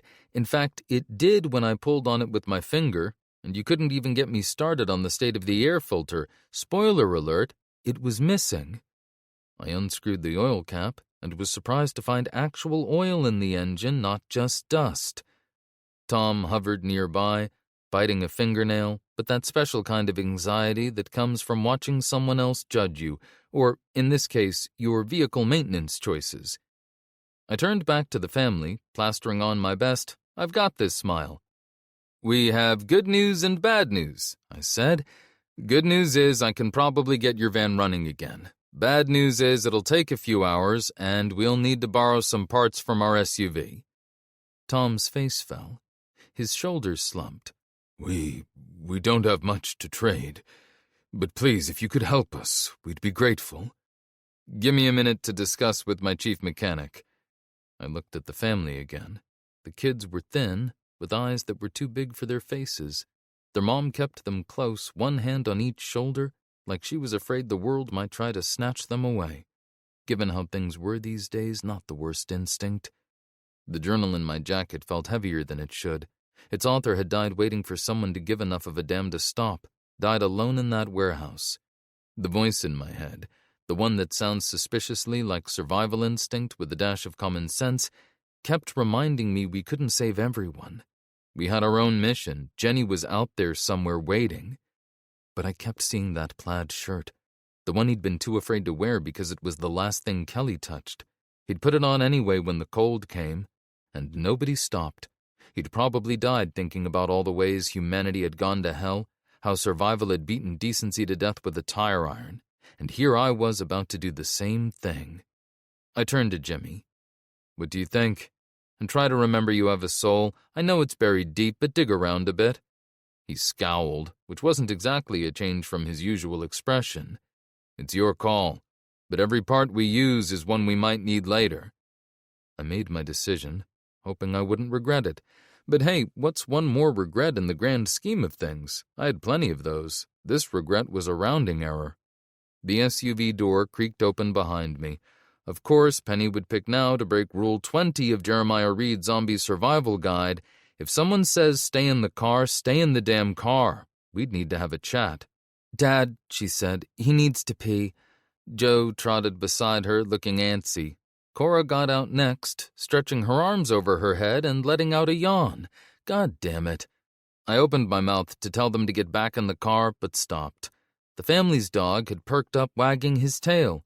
The little girl was looking at Joe with something close to wonder. She reminded me so much of Sophie, back when I'd first found her in that abandoned jewelry store. Sure thing, I said. Just stay close. I'll keep an eye on them, Jimmy said under his breath, then walked over to them. The change in atmosphere was like someone had popped a tension balloon. The little girl giggled as Joe sniffed her hand, and even Tom seemed to relax a bit. This is Joe, Penny said, smiling at the family. He's friendly, I promise. I wiped the grease off my hands, buying time to talk myself out of what I was about to do. It didn't work. Here's the deal, I said to Tom. We've got parts that'll fit your van. It's going to be janky as hell, but it'll beat walking. Hope flickered across his face. What's the catch? The catch is you're going to go to a settlement called Sunlit Meadows about 300 miles west. I'll give you a note saying I sent you and directions. They're good people. You'll be safe there. Why? He asked, like kindness was some kind of con game. These days it probably was. Call it a social experiment, I said, testing this theory that we don't all have to be assholes to survive. I glanced at Jimmy. Results pending. I noticed their thin faces again, the way the dog's ribs stuck out. With a sigh, I added, and we'll throw in some food for the road. In fact, let's get lunch while we work. Our treat. Jimmy appeared at my shoulder, giving me a start. So we're running a charity now? Fucking hell, man, wear a bell or something. I shook myself off. Just helping them get to Sunlit Meadows. Uh-huh. He watched Tom and his family for a moment. You know we're burning daylight, right? I know. I popped the liftgate to grab my tools. Won't take long. Jimmy was quiet for a second. The kids look like they haven't eaten in days. Yeah, I studied the van's engine. They do. He nodded once and grabbed a tool case without another word. Time to see if we could turn this heap of rust into something resembling transportation. Though, honestly, even if I screwed it up completely, the result would be an improvement. Behind me, I could hear the kids laughing as Joe performed his repertoire of tricks for scraps of beef jerky. Penny caught my eye and smiled. Maybe helping people wasn't such a bad detour after all. Don't tell Jimmy I said that.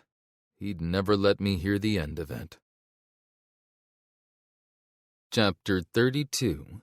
Running on Empty. We'll take 16th past the old mall, I said, following Blake's marked route. His notes hadn't steered us wrong yet, and if he said the highway was hot, I wasn't about to argue. We took the bend off Highway 2, bouncing inside the SUV as we navigated around collapsed traffic lights and cracked asphalt. The city of Minot spread out below us, blocks of abandoned buildings stretching toward the Souris River Valley. Used to be a nice enough place back when that mattered. Now the empty streets looked like somebody had opened a family-sized can of Screw This Town in particular. Dakota Square Mall sat in the middle of what used to be a retail paradise, giving the apocalypse the middle finger. Everything around it had gone to hell, restaurant chains and big-box stores rotting in their cracked parking lots like fish left too long on the dock. But the mall looked ready for war. The defenders had done a hell of a job. Concrete barriers stacked 3 high around the perimeter, with steel plates welded between them. Guard posts dotted the roof built from the ruins of the old HVAC system. The main entrance was a massive gate welded up from semi-trailers and reinforced with what looked like pieces of a grain silo. I could see movement on the second floor between gaps in the fortifications, armed figures patrolling past what used to be Dillard's. The whole setup dominated the highest point in South Minot, giving them clear sight lines in every direction, though something about all that firepower protecting a Victoria's Secret made me wonder if the apocalypse had a sense of humor after all. Well, I'll be damned, I said, slowing the SUV to a crawl. Looks like someone decided to take shop till you drop a bit too literally. A couple of battered trucks were parked near the checkpoint, traders going by the tarps covering their beds. Guards patrolled the walls while people moved supplies through the gate. Not exactly Black Friday crowds, but enough activity to show this place meant business. We should keep moving, Cora said. VEC's already got 3 days on us. Jimmy grunted agreement from the back. The trail's getting colder by the minute. Yeah, I said, already reaching for the gear shift. Let's move. I was about to hit the gas when I spotted it through the morning haze. Near the entrance, half buried in old shopping cart wreckage, a dead zombie with faded green tendrils wrapped around its torso, displayed like some twisted warning sign. 3rd time I'd seen those veins. Whatever VEC was cooking, they were leaving samples everywhere. Hold up, I pointed. You see that? Cora leaned forward. The zombie. It has the VEC calling card, I said. They've been here. Jimmy sat up. How recent? Only one way to find out. I turned toward the checkpoint. 10 minutes. Could save us days. When we pulled up, though, I caught movement on the roof. Figures shifted behind sandbags, attention suddenly on us. A voice boomed out through a bullhorn. State your business! I stuck my head out the window. Looking for information about Virum X. Saw your lawn decoration out front. The guards on the roof stayed tense, but the bullhorn voice came back. Approach slowly. Well, that's inviting, Cora muttered as we rolled forward. The gate opened enough for a woman with steel-gray hair to step through. Welcome to Dakota Square. I'm Rita. She studied us, more curious than hostile now. What's your interest in Virum X? I gestured to the SUV. We're tracking them. Name's Jeremiah. This is Cora, Jimmy, and my daughter Penny. The big guy with his head out the window is Joe. Rita's expression darkened. Yeah, we know them. Bastards came through here about 2 weeks ago, headed west. Convoy of 6 or 7 vehicles. Looked military, but weren't. West. 2 weeks ago. Before they took Jenny. They take anyone with them? Prisoners? Not that I saw. They wanted to trade, but we gave them the boot. Shit. Dead end. Every lead I chased either went cold or pointed somewhere I'd already been. Jenny was out there getting further away while I played detective in a shopping mall. Did they say where they were headed? Rita shook her head. Didn't offer, and we didn't ask. People like that, you just hope they keep moving. Appreciate the intel, I said. Not everyone's so neighborly these days. Rita smiled. World's got enough assholes in it. Besides, anyone hunting VEC is probably good people in my book. She glanced at Penny petting Joe. Or at least not completely terrible people. Dead end, Jimmy said from the back as we pulled away from Dakota Square. For now, I said. VEC had been here 2 weeks ago, heading west. We were heading east, but they had used the same route. The sun was climbing toward noon as we headed out of Minot. Buildings thinned out, giving way to fields that hadn't seen a plow in 8 years. Highway 2 stretched ahead like a dirty ribbon, promising nothing but more trouble between us and Dickinson, where Bayside waited for us. The first weird noise came about 20 minutes out. That same metal-on-metal screech we'd heard during the hailstorm, only angrier now. That's not good, Cora said from the back seat. It's fine, I said, though the engine made a sound like marbles in a garbage disposal. Probably should have done more than a quick check after that tow cable tried to marry our undercarriage, but we'd been in a hurry, and hindsight's a real bitch sometimes. Told you we should have done a full check, Jimmy said. Yeah, you did. I couldn't exactly argue with him, but I wanted to. The engine cut out completely. Smoke started curling from under the hood. I guided us onto the shoulder. Fuck. Jimmy was already unbuckling. Let's see how bad it is. I popped the hood, thinking, it can't be that bad. And oh boy was I wrong. That tow cable had done more damage than a quick roadside patch could fix. Still, we gave it a whirl. Duct tape, zip ties, and lots of cursing. For about 20 minutes, we actually thought it might work. See? I said as the engine coughed back to life. Just needed some love. We made it 5 miles, which, in fairness, was 5 more than I expected. I chose to see it as a win. The engine chose to see it as its final act of defiance. Then came the smoke, and the sound of something dying slowly under the hood.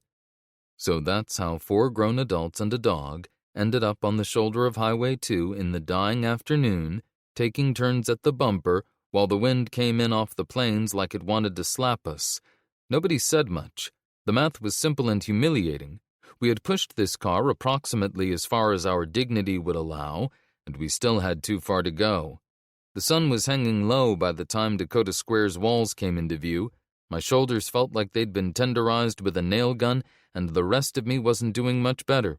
We'd been pushing the damn car for 2, maybe 3 hours, though we did get lucky for a bit with some downhill coasting. Still, we were exhausted. Even Jimmy had run out of creative ways to blame me. By the end, he was just grunting like a pissed-off bear every time we hit a pothole. The duct tape had been his idea, which probably explained the extra bitterness. Penny had done her best with the steering, but there's only so much finesse you can manage with 3 tired idiots pushing a 2-ton SUV through winter slush. Joe kept his head out the window the whole time, tongue lolling, tail wagging. I'm pretty sure he was mocking us. Nothing says, competent survivors, like pushing your dead car back to the place you left 2 hours ago. Dear God, I wheezed as we reached the checkpoint. We made it. I slumped against the SUV's passenger door, wondering why I couldn't feel my legs. One of Rita's guards called down from his post. You folks forget something? Just our dignity, I shouted back, and maybe a fuel line, and a gasket or two. Rita came out to meet us, taking one look at us and trying not to smile. Car trouble? That obvious, I managed between breaths. She waved us through. Get that heap into Bay 3. Ramon can take a look at it.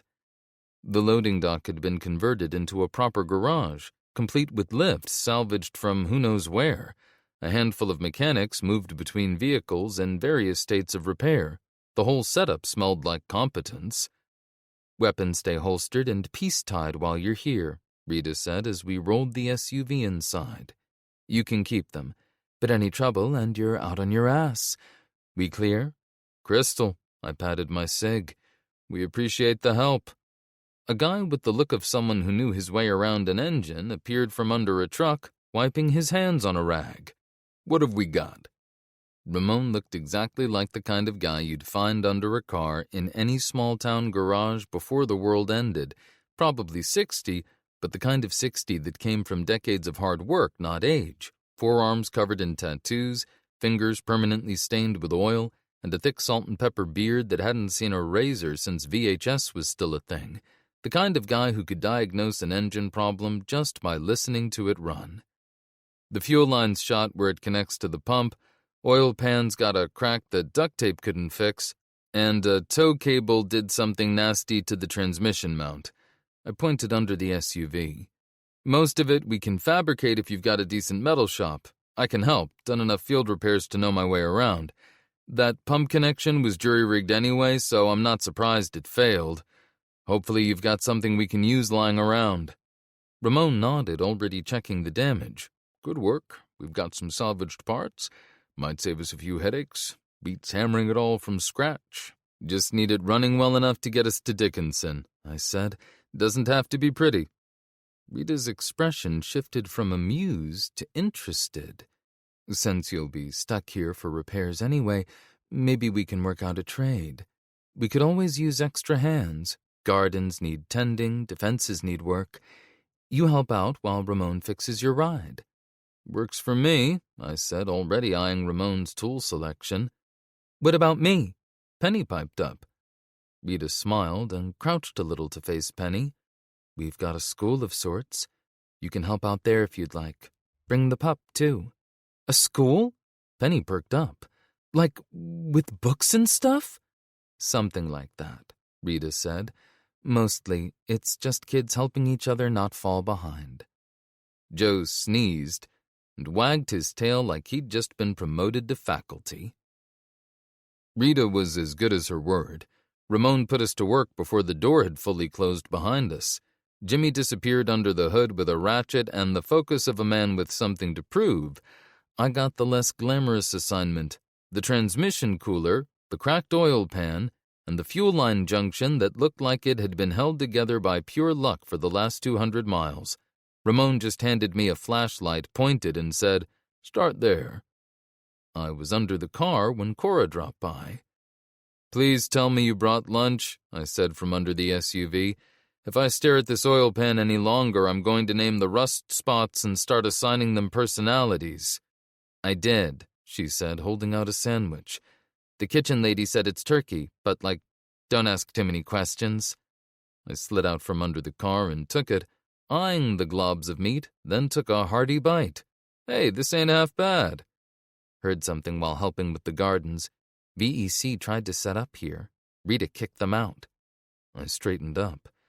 Set up how? Didn't get details. Just that they wanted to use Dakota Square for something, and Rita told them to fuck off. Smart woman. I glanced at Ramon. Is Rita around? He pointed toward the back. Rita's office was the old mall security station. Some of the ancient CCTV monitors actually worked, grainy feeds of the walls and gates. Rita looked up from a pile of papers. Figured you'd want to know about Vera Max. What happened?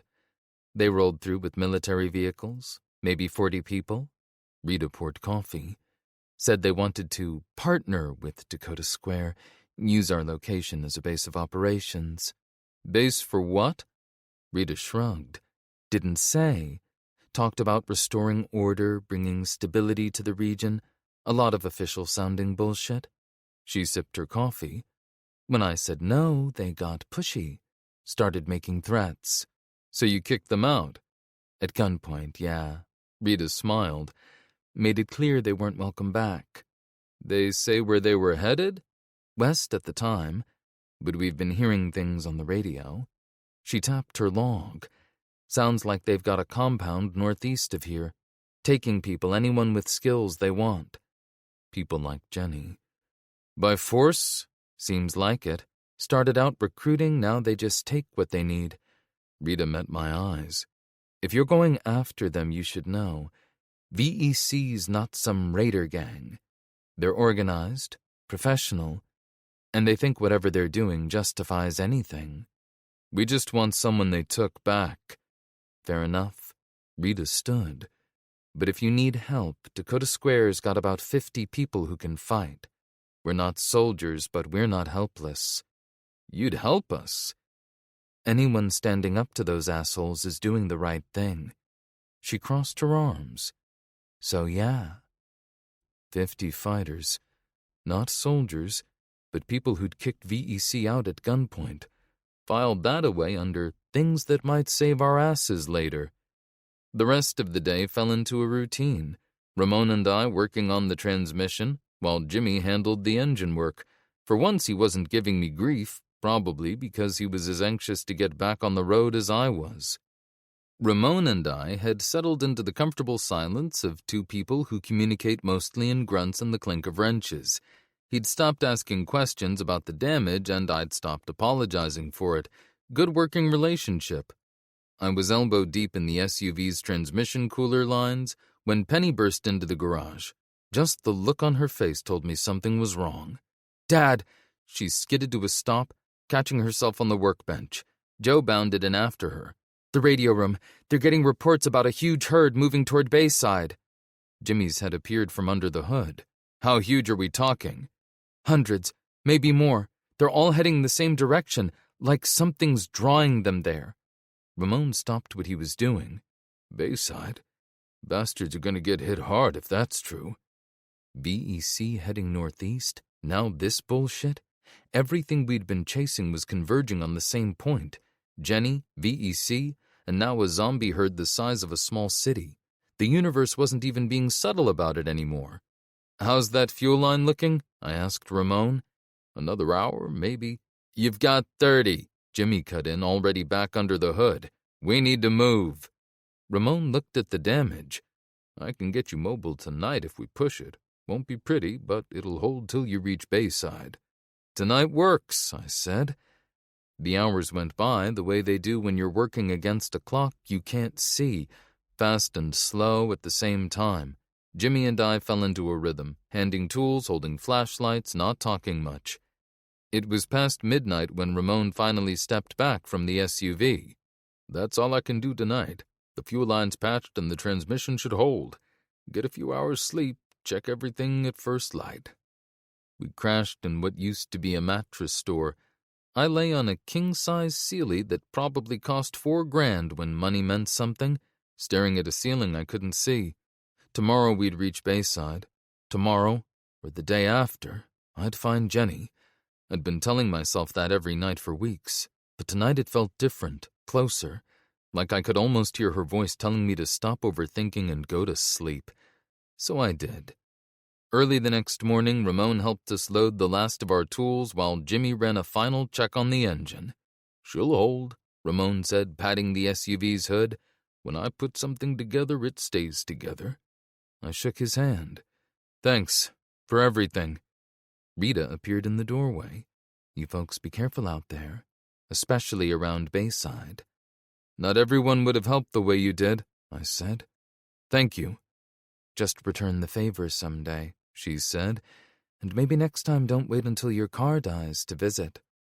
Penny gave Ramon a quick hug, while Cora traded some final information with Rita. Even Jimmy managed a gruff thanks that sounded almost sincere. Dakota Square's walls shrank in the mirrors as we pulled out through the gate. Ahead lay nothing but open road, and whatever was drawing those zombies to Bayside. I took one last look at them all. For a Fall of Mankind-style fixer-upper, they hadn't done half bad. Less Dawn of the Dead and more Pimp My Mall Doomsday Edition. "Think we'll see Rita again?" Jimmy asked as we hit the road. "Probably. She strikes me as the kind who'd survive a nuclear winter just out of spite." I caught Penny's smile in the mirror. "I like this place. Hope we can visit again," she said. If half the shit we'd heard about VEC was true, we were gonna need friends like Rita, and all of Rita's friends, and even her acquaintances. "Me too, but for now, let's go get your mom." Chapter 33. Just Out of Reach. "Hey, Dad," Penny said from the back seat, unwrapping her last Snickers. "Want a piece?" "Ah, yes, the king, baby," I said, reaching behind me with my right hand. "There used to be whole stores filled with candy bars, you know, floor to ceiling with nothing but candy." "No way." She sat forward. "Like, how big?" "Like that convenience store," Jimmy said from the front seat, turning to look at her. "But filled with every kind of chocolate you can imagine." "Bigger," Cora added. "Remember that one in the Mall of America? Had a rainbow wall of M&Ms. Every color they made." She arched a rainbow with her hands. "How many colors?" Penny practically bounced in her seat. "Let's see." I drummed my fingers on the steering wheel. "Blue, red, yellow, green, brown, orange. Then they started getting fancy. Purple, pink, and even made special colors for holidays." "And ice cream shops," Jimmy said. "Baskin-Robbins had 31 flavors. 31 flavors? Penny asked. Her eyes lit up like we'd just told her unicorns were real. "Wow." "Mint chocolate chip, rocky road, butter pecan, strawberry shortcake," Cora started. "Cookie dough," Jimmy added. "That was the best." "This is the best thing I've ever heard," Penny said, but she kept staring at that Snickers wrapper like it was a window into another universe. "Holy shit," I breathed out, already cranking the wheel hard right. The road dipped slightly as we came around a bend on Highway 22. I eased off the gas as the landscape opened up before us. A bitter wind cut across the open prairie, carrying the first hint of sleet that tapped against the windshield.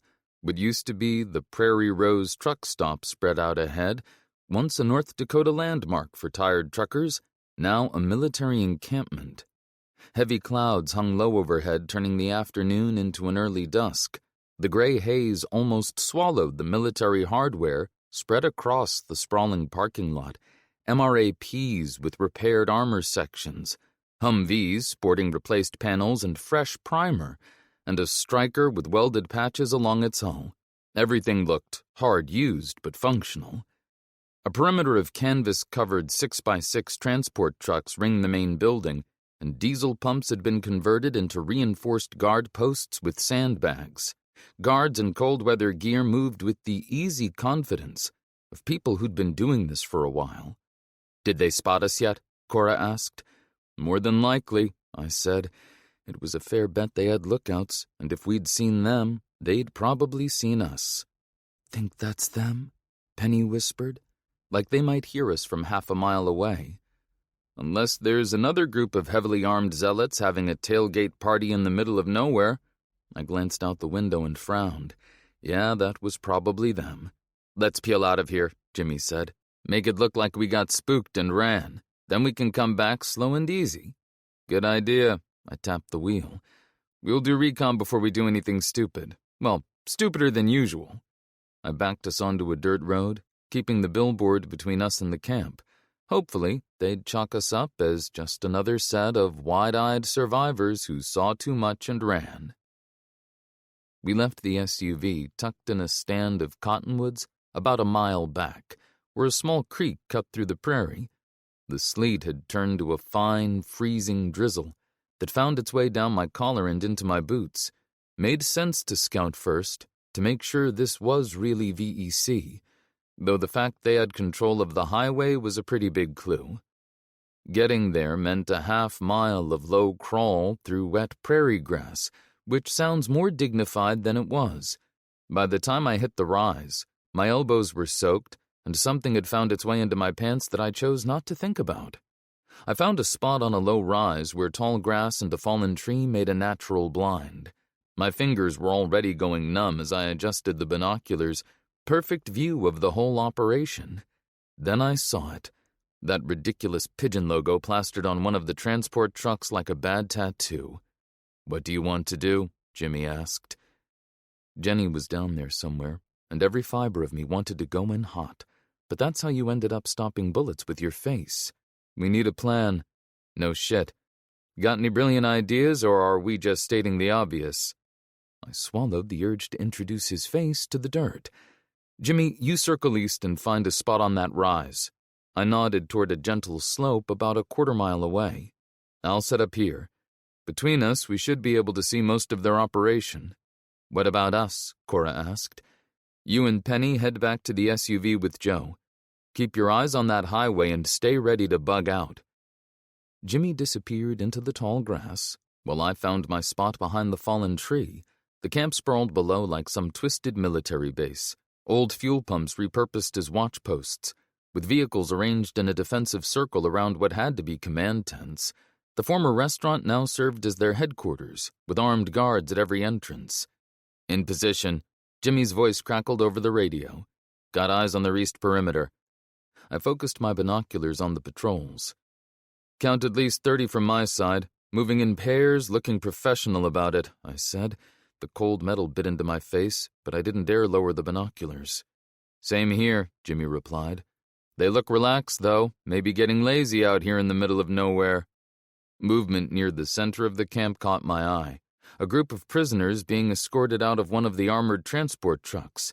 And there she was. "I've got eyes on Jenny," I said into the radio. I hadn't realized I'd stopped breathing until my lungs kicked back in. "Same," Jimmy's voice crackled. "Northwest side coming out of the transport." She was alive, hurt maybe and cuffed, but alive. The prisoners lined up in what used to be the truck stop's parking lot. Their breath made small clouds in the freezing air as they shuffled across cracked asphalt dusted with sleet. The guards kept their distance, rifles at the ready, gloved fingers never far from triggers. Jenny stood out immediately. Something in the way she carried herself even in zip ties. While other prisoners hunched against the frigid air, shoulders drawn up to their ears, she kept her back straight, eyes constantly moving. I watched her through the binoculars as she bumped shoulders with a rail-thin man who looked ready to collapse, saying something that made him straighten slightly. When a man shoved a prisoner who'd stumbled, Jenny's eyes tracked him, calculating. "She's already sizing up who she's taking out first," Jimmy muttered over the radio. "How many?" Cora asked. "What kind of weapons are we up against?" 2 with the prisoner group, maybe 30 total in camp," I said, scanning the perimeter. "All kitted out in proper gear, assault rifles, shotguns, a few grenade launchers." "How many prisoners total?" Cora asked. 24, maybe, I said, watching Jenny work the crowd. "Mix of men and women. One big guy with a scarred face is watching the soldiers like a wolf studying sheep." I forced myself to look away from Jenny and study the camp layout. A figure with white hair stood by the command vehicle, pointing at maps while others nodded. Had to be the muckety-muck in charge. An enclosed trailer behind him drew my eye. No windows, electronic security pad, men posted at both ends. People in lab coats hurried between the trailer and the rest stop vehicle bay. They carried metal cases, clipboards, and vials, all of which screamed, "We're up to no good." "There's something else," I said. "They've got some kind of mobile lab set up. Heavy security." "Whatever VEC's really doing," Jimmy said. "That's where it's happening." "So what's the plan?" Cora asked. Good question. Part of me wanted to know what sick shit was in that trailer, but we were here for Jenny. Everything else was a distraction. "We stick to the mission. Get Jenny, get out, blow shit up if necessary." "Copy that," Cora replied. We watched until dusk, mapping sentry rotations. They kept the prisoners in 2 armored trucks and brought them out at regular intervals for meals and whatnot. "Time to pull back," I radioed Jimmy. "We've got planning to do." We regrouped at the SUV in the last gray light of afternoon. Everybody was cold and nobody was happy. I spread my sketch of the camp across the hood while the freezing drizzle did its best to ruin it. All right, there are 3 rules for stupid plans, I said. 1, if it sounds like a suicide mission, it probably is. 3, never volunteer for suicide missions. Cora raised an eyebrow. You skip number 2. If you die, I'm taking your stuff. Those are terrible rules. She thought about it. I want rule 4. Whoever comes up with the plan goes first. You can't come up with your own rules. It doesn't work that way. I just did. Fine. Rule 5. Whoever adds rules to the plan also goes first. She opened her mouth, then closed it. Damn it. That's annoyingly airtight. I've had practice. I tapped the hood. Okay, we've only seen 2 prisoner exercise periods, but that's our window. They bring them out, we move. With at least 6 guards watching them, Cora said, plus more throughout the camp. Yeah, but check this out. I pointed at my sketch. Drainage ditch along the east side. Runs right up to where they had the prisoners this morning. Blind spot. Jimmy leaned in. Same play as Glendive. Create chaos. And I grabbed Jenny during the confusion. I finished. Worked on the CCB, quick snatch before they organize. I handed Cora the scar. Take that ridge to the east. 200 yards out, good vantage point. And me? Jimmy asked. You'll create our distraction from the western edge. Hit vehicles, equipment, anything loud. Make them think we're everywhere. Penny reached for her bow, but I shook my head. Not this time, Peanut. You'll be our eyes in the sky. I handed her the Remington 700. You're our best shot at distance, and we need someone to watch our backs. She nodded and set her jaw. Okay, Dad. Joe stays with you. He'll give you a heads up if anyone comes snooping around. Joe huffed in agreement. Cora spread out the map I'd sketched of the camp. So Jimmy creates chaos from here. She pointed to the western edge. You rush in while I provide cover, but how do you signal Jenny? She won't be expecting us. I'll just have to catch her eye, I said. Jenny's smart. The moment she sees me, she'll know what's happening. And if it all goes to hell, Jimmy asked. We improvise, I said, meeting each of their eyes. If I can't reach her, or VEC responds too fast, we abort. What about the other prisoners? Penny asked quietly. I sighed. I wanted to save them all, but we couldn't. They're not our mission. We get Jenny, we get out. I wanted to say, screw the rest, but I was trying to be a better role model, you know? Cora checked her magazine. And once you have her, we all retreat separately back to the SUV. Staying apart makes us harder to track. Jimmy nodded. Basic hit and run. I like it. We move at dawn, I said, checking my watch. Sentries will be tired, less alert. Plus, it's hella cool. I stared down at the crude map as the others prepared, tracing the path from the ditch to where I'd seen Jenny. It wasn't much of a plan. In fact, it barely qualified as one. But Jenny was down there, and every hour increased the chance they'd move her somewhere we couldn't reach. Sometimes the only plan is to make your move and deal with the consequences. Fortune favors the bold, or gets them killed. Either way, we were doing this. We moved into position an hour before dawn, that dead time when even professional soldiers get sloppy. Cora belly-crawled to her spot on the eastern ridge, rifle bag slung across her back. Jimmy crouched beside me, checking his MP5 one last time. Operation Smash and Grab is a go, I said into the radio. Try not to fuck it up. Looking at you, Jimmy. Jimmy flipped me off, before moving toward his position at the western tree line. I slipped down into the culvert, immediately soaking my pants in what I hoped was just rainwater. The smell suggested otherwise. I could make out the rest stop layout more clearly from ground level. 3 armored trucks formed a U-shape around the old parking lot where yesterday's prisoner exercise had taken place.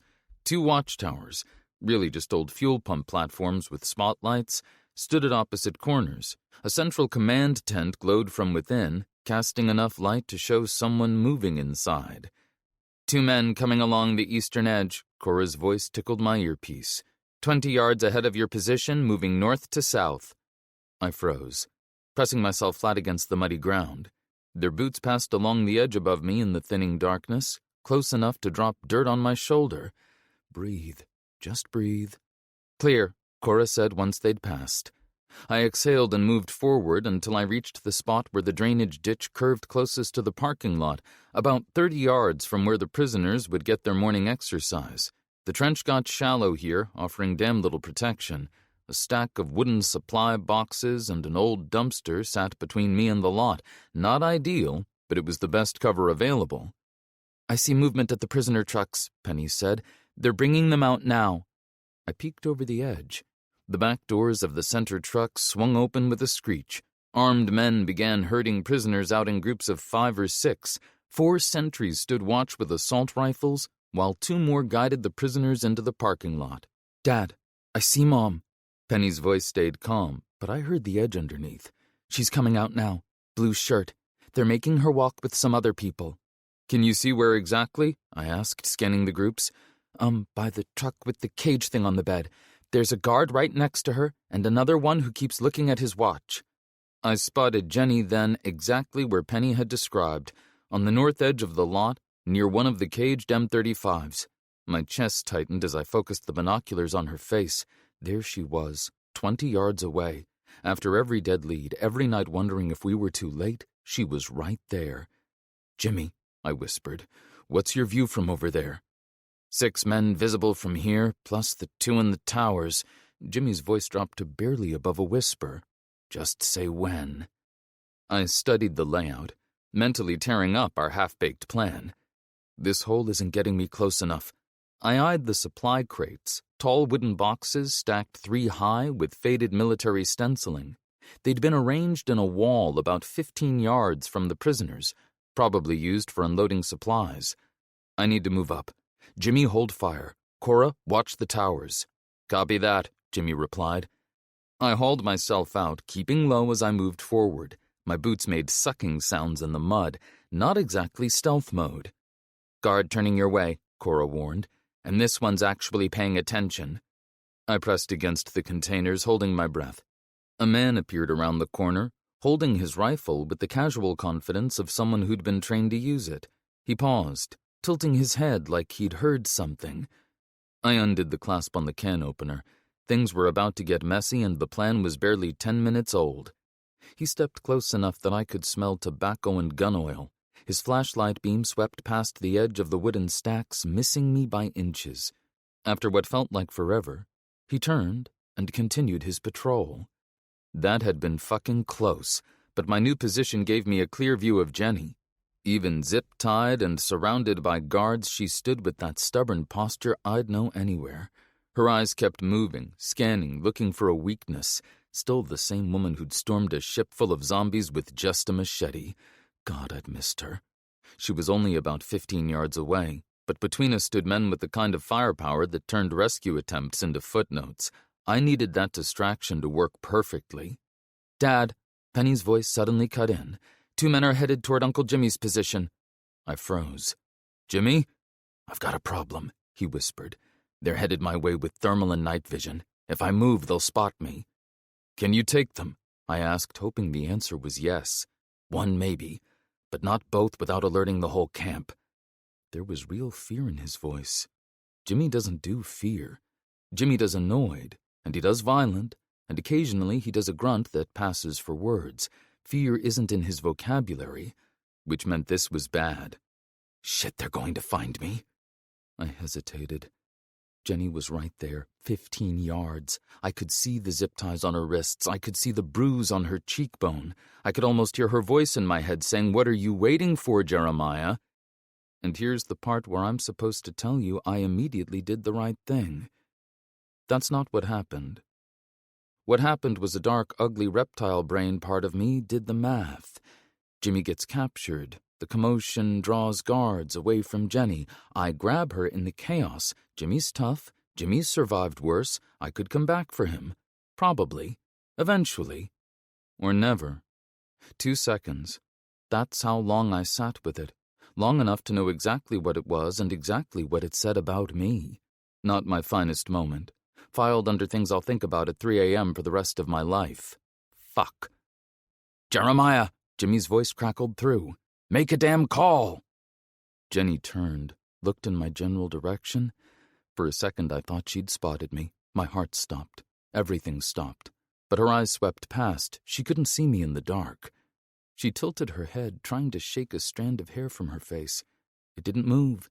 She blew at it, a short, sharp puff, and the strand fluttered and fell right back. She blew again. It moved. She went back to scanning the compound like nothing had happened. That stupid, tiny, nothing moment. That was Jenny in her bones, zip-tied, beaten, probably terrified, and she still couldn't let a piece of hair win. She'd fight the hair. She'd fight the zip ties. She'd fight the guards and the compound and the whole goddamn apocalypse because that's who she was. I was going to get her back. Not tonight. But I was going to get her back or die trying. And right now I needed to make sure the people I still had didn't get killed because I couldn't let go of what I couldn't reach. "Dad," Penny's voice wobbled over the radio. "I'm about 200 yards out, behind that concrete barrier. Wind's barely a whisper from the east. I think I can shoot one of them. But you need to tell us what to do right now." I closed my eyes. Deep breath. "Penny, take the shot. Jimmy, drop the other one." "I got him," Penny whispered. For a moment, all was silent. No bang. Just the wet thwack of lead hitting Kevlar or bone from 2 football fields away. Then the parking lot erupted into a hive of high-decibel panic. Officers screamed orders that stepped all over each other, and prisoners scattered like marbles dropped on tile. Jimmy opened up from the western tree line, spitting controlled bursts from his MP5 that chewed into the VEC's perimeter and kept them from finding their footing. A guard came charging around the crates, leading with his rifle. I didn't give him the chance to level it. I tackled him and we hit the freezing asphalt with a bone-jarring thud. I rolled through the impact, getting to my feet first while he was still trying to find his lungs, and brought the butt of my scar down hard against his temple. Then I put a round through his head. Gunfire cracked across the rest stop, time to make my move, but VEC had already locked down. Fast. A guard grabbed Jenny and yanked her toward the nearest truck. Another raised his rifle, scanning.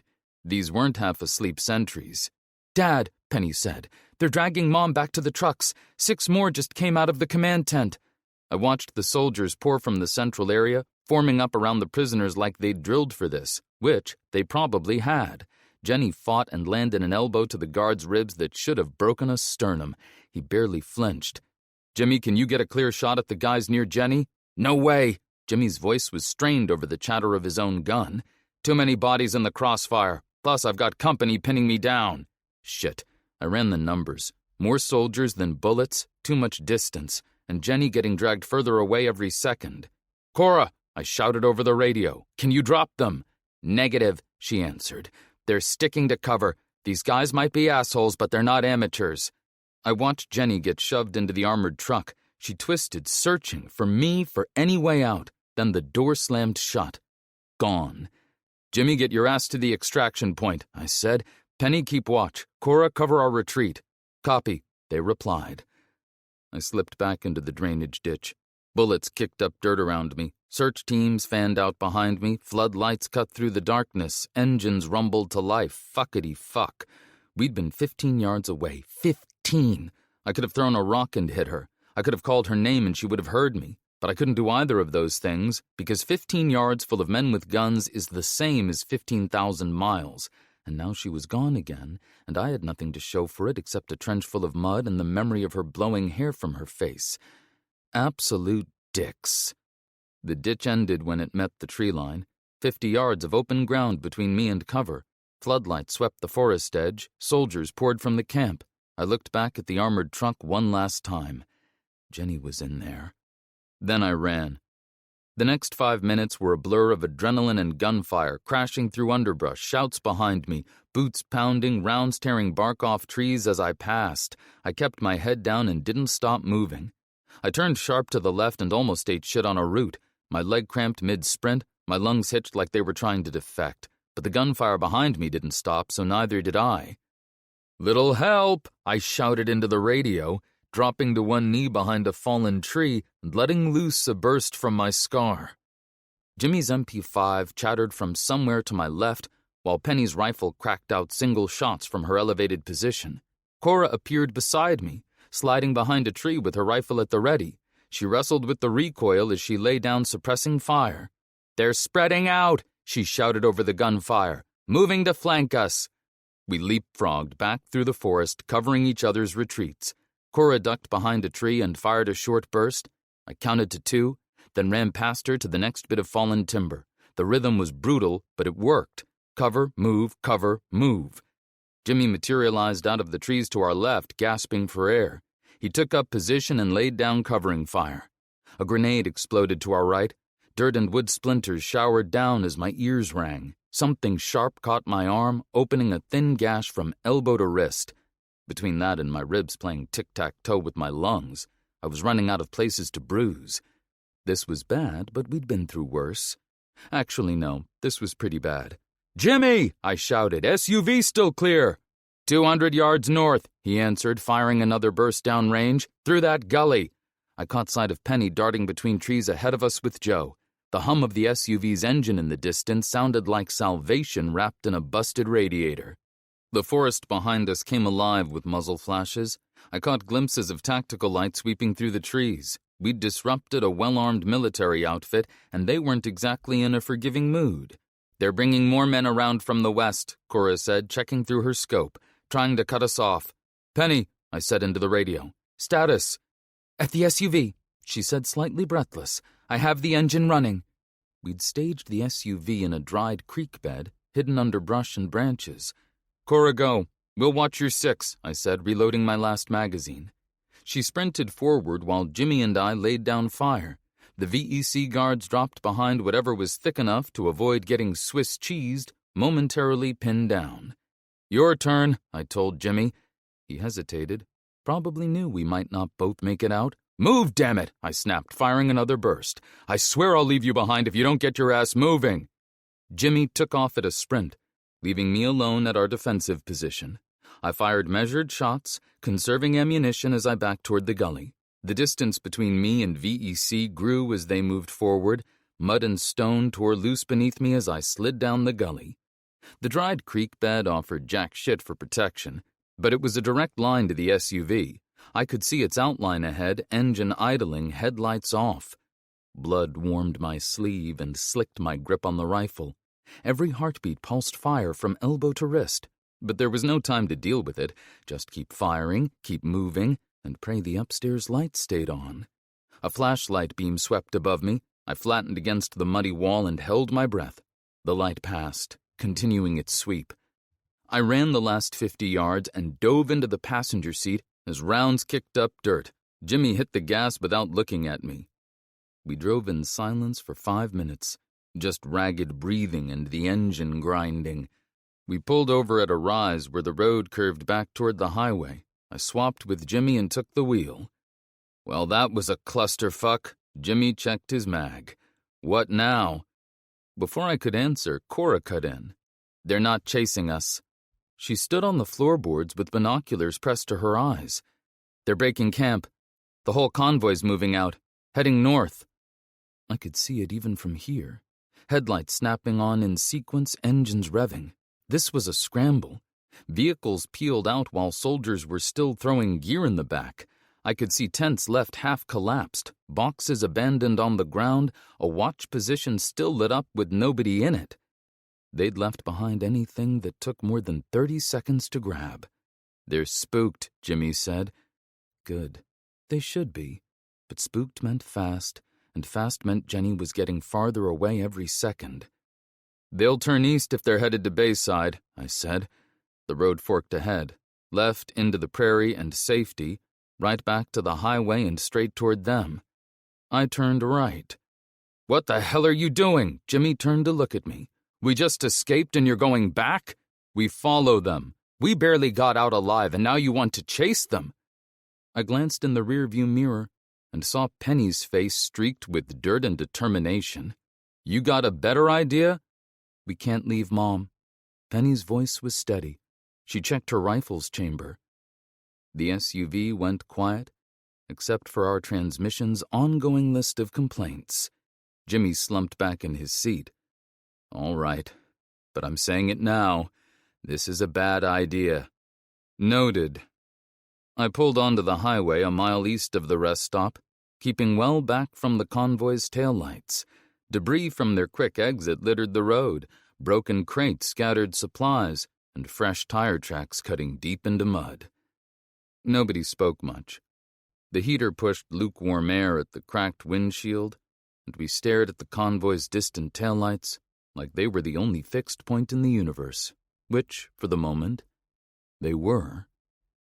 We'd been following them for 2 hours. The highway stretched ahead through open prairie, grasslands, scattered cottonwoods, and brush.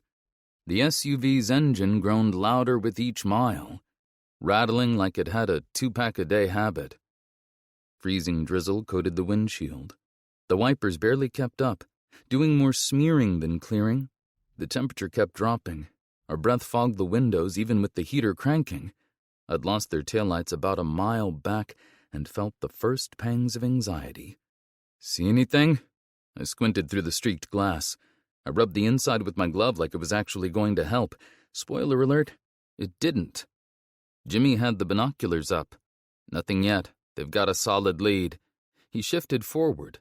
"The road dips through a valley up ahead." "How far, you think?" 2-3 miles, Cora said. "Far enough they won't spot us, but close enough we can track them."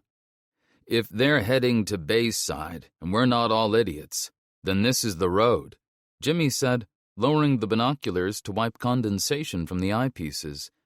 I nodded, easing off the gas as we approached the gentle descent. Low hills rose on either side of the highway, not much as far as areas to hide, but just enough if you were clever about it. "I don't like this," Penny whispered against the window. "Too quiet." Great. My own daughter just jinxed us. We crested the rise, and there it was, their gift. At first, I thought it was just another abandoned wreck blocking the road. Then it moved, a Humvee parked sideways swinging its turret toward us. "Down!" I yanked the wheel left into the shoulder. The first burst didn't just crack the windshield, it caved it inward in a shower of pebbled glass that hit my face like frozen gravel. I threw my upper body toward the passenger footwell, steering by nothing but the memory of the road and the sound of the .50 cal tearing through sheet metal. The hood buckled and split. A jagged crease opened up the middle like a zipper. Rounds punched through the SUV's frame like it was made of tinfoil. The rhythmic thwip-crack of lead passing through the cabin filled my ears. "Return fire!" I yelled, more out of instinct than any real hope that our bullets would do more than annoy half a ton of military hardware. Jimmy and Cora opened up through the windows, or what used to be windows. Their rounds did exactly jack against the Humvee's armor. The SUV swerved. I was half on the floor, half steering, and the engine was pouring smoke. Then came the flap, flap, flap of shredded tires. "Out! Passenger side! Use the engine block!" I scrambled over the center console, kicking the passenger door wide and rolling onto the gravelly shoulder. I hit hard, but at least my fall was cushioned by rocks and frozen ground. My face took most of it, which, yeah, that tracked. Everyone else jumped out after me, getting intimate with the ground as rounds kept coming, chewing up what was left of the SUV. Joe bounded out last, looking like this was the best game ever. Idiotic dog. Penny snatched his collar and pinned him to the dirt while lead zipped overhead. The SUV rocked under the impact, spitting metal and plastic everywhere. Our car was getting murdered in slow motion. The assault felt like forever, though it was probably only a minute or two. Finally, apparently satisfied that our ride was dead and buried, the Humvee rumbled off to rejoin the convoy. Why waste the ammo hunting a few idiots when you've got a schedule to keep, right? I should have been insulted. I lifted my head, spitting out a mouthful of dirt and what I really hoped was just a bug. "Well," I said, watching smoke curl from what used to be our engine, "I don't think that'll buff out."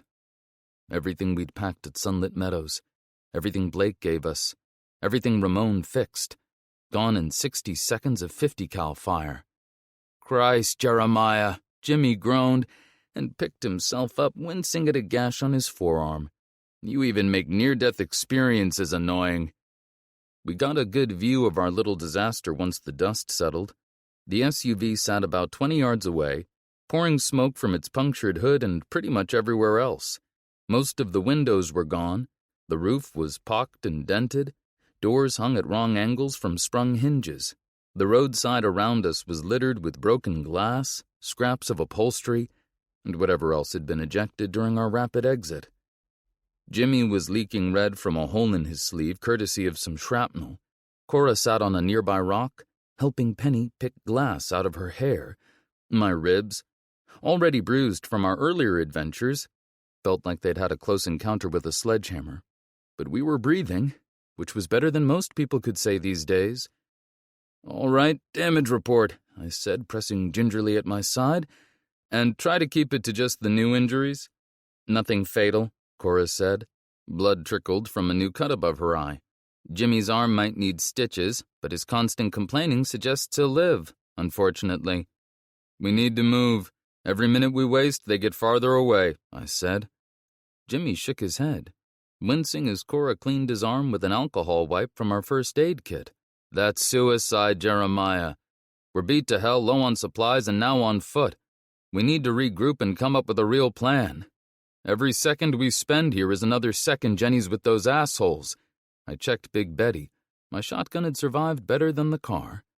"And every second we rush in unprepared is a second closer to us getting ourselves killed," Jimmy shot back. "Fuck, use your head, man.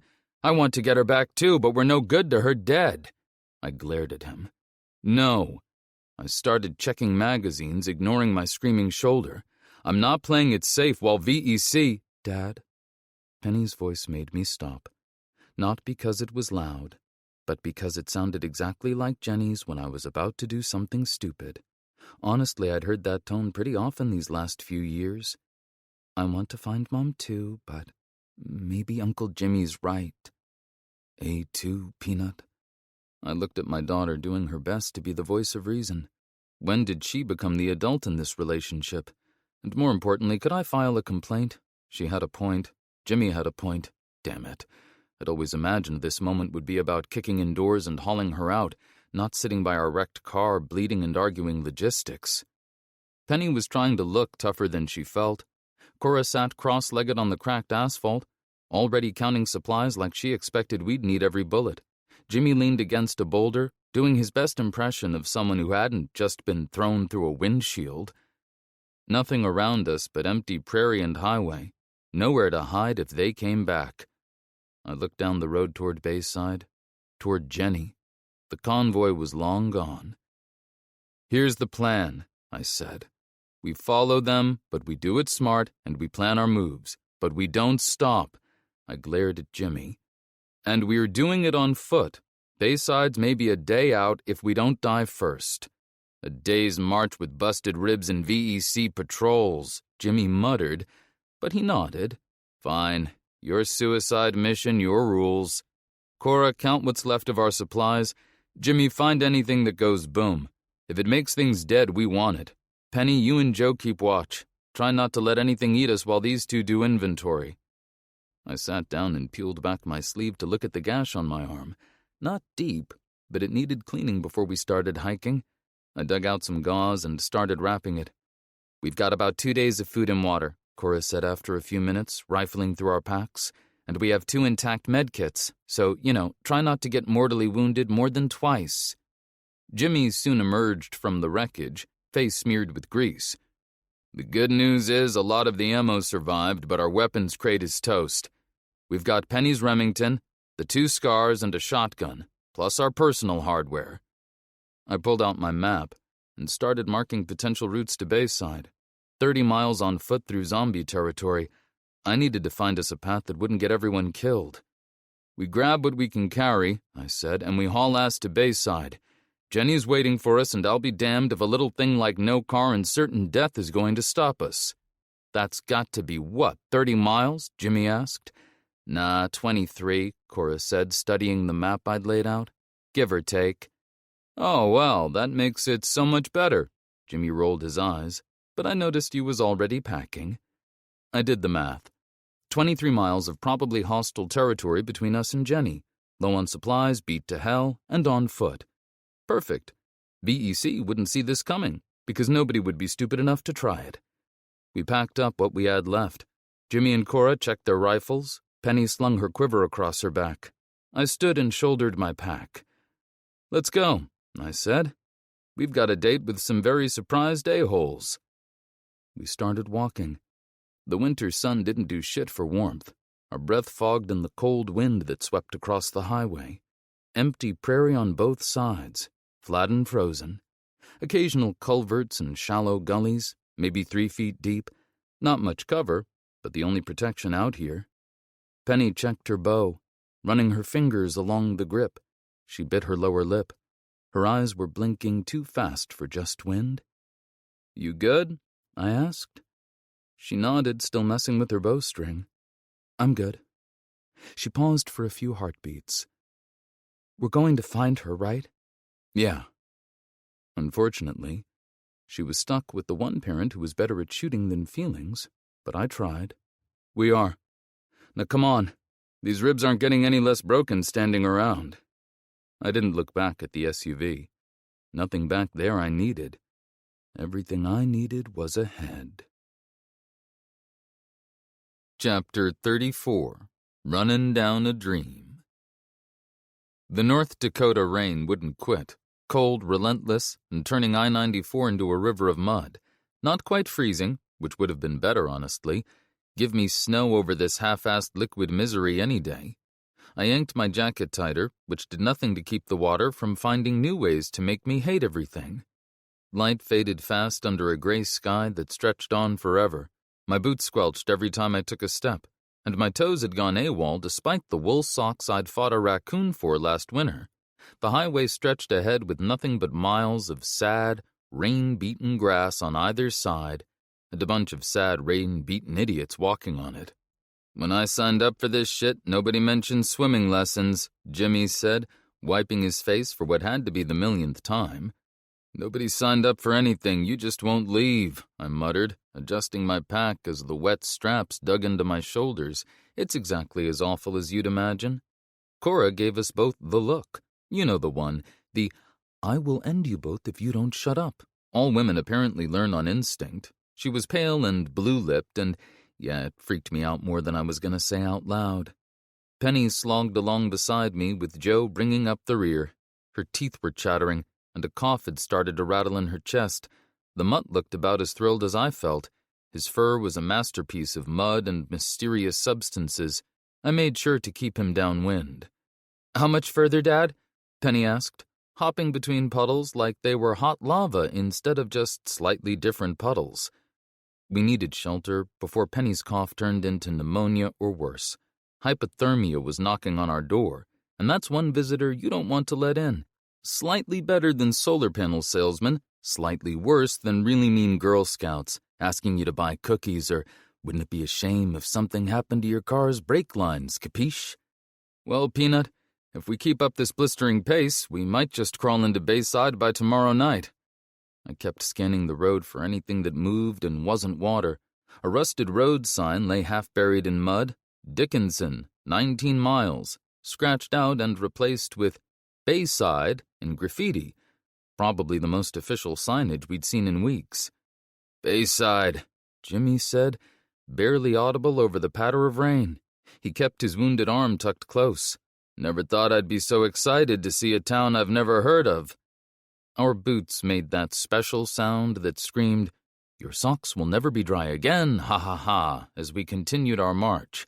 All we needed was some banjo music and locals asking what us city slickers were doing in these here parts for a really top-notch horror road trip movie. The highway narrowed as we approached what used to be a maintenance station. Rusted equipment lined the road in neat rows, abandoned years ago. Concrete barriers funneled us between two embankments thick with overgrown weeds. Rain had turned the whole choke point into a shallow lake. "Can we go around?" Penny asked, eyeing the muddy slopes.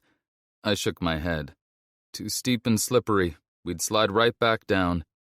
We walked through the narrow section when the sound hit us. Low, guttural moaning. Good news, not rain. Bad news, way worse than rain. My hand found the tomahawk before my brain caught up. Everyone tensed. Dad?" Penny stopped sloshing and inched closer to me. The road widened past the bottleneck into what used to be a highway rest area. About 40 yards ahead, dark shapes moved with that jerky shuffle, zombies barely visible through the rain. "It's a large pack, 20 or so," Cora whispered, squinting through the downpour. I held up a hand. We eased back into the dubious shelter of the maintenance station's crumbling overhang. "Well," Jimmy muttered, There goes my dream of a quiet walk in the rain. So, if my math is right, limited ammo plus 0 energy plus enough zombies to start a union equals us needing a better plan than run and shoot, I said. Can't shoot anyway, Cora said, counting the shambling figures as they came into clearer view. Gunfire will just bring more. The wind shifted, and suddenly one of the zombies snapped its head in our direction, followed by another, then another. Oh shit, they picked up our scent, I whispered, backing us further under the maintenance shed's roof. The water that poured off the edges masked our presence, small favors and all that. We could draw them away, Penny said quietly. Get them to follow something else. I glanced at her. That's my girl, always thinking. Must get that from your mother, 'cause God knows it's not from me.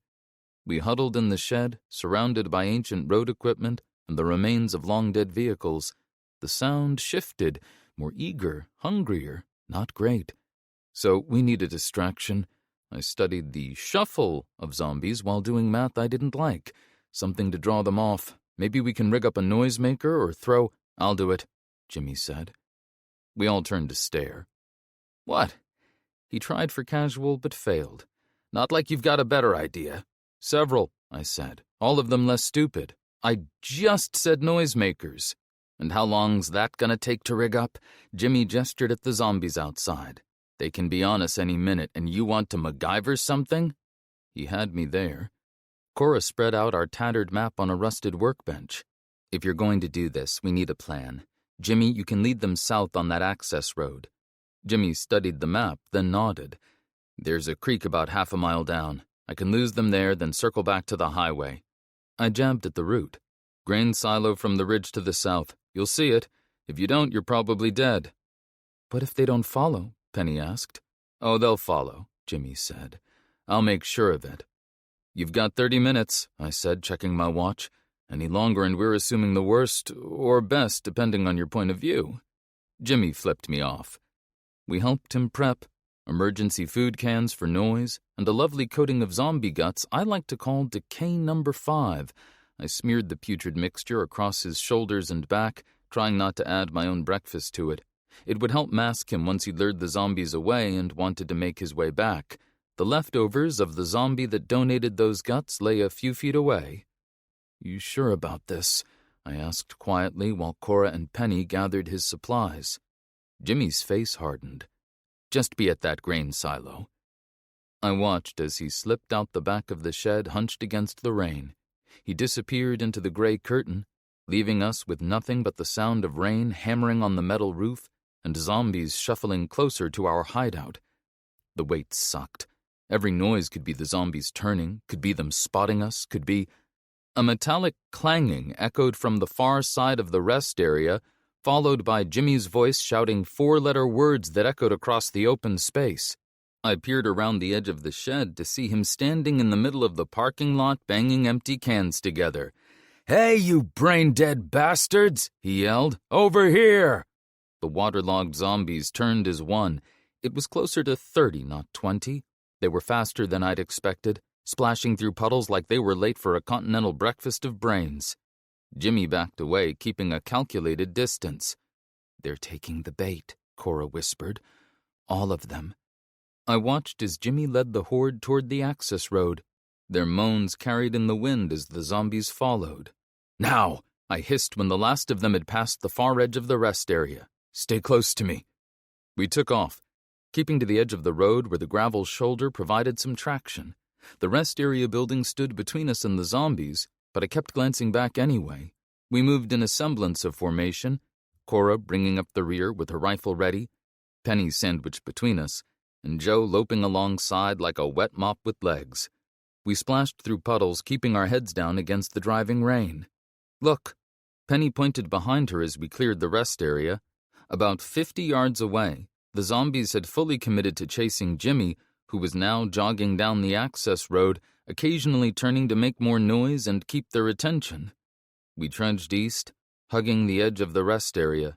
Nobody talked, just breathing, rain, and the occasional squelch of boots. The highway stretched ahead, vanishing into mist and gloom. Low hills rose on either side, offering about as much shelter as a chain-link fence. The grain silo appeared through the curtain of gray like a lighthouse, except for not having any light and, not being near the ocean nor having stairs. Anyway, it was an enormous red cylinder standing beside a cluster of dilapidated farm buildings about a quarter-mile off the highway. "There's our rendezvous point," I said. We slogged through a field of mud and stubborn weeds to reach it. The silo loomed above us, 60 feet of rusted metal with a conical top. Beside it, a small equipment shed offered some shelter from the freezing drizzle. Not exactly the Hilton, but at this point, a dry cardboard box would have earned 5 stars. I scanned the horizon, looking for any sign of Jimmy. Nothing. "Should we wait inside?" Penny asked. The door creaked open. Inside was nothing but dust, rust, and old farm tools. We huddled inside, shivering but grateful to be out of the downpour even for a few minutes. I kept watch on the field through the shed's small window, searching for movement. 10 minutes passed, then 15. "He should be here by now," Cora said quietly. I went to the door. The storm was finally taking a break, so I scanned the edge of the road, hoping Jimmy hadn't gotten himself eaten or lost or both. There, a figure running through the muddy field, running like someone who'd just discovered cardio. "It's him," I said. Fuck me if I didn't feel a sense of relief at seeing his stupid face. Jimmy staggered the last few yards to the shed, mud splattered and gasping for breath. "They're faster than they look," he managed between gulps of air, doubling over with his hands on his knees. I clapped his shoulder, definitely harder than necessary, then stepped past him to scan the horizon. "You lose them?" I asked, still watching for movement. No shambling figures emerged from the rain, which was a good sign. Jimmy nodded, still catching his breath. "Creek, water confused them. They kept going south." "Let's go," Cora cut in, "before they circle back." The adrenaline carried us until dark. We pushed east along the highway, putting distance between ourselves and the zombie horde, shuffle. By the time the pale daylight began to fade completely, we'd covered another 5 miles of waterlogged asphalt. Every step became a negotiation with muscles ready to give out. We were soaked to the bone, wearing clothes that felt like wet blankets, and barely able to move fingers numb with cold. Funny thing about walking, you'd think it would give you time to think, but after enough miles, your brain just stops. No plans, no jokes, no clever observations, just one foot then the other, and the sound of your own breathing reminding you that you haven't died yet. I'd spent days on this trip like it was going somewhere. Right then it was just going forward, one step at a time. That's when we spotted it through the gathering gloom, an old gas station set back from the highway, with a vintage sign still hanging despite years of neglect. "Last chance gas, best prices in ND." False advertising on both counts, probably. The station consisted of a small convenience store with boarded windows, 2 ancient pump islands with their hoses long gone, and a garage bay with its door partially open. Overgrown weeds and rusting car parts surrounded the whole place. "Last chance is right," Jimmy muttered as we came near. "Place probably has residents." We paused at the edge of the cracked parking lot studying the building. No lights, no movement. Just the constant drum of rain on the metal roof and the whistle of wind through broken windows. "Look alive," I said, drawing my cig. "Let's see who's home." I motioned for Penny to stay by the edge of the building with Joe. "If you hear anything at all, you holler." She nodded, gripping her bow with white knuckles. Cora took the left side of the entrance, while Jimmy and I approached the front door. Its glass was long gone, replaced by splintered plywood that hung askew from rusty hinges. I pried it open, wincing at the screech of metal. Stealth, not our strong suit today. Our flashlight beams cut through the darkness inside, revealing empty shelves and a whole lot of disappointment. The place had been picked clean years ago, but at least the floor was squishy in all the wrong places, and the ceiling tiles looked one drip away from suicide. We found a small stockpile of candy wrappers and empty cans behind the counter. Someone had been here, but not recently. The back office had gone condo, with a family of raccoons looking at us like we were the ones trespassing. They chattered angrily as our light swept over them. I apologized, waved, and backed out. "At least it's dry," Cora said, finding a spot with her light beam where the roof was mostly intact. Mostly. "Clear," I said. "Penny, come meet our new neighbors." She came in looking like a drowned rat. The raccoons glared at us in disapproval as we invaded their real estate. "Sorry, folks," I said to our furry roommates. "We'll be gone by morning. Promise." We did a proper sweep of the place, checking doors, windows, and a small storage closet. The garage bay had a rusty workbench and tools that hadn't seen use in 8 years. "Home sweet home," Jimmy muttered, dropping his pack with a wet thud. "At least until morning." Cora hung her jacket on an old metal rack, where it promptly dripped a perfect circle on the warped linoleum. "I'm claiming this spot. It's the only place where the ceiling isn't dripping like it's trying to drown us one drop at a time." We peeled off layers of soaked clothing, hanging what we could to dry, though less wet was probably the best we could hope for. Joe shook himself, spraying everyone within 10 feet and making us all smell like wet dog. The raccoons retreated further into their condo, clearly calling for an emergency HOA meeting. "Anyone hungry?" I asked, digging through my pack for our gourmet dining options. "We've got chicken soup that's mostly water, beef stew that's mostly not beef, or these crackers that could double as roof shingles or maybe body armor." "Hot soup," Penny said as she removed her sweater and wrung a bucket of water out of it. I fired up our small camp stove, which is fancy talk for I lit this rusty tin can on fire. The smell of warm soup, even the sad canned variety that probably predated the zombies, filled our little gas station paradise and, for about 10 seconds, reminded us what normal used to be. Once we settled in, I cleaned a gash on Penny's arm from our sprint past the zombies. She looked like she had something to say, hesitated, then spoke.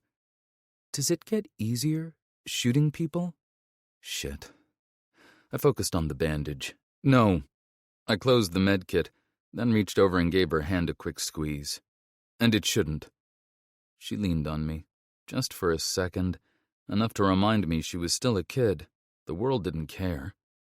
Dinner was served in our cleanest container, a dented pot that made even water taste burned. We passed it around, taking careful sips of the warm soup. The crackers were hard enough to break teeth, but they softened in the broth.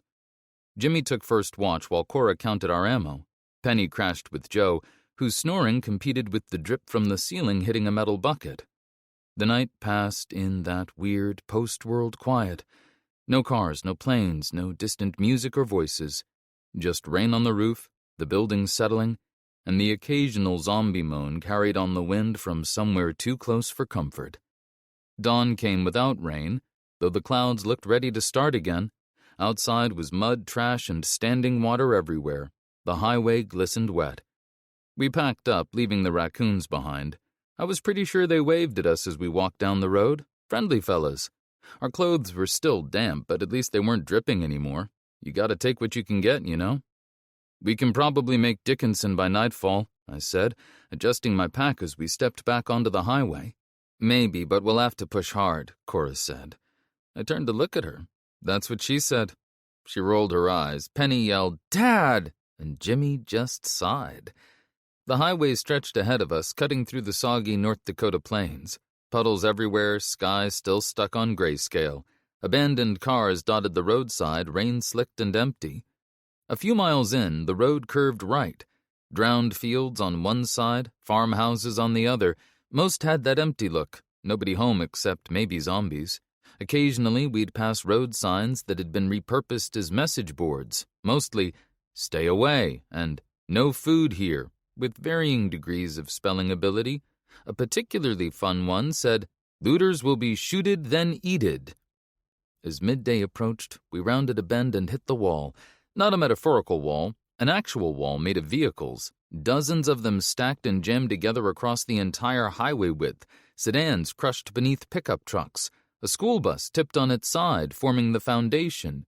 2 semis were arranged in a V shape at the center. The whole mess stood about 15 feet high, stretching from ditch to ditch with no way around except through the dense forest that flanked the road. "Well, shit," Jimmy said. Cora scanned the tangle of twisted metal. How the hell did someone even stack cars this high? The dedication...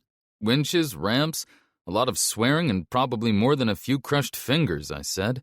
The pile wasn't random. Cars stripped, doors hanging open. Rust had started creeping in, but not enough to call it old.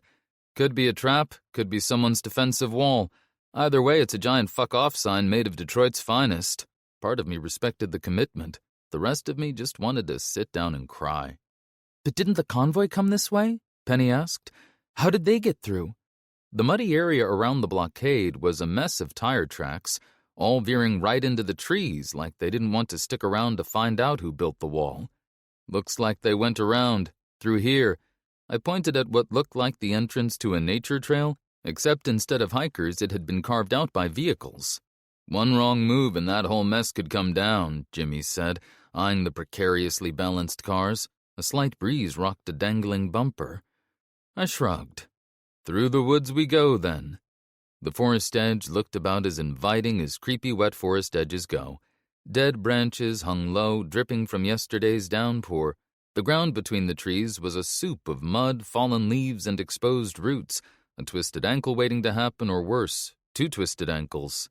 Great idea, Jimmy eyed the dense trees. What this trip needs is bears, or whatever's worse than bears these days. Let's go. Just remember, everyone, if you see any bears, you don't have to outrun them. You just have to outrun Jimmy, I said. The forest closed in around us, dead quiet except for our footsteps. No birds, no squirrels, just dead leaves and silence. Our boots sank ankle-deep in mud with every step, like walking through peanut butter, if peanut butter was made of mud and misery. Watch it, I said as Jimmy nearly skated into a tree. Every step tried to kill us. Slick roots, baby mudslides, uneven terrain. Oh, really? Watch it? Thanks for that brilliant insight, Jimmy muttered, yanking his boot free from a particularly stubborn patch of mud. Next you'll be telling us water is wet. Don't you ever shut up, Christ, I said. I checked my watch again, trying to ignore the mud that now reached halfway up my calves. I'd lost all feeling in my toes about a mile back.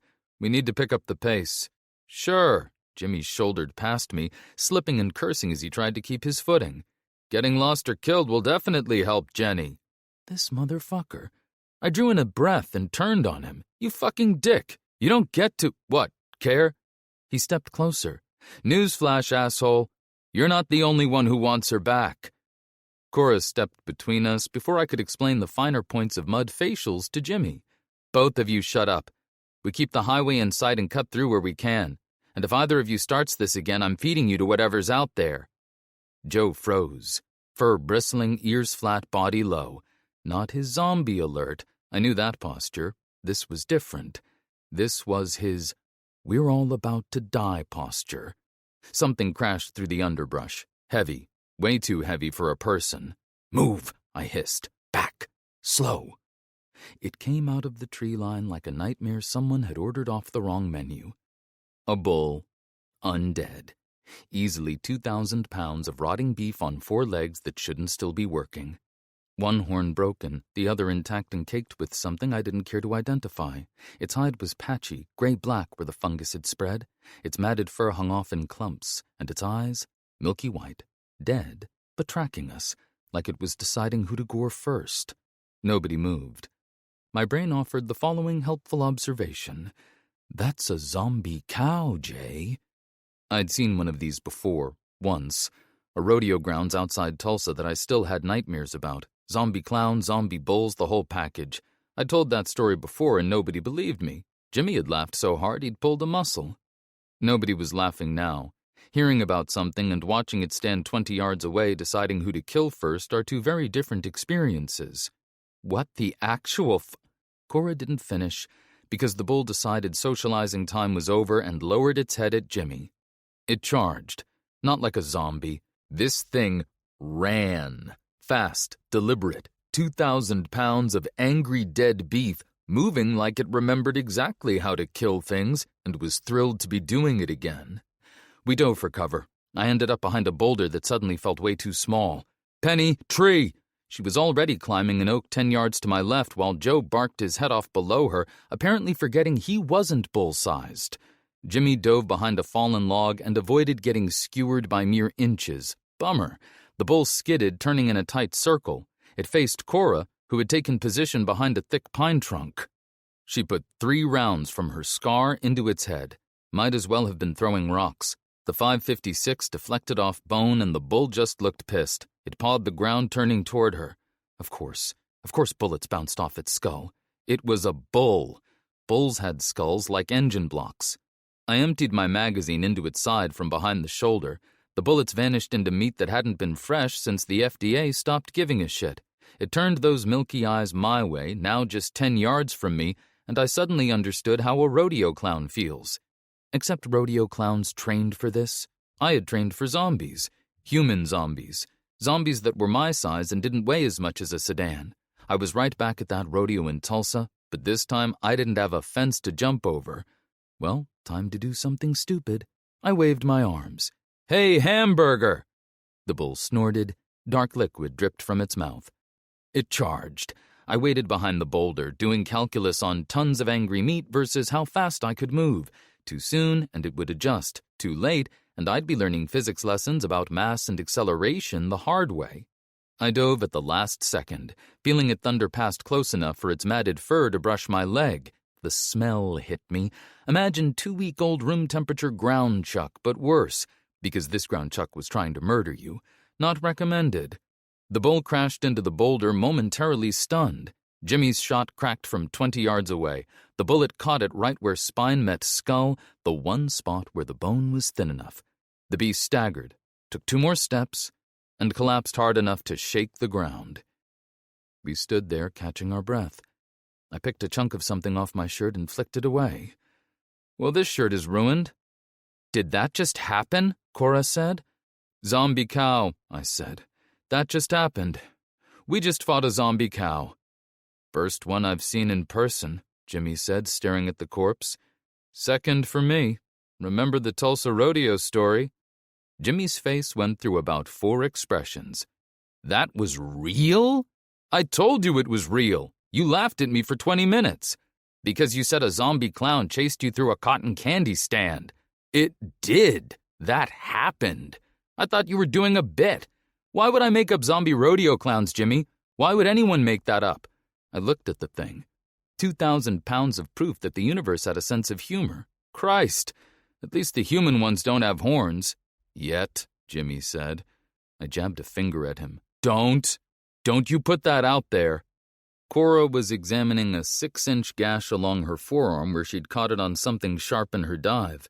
Blood mixed with mud in a way that guaranteed infection if we didn't clean it soon.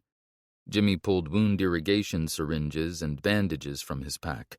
"Sit down, let me take a look at that." He knelt beside her, squirting saline over the wound. "Not deep, but it's gonna hurt like hell for a while." Penny climbed down, grinning. "That was awesome!" "No, it wasn't," I said. "That was terrible. That was the worst thing that's ever happened to me, and I've been through an actual apocalypse." "You yelled, 'Hey, hamburger,' at it," Penny said. "I was under duress." Cora flexed her arm, wincing. "Fucking zombie cows. I think I like the 2-legged kind better." I helped her up. Every one of my muscles screamed. "Let's move, before we find out if it had friends." "Zombie cows travel in herds?" Jimmy asked. "Jimmy, I swear to God, stop talking." Chapter 35. One Step Closer. The forest thinned to open fields after another half-mile of trudging. The rain had backed off to a miserable drizzle, just enough to remind us how much it enjoyed making our lives hell. Up ahead, about 100 yards across an overgrown pasture, a farmhouse sat dark and empty, not foreboding at all. "Worth the luck?" Cora asked, wincing as she tried to flex her injured arm. I took in the farmhouse from the field's edge. 2 stories, peeling paint, damaged roof. The gutters dumped water in streams. The yard had gone feral years ago, grass waist-high and soaked, random trees, and an old garden that was now just swamp and plant anarchy. A weathered barn, about 50 yards behind the house, listed to one side like it was trying not to fall over. If we didn't patch Cora up soon, she wasn't going to be any good to us, unless we needed a decoy. And we were running out of light fast. The sun was starting to dip behind the clouds, too, turning our gray hellscape even darker. Sure, we needed to reach Bayside, but pushing on at night with Cora leaking blood and all of us soaked to the bone was just asking the universe to finish the job that bull had started. The place felt wrong in that you'll die in your sleep here kind of way, but hey, a roof's a roof. Might find supplies, I said. Just don't touch anything that looks cursed. We'll get patched up, grab what we can, and get moving at first light. We crossed the field in a loose formation, weapons ready, hoping nothing noticed us. Every step through the soggy grass made a sound that reminded me we hadn't been properly dry in days. If you're picturing 5 idiots walking toward the haunted house while the audience screams at the screen, yeah, that's about right. The house was worse up close. Boarded windows downstairs, upstairs curtains that might have been white once upon a time, and a kid's tricycle rusting into oblivion near the steps. My mind flashed to Penny at that age, and I pushed the thought away before it could settle in. The wooden porch groaned as we stepped onto it. Water had turned the boards soft and spongy, paint peeled in long strips from the walls. I tried the handle. Locked. The door looked like it would collapse if I leaned on it hard enough. Stand back. I kicked it in. The wood splintered and the door dropped, dangling from one hinge. Knock, knock, Jimmy said behind me. Very subtle. I left my lockpicks in your mom's pants, I shot back. The smell hit us the moment we stepped inside, a mix of dust, mold, and water damage. The living room was frozen in time. A faded floral couch, family photos hanging crooked on the walls, an ancient TV. Everything was coated in thick dust. Our footprints were the only disturbance. Stains marked the ceiling where the roof had given up like everyone else. Looks like no one's been here in years, Penny whispered, shaking rainwater from her jacket and creating her own personal puddle on the floor. Fan out, I said. Check every room but stay within earshot. Jimmy, take upstairs. Cora, you and Penny check the kitchen and dining room. I'll sweep the rest of this floor with Joe. Floorboards groaned as we spread out. I paused in the living room. Water dripped somewhere in the house, keeping time. A family portrait on the wall showed people smiling, back when that was still easy to do. Sometimes I wonder if the people who didn't make it were the lucky ones. We cleared it room by room, nothing but dust and silence, until I found a can of peaches in the kitchen. Jackpot! Who's in the mood for 5-star dining? Joe followed at my heels, sniffing every corner. He had a talent for finding the grossest spots. All good up here, Jimmy said from upstairs. Nice job. Maybe stay up there a while to make sure it's safe, you know, I answered. Penny called out from the front room. Dad, look at this. She stood by an old bookshelf, holding a dusty photo album she'd pulled from between encyclopedias. Her shoulders sagged a little as she flipped through it. They look happy, she said, showing me a faded family picnic photo. Yeah, they did. That was the thing about photos now. They were all from a world that didn't exist anymore. Before I could fumble together some sort of answer, voices outside froze us all in place. Joe's ears perked up. Everyone down, I hissed. We dove for cover, me behind the couch, Jimmy at the window with his rifle, Cora pulling Penny down behind a heavy oak dining table. I had to pull Joe by the collar to sit next to me. The front door creaked wider on its broken hinge. 2 women and 3 kids, couldn't be more than 8 or 9 years old, stumbled into our little sanctuary. The taller woman had military bearing, straight-backed despite exhaustion, dark hair pulled tight, streaks of gray at the temples, mid-40s, lean and strong from work, not workouts. The shorter one was younger, early 30s maybe, with copper-red hair and a practical shortcut with an ex-nurse vibe, the kind of person who'd know exactly where to stick you with a needle. The kids, 2 boys and a girl, wore patched clothes, not starving, but not strangers to hunger either. The little girl clutched a worn stuffed rabbit. They dragged suitcases and backpacks behind them, worn but decent quality, not desperate refugees, but definitely people who'd left in a hurry. And here's where I tell you we handled it like calm, sensible people. Here's where I don't tell you my finger was on the trigger for about 3 seconds longer than I'm comfortable admitting. Hello? The taller woman said. Her voice was rough, exhausted. Is someone... She stopped when she spotted Jimmy's rifle. Please, she coughed, clearing her throat. We don't mean any harm. Just need somewhere to rest. Been walking since dawn. I caught Jimmy's eye. He gave a slight nod, not exactly welcoming, but not hostile either. Where are you coming from? I asked, standing up slowly from behind the couch. Bayside. The shorter one answered, pulling her children closer. The place is falling apart. CCBs squeezing tighter, more zombies showing up. People are getting out while they can. They weren't the only ones. More people were trudging past on the road about 50 yards from the house. Families, elderly couples, and even a guy pushing what looked to be his grandmother in a wheelbarrow. Real Norman Rockwell meets Francis Bacon. We ended up in the kitchen, sitting around our 5-star feast of cold peaches, while the women, Tammy, the military one, and Angela, the redhead, filled us in, their kids huddled together by the old wood stove, sharing a can of something that might have been either soup or tuna. Joe had appointed himself official kid guardian, lying at their feet with his eyes following every movement. "Those zombies aren't normal," Tammy said between bites. "Makes your average glowy seem tame." "How so?" Cora asked, shooting me a look that screamed, "Mega sewer zombie." "Bigger, faster." Angela scraped the bottom of her can. "Got these weird green lines all over them, like veins but wrong. Different sounds, too, more like animals than the usual moaning." I shared a look with Cora. Green veins, same as the pipe zombie in Clearwater, same as the one mounted outside Dakota Square. Whatever VEC was doing to these things, it was spreading. This was officially we're fucked territory. "And Viramex?" I asked, trying to keep my voice casual. "What's their deal?" "People say they're religious nuts." Angela wiped her mouth with her sleeve. "Think the zombies are God's way of cleaning house. Started showing up a couple months ago, real friendly-like." "That's the story anyway," Tammy said, frowning. "But I don't know. They've got too much gear, too much organization. Doesn't feel like some cult to me." "Either way, people started disappearing," Angela added, "from settlements all around." "Did you happen to see a VEC convoy come through?" I tried to keep my voice steady. "Maybe a couple days back? About 10 vehicles, mostly Humvees and a couple of bigger transports?" The women exchanged glances. "We saw something like that," Angela said, "but we were busy prepping. Tessa might know more. She's the mayor." "Was there a woman named Jenny with them?" I asked.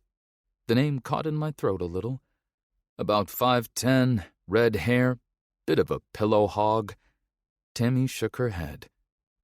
"Didn't get close enough to see people. I'm not even sure they stopped, to be honest." I stared through the window at another group of people that shuffled past. "And now this." Angela gestured vaguely outside. CCBs closing in and a horde's heading our way. Later, during my watch, I found Jimmy chain-smoking on the porch.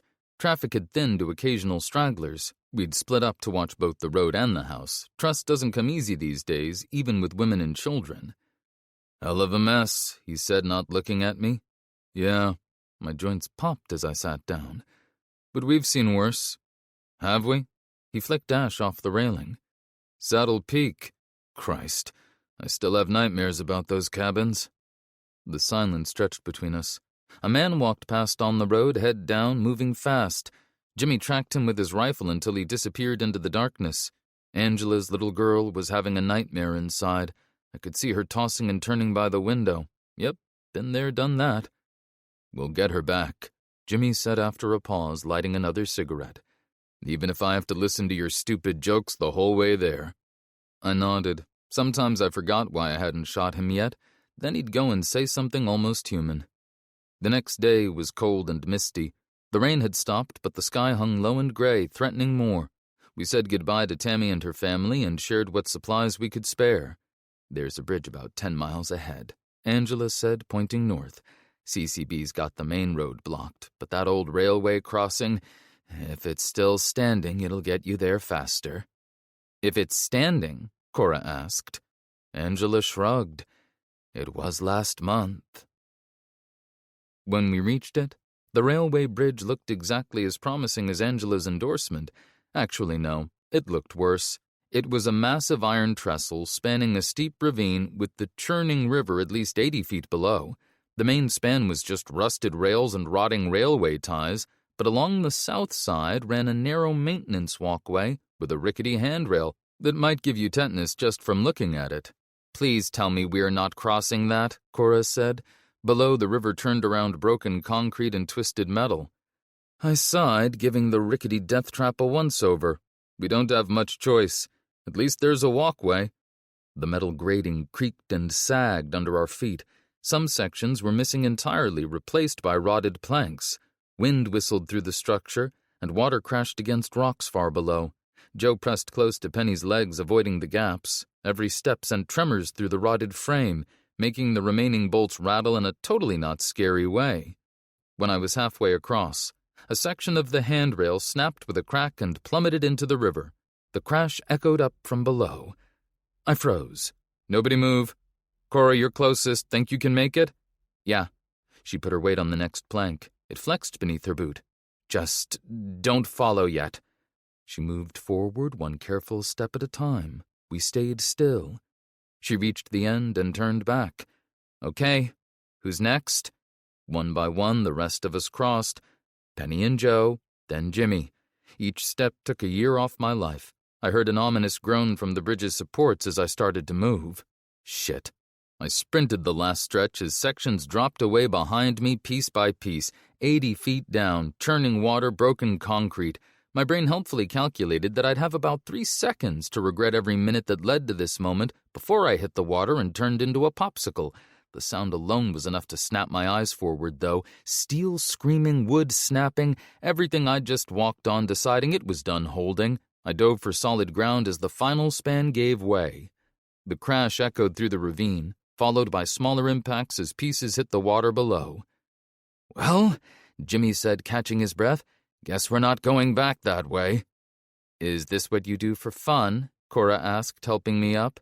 "I'm just following the Indiana Jones playbook. Bridge collapses, narrowly escape death, find the artifact. Except your artifact is a kidnapped girlfriend and there's no Nazis. Well, we don't know there's no Nazis." She frowned. "Did you hit your head?"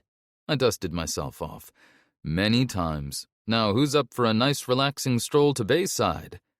Turns out the universe had notes about the relaxing part. We fought through dense underbrush that seemed personally offended by our existence, crossed 2 more sketchy bridges, thankfully still intact, and had a tense standoff with a family of skunks who'd claimed the only dry path through a flooded section. We gave them the right of way. After 3 miles of that nonsense, signs of trouble grew as we neared Dickinson. Abandoned cars riddled with bullet holes, distant gunfire, and a smoldering pyre where they burned a dozen dead zombies. The muddy road squelched under our boots, still waterlogged from days of rain. "So Dickinson's the actual city, right?" Penny asked, scanning the horizon. "And Bayside is—" "The settlement. They set up around a Costco near Lake Dickinson. Big commercial buildings are easier to defend." Cora nodded.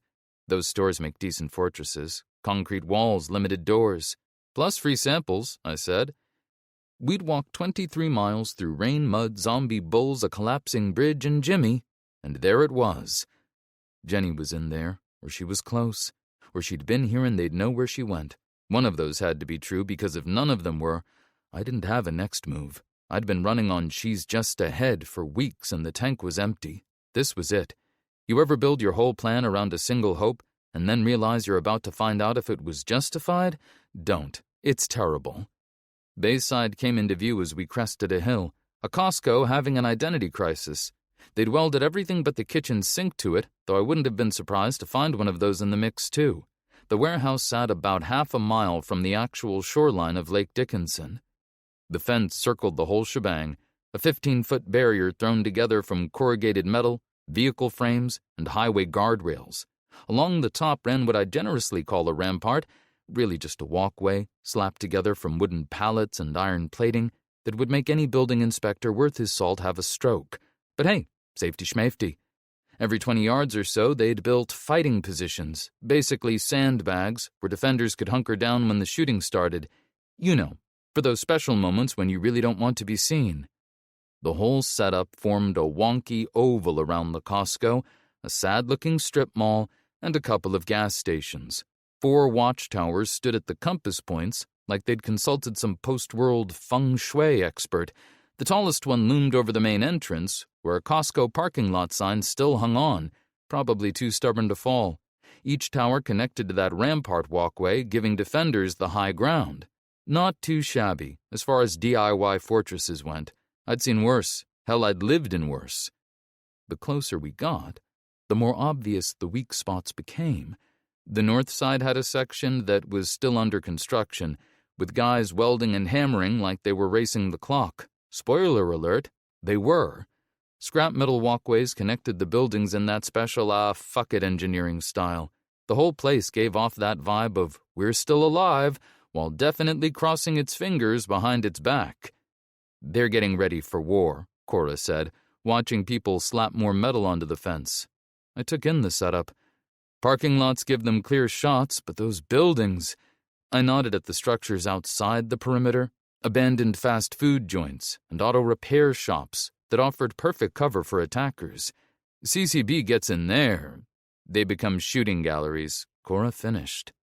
We picked our way down the hillside, staying low and approaching the main gate.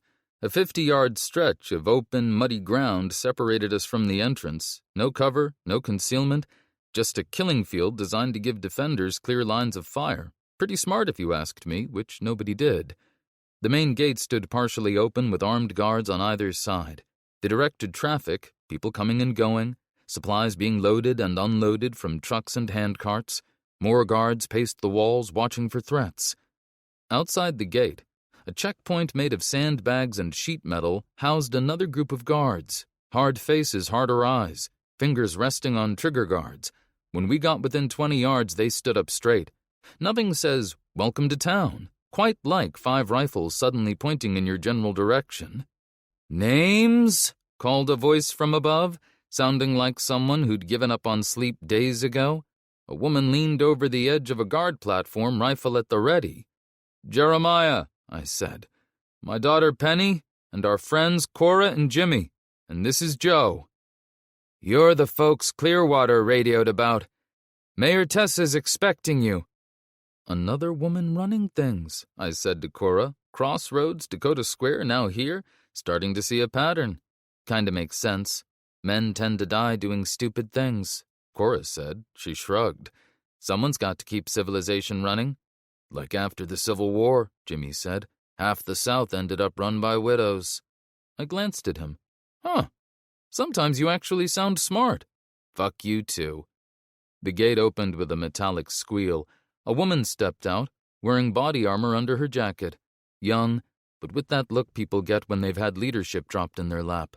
"I'm Tessa," she said. Her eyes never settled in one place for long. "Welcome to Bayside." She gestured at the chaos behind her, people hauling scrap, welding barriers, and piling up ammo canisters. "As you can see, we're preparing for company." I studied her.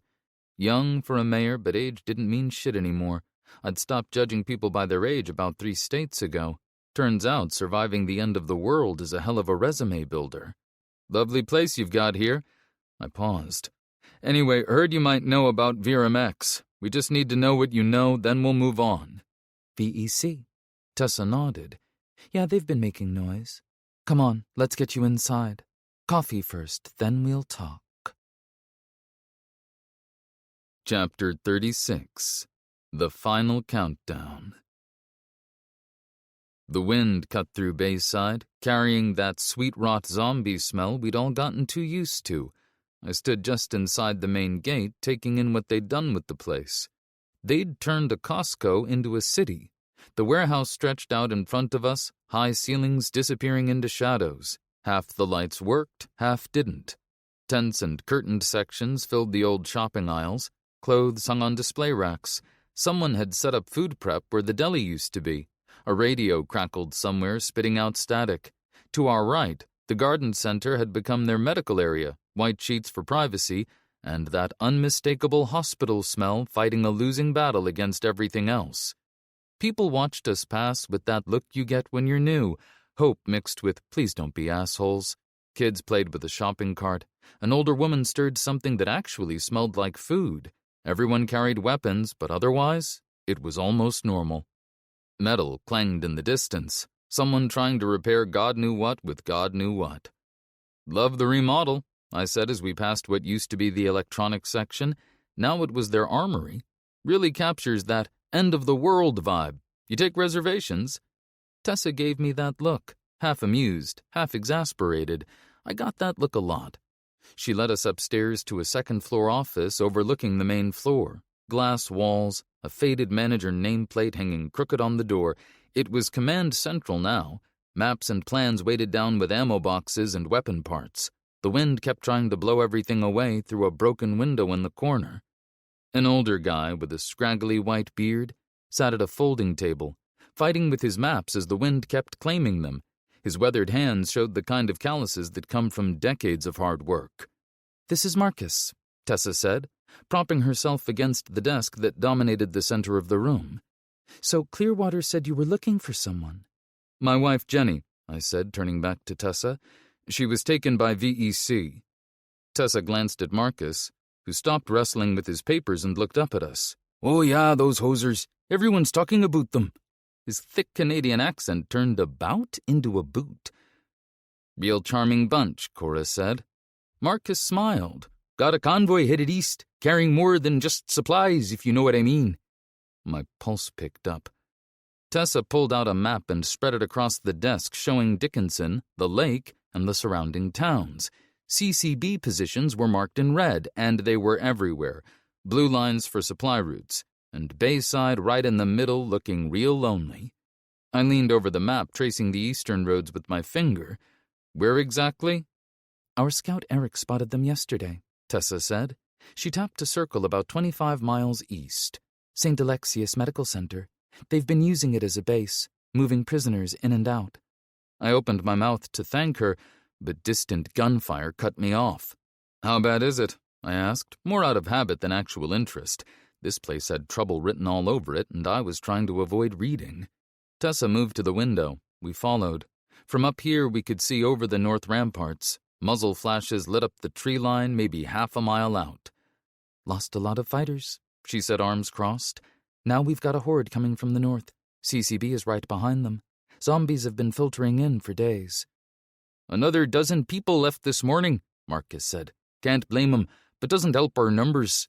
I focused on those muzzle flashes. "They're using the dead as a battering ram. Never seen them do it at this scale." "They've done this before?" Tessa asked. "Rivet City," Jimmy said from the corner. 4 years back. CCB herded zombies right at us, then mopped up whoever survived." I looked back at the map. CCB to the north. Zombies in green, the route to the hospital cutting right through all of it. Jenny was at that hospital, and between here and there, a whole lot of people who wanted us dead. "All we need now is sharks with friggin' laser beams," I said. "Ill-tempered sea bass at minimum," Cora added. I pointed at her with a nod. Tessa blinked and frowned. "Who's running your defense?" some dumbass asked. Sounded an awful lot like me. Tessa straightened. "I am." "And how much time before this shitstorm hits? Oh, god damn it. My mouth was writing checks my ass was going to have to cash. Again."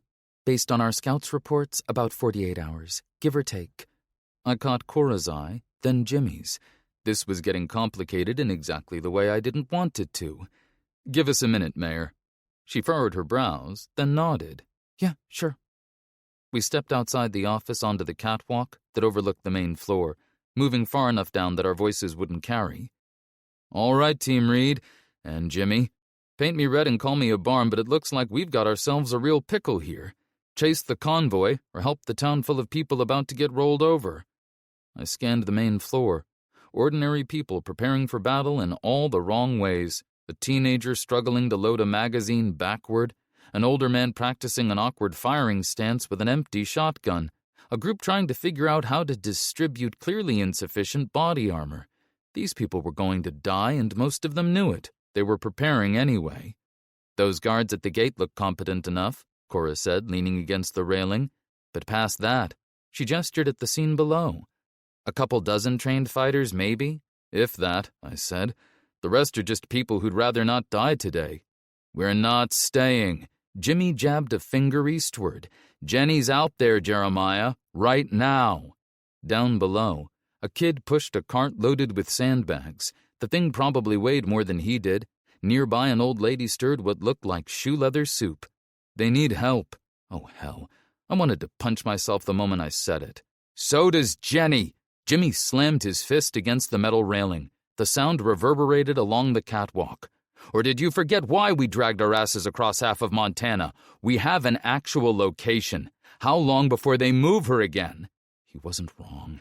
Every hour we spent here was another hour Jenny spent in that hospital, another hour of whatever they were doing to her. The math was simple, and I was choosing to ignore it.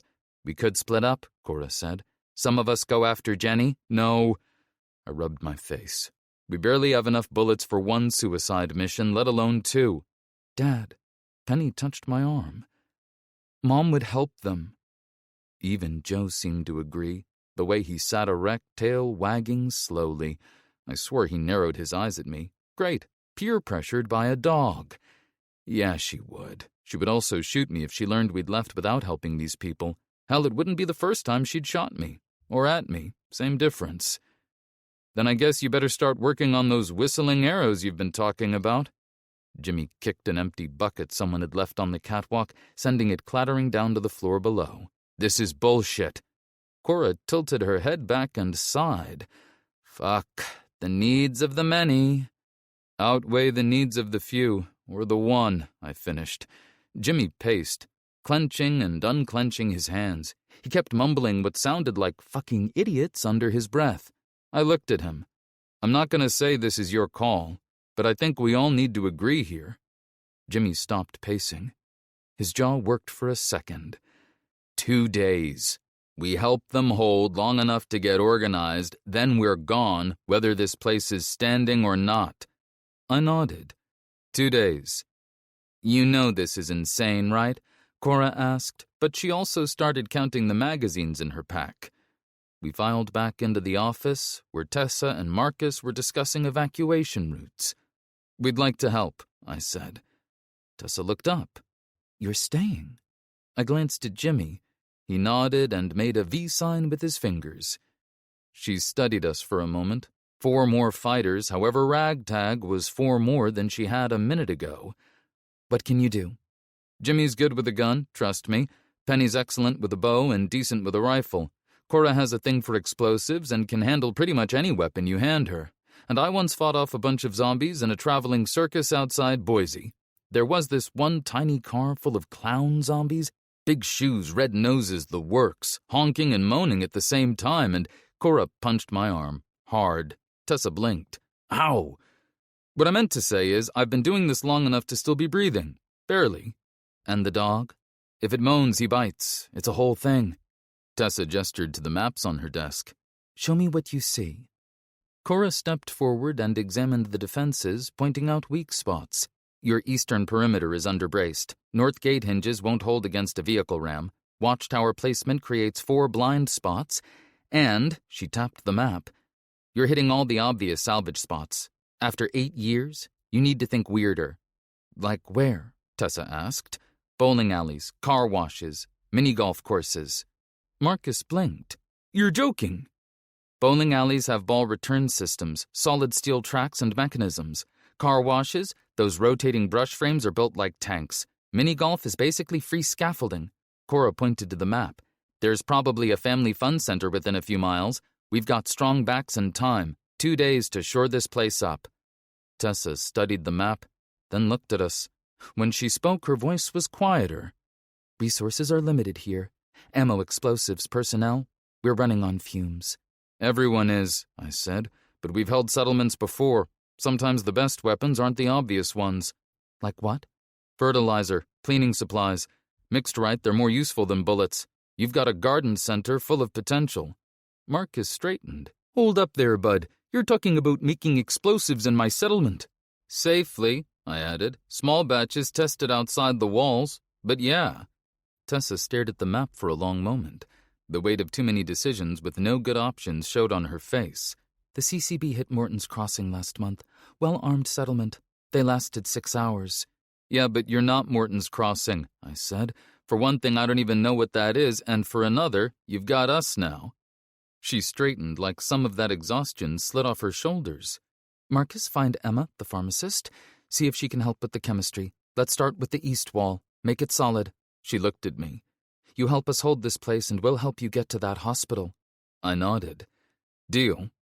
Hours later, Bayside had transformed into something that might actually survive.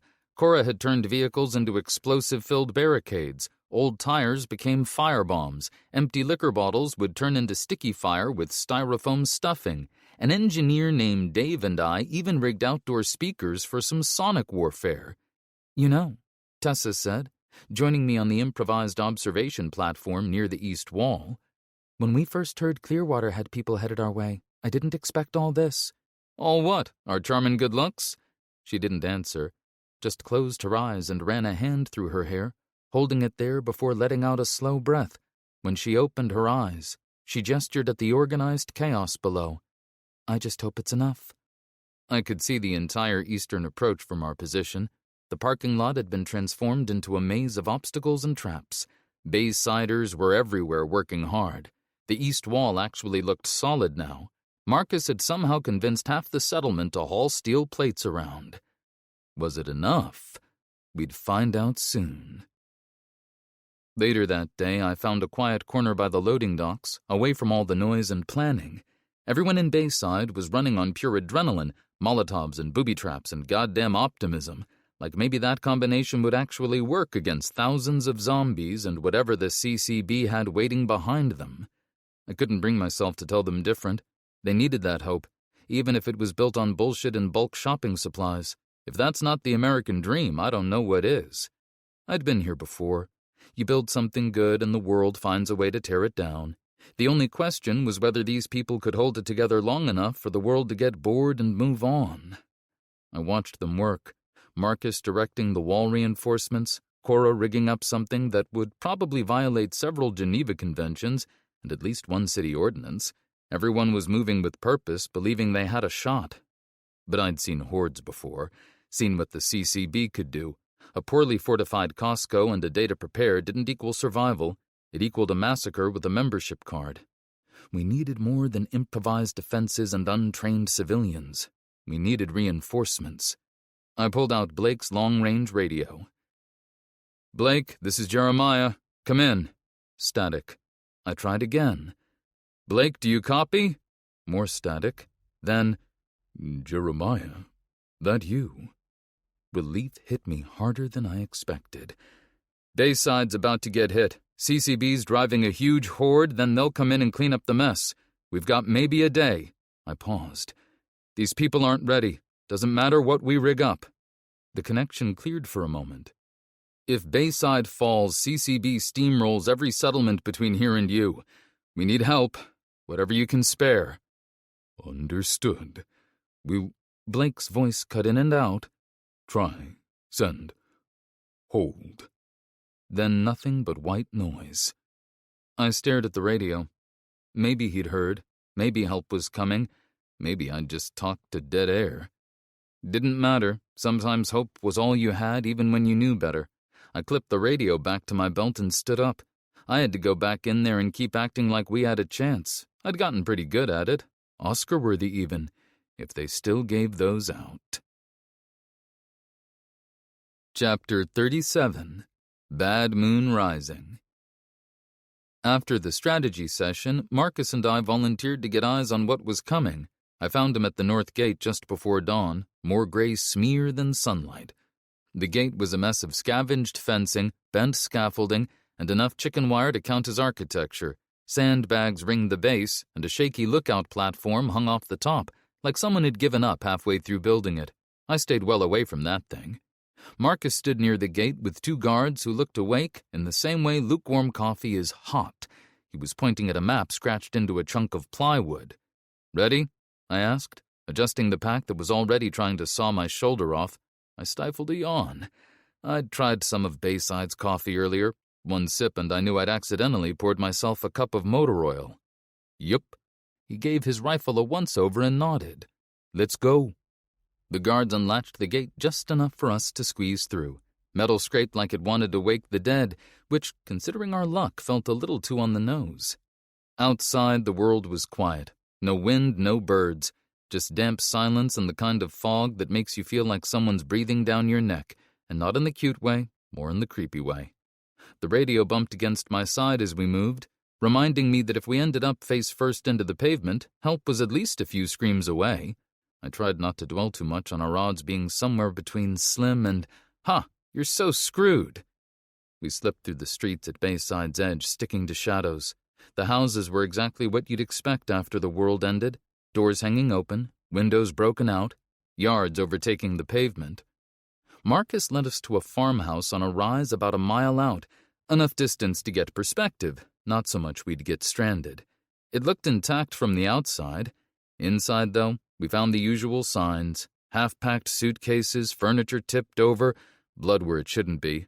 The front door had gouge marks deep enough to make me look away.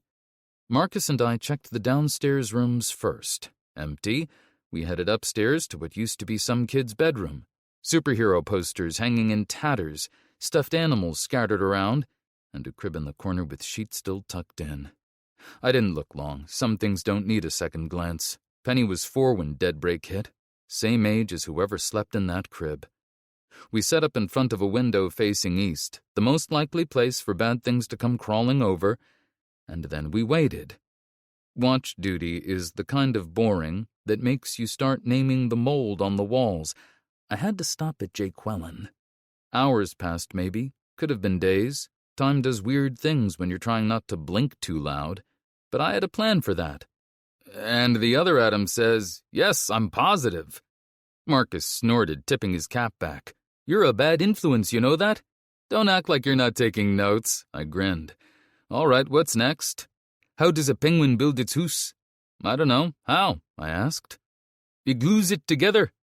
We kept going. A grasshopper walked into a bar. A priest, a rabbi, and a zombie walked into a daycare. Why the chicken went to the basketball game.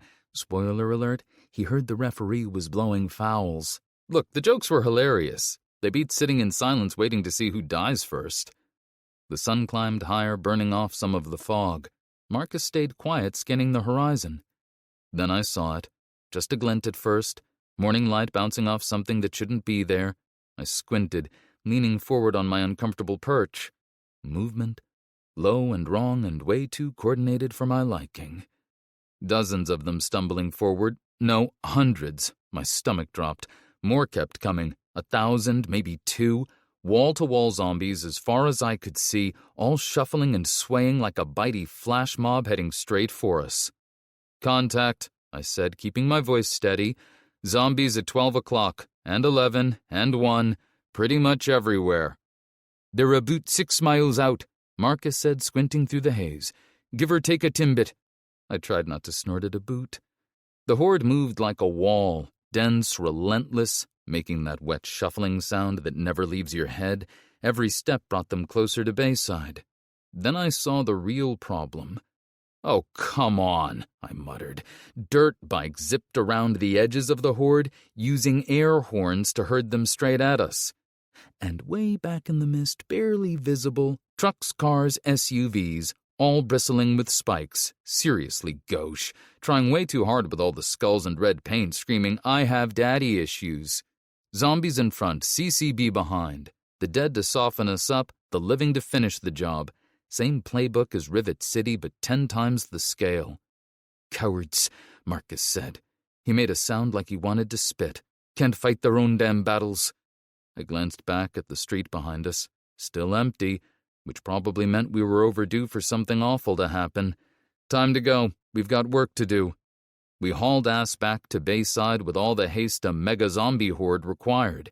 A zomnami, if you will. Marcus moved with a limp that was only slightly less noticeable than his bitching. 45 minutes and a lot of gasping later, we reached the gates. The guards had their weapons ready, all wide eyes and white knuckles, and that telltale look of people who really didn't want to hear what we had to say. They'd been waiting for us to confirm what they already knew.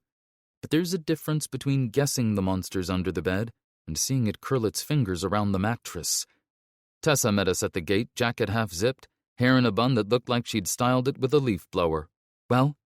I glanced at Marcus.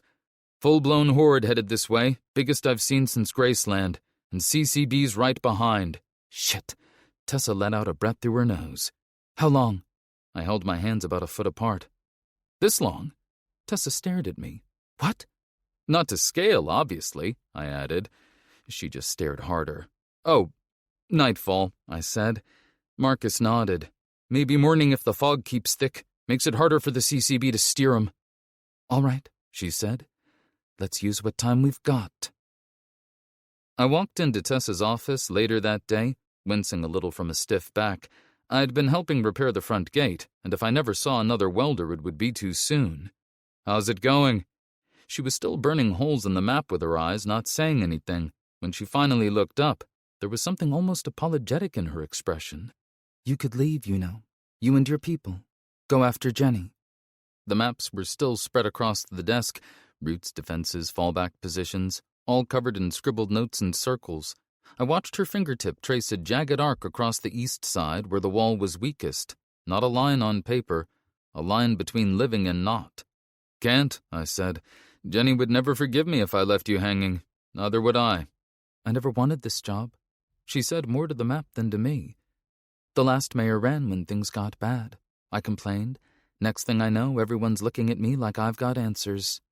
I dropped into the chair across from her. Oh my God, it was heaven. First rule of survival, don't volunteer. Second rule, don't complain. That's how I ended up in charge of a preschool once. "I was 15 when everything went to hell." Her finger paused at a mark labeled school. "My biggest problem then was math class and whether Jason liked me back. Now I'm planning how to keep 300 people alive, using plywood and guns older than my grandpa." She was 15 when it all went to hell, which made her 23 now, running a settlement of 300, planning a defense against a horde. At 23, I was arguing with my landlord about a security deposit. Different world. I lost the argument, by the way. Probably should have threatened him with zombies. "But you're still here," I said. "Still standing, still fighting. That counts for something." "We'll see if it counts enough." She straightened. "I need to check the perimeter." The radio sat on my belt. Blake's voice cutting in and out. "Hold." That's all I'd gotten. One word, maybe. Or maybe just static that sounded like a word because I needed it to. I hadn't told Tessa about the call. No point giving her hope I couldn't back up. I stayed a moment longer, letting my back protest every minute of gate building while staring at the maps she'd left behind. But I couldn't linger long. It was time to gear up. I found Cora, Jimmy, Penny, and Joe camped near a cluster of tents and tarped supply crates.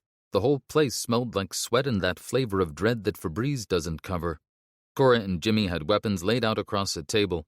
Penny sat cross-legged, fletching arrows while humming a tune only she knew. Joe lay nearby, watching everything, obviously supervising. Time for the full arsenal. Can opener strapped across the small of my back, meat cleaver on the left thigh, SIG on my right hip locked and loaded. Big Betty slid into her scabbard like she was coming home, all 12-gauge attitude and zero patience. PPK tucked into the shoulder holster. Every weapon had a story. The can opener had been with me since the first week. Big Betty since Utah. The meat cleaver since Rivet City. I'd lost weapons before, lost everything before, and somehow these kept coming back to me or I kept coming back to them. They were the only things left from before that still worked the way they were supposed to. And let's not forget the PPK. The name's Reed. Jeremiah Reed. Bitch. I loaded mags for the scar, thumb push click, the ritual of preparing for when the safety's off and the stupid's loaded, comforting in a terrible sort of way. Cora slung her scar, Jimmy loaded his Mossberg with unsettling calm, knife in his boot, MP5 within reach. "Whatever happens," I said, making eye contact with each of them, "just know it's almost definitely going to be Jimmy's fault." He snorted. Cora rolled her eyes. Penny grinned, then went back to her arrows. "We got this, Dad," she said. "Then we go get Mom." I ruffled her hair and grabbed the other scar. Soon enough, the killing would start. In the case of zombies, the re-killing. The Costco had gone very quiet. Everywhere, people checked their weapons with shaking hands, adjusted their armor, and said goodbyes without saying the words. I headed for the east wall. Floodlights mounted on scaffolding cut through the fog, flickering just enough to make you twitch. The generators hummed in the background. Ammo crates were tucked behind barricades, med kits stacked where someone had chalked triage on the concrete. People, teachers, shopkeepers, maybe an accountant or two, stood with borrowed rifles, squinting into the dark like they might scare it away by looking pissed enough. Eric, the guy who had every job title in Bayside, nodded as I approached. He clutched his AK-47 like a lifeline. "Any last tips?" he asked. "Yeah, aim for the head. And don't puke, makes it hard to reload." I gave his shoulder a quick squeeze. "Single shots." Short, controlled bursts if you have to. Eric looked like he might take my puking advice seriously, but he nodded. Tessa stood with her hands locked on the rail, scanning the darkness. Thick white clouds crawled over dead strip malls. Signs creaked in the wind, half welcome and half abandon all hope. A spotlight swept across the lot, catching on the rain-slick hood of an abandoned SUV before moving on. One of the defenders coughed. Someone else shushed them. Metal clicked, boots shuffled, and a bottle rolled somewhere in the dark. "Nothing yet," she murmured. "No," I said, leaning beside her, "but they'll be here soon." "How do you know?" Tessa asked. I shrugged. "Call it gut instinct." She narrowed her eyes for a moment, then shook her head slowly. "How can you be so calm?" I ran my thumb over the scars on my forearm. 27 hash marks now. Practice. Dying? Nah, I'd made peace with that somewhere around tally number 12. It was the everyone I love dying first part I hadn't figured out yet. She nodded. "Thanks for your help. I don't know what we would have done if you hadn't shown up." You'd have figured it out," I said. "Might have sucked more, but you'd be fine. I mean, probably fine. Actually, no. Not fine at all." Minutes passed, then more.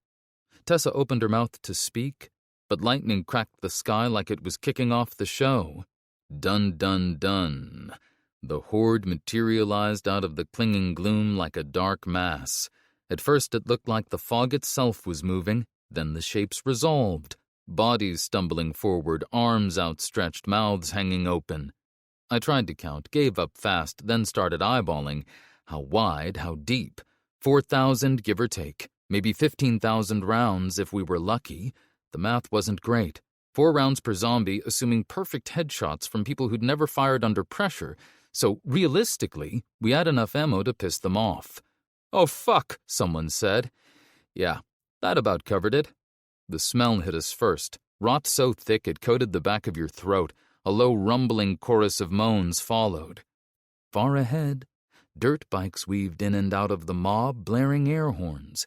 Behind it all, the CCB convoy rolled forward. Someone swore. Someone else dropped their rifle. The murmur of voices along the wall had gone silent. I checked the scar and thumbed the safety. I patted the stock just like I did with Big Betty. Most people run from a horde. We woke up this morning and chose violence. Should probably talk to someone about that. Tessa shot me a glance, and I smiled. Go time. Chapter 38. Super Beast. The horde didn't just approach. It swept toward Bayside in a rot-soaked avalanche like someone hit infinite spawn and walked away, and the CCB was driving them straight toward our weakest wall. Couldn't have picked a better spot if we'd marked it with X, please breach here. This was Rivet City all over again, but with a bigger budget. I could hear the metal creak as hands tightened on weapons. "Fuck," Jimmy muttered beside me. "That's a lot of undead assholes." The moaning and shrieking nearly drowned him out. "Yep." I stretched my arms over my head and suppressed a yawn. Our defenders lined the wall, some checking weapons and others just staring. A girl, couldn't have been more than 16, threw up over the side. Nobody moved to help her. They were too busy watching death shuffle toward us. You'd think they'd never seen a colossal horde of zombies before. "Well, there goes breakfast," I said to Jimmy. I pulled an apple from my jacket and shined it on my shirt. I'd been saving it since yesterday. Kitchen staff gave it to me after we reinforced their roof. Said I needed fiber. We had 60 defenders on the wall, with others around weak points north and south, plus some on the gate by the lake we could move to reinforce gaps. Maybe 100 people total. "Listen up," I said, stepping on a crate and raising my voice so it would carry over the eerie moans and the chattering of teeth, both from the undead and our own defenders. Heads turned. Some held rifles like they'd been born with them. Others looked like they were trying to remember which end went boom. "Okay, real quick, because I'm not doing this twice." I took a bite of the apple. "Now I know what you're thinking. Oh no, this is the end. We're all gonna die, blah, blah, blah. Yeah, we're surrounded by zombies and they want to eat us. Very scary." I pointed the apple at the horde. "But you see that? That's the competition. Dead and still underachieving. Half of them can't walk straight. One of them is literally missing its jaw. What's it gonna do, gum me to death?" Someone laughed nervously. Another bite. I spoke around the apple. You know what their big strategy is? Walk forward. That's it. That's the whole playbook. We're not losing to that. That's embarrassing. That goes on your permanent record. I took another bite, then let the cord dangle from between my teeth as I popped the magazine, thumbed the top round to make sure the spring had tension, and slapped it back in with a loud metallic snap. Point, shoot, don't die. It's not complicated, so either sack up or kindly get the fuck out of the way. I hopped off the crate and chambered around. I spat out a seed and tossed the apple core over my shoulder. We good? Groovy, let's dance. I caught Tessa's expression out of the corner of my eye. She stood just off to my right shoulder, hugging a clipboard to her chest like it was Kevlar.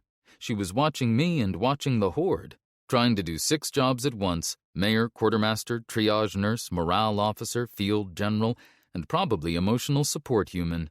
Status, Madam Mayor? Ammo for a day, maybe. Food for a week. Medical supplies are... She glanced down. Limited. That bad? No gauze.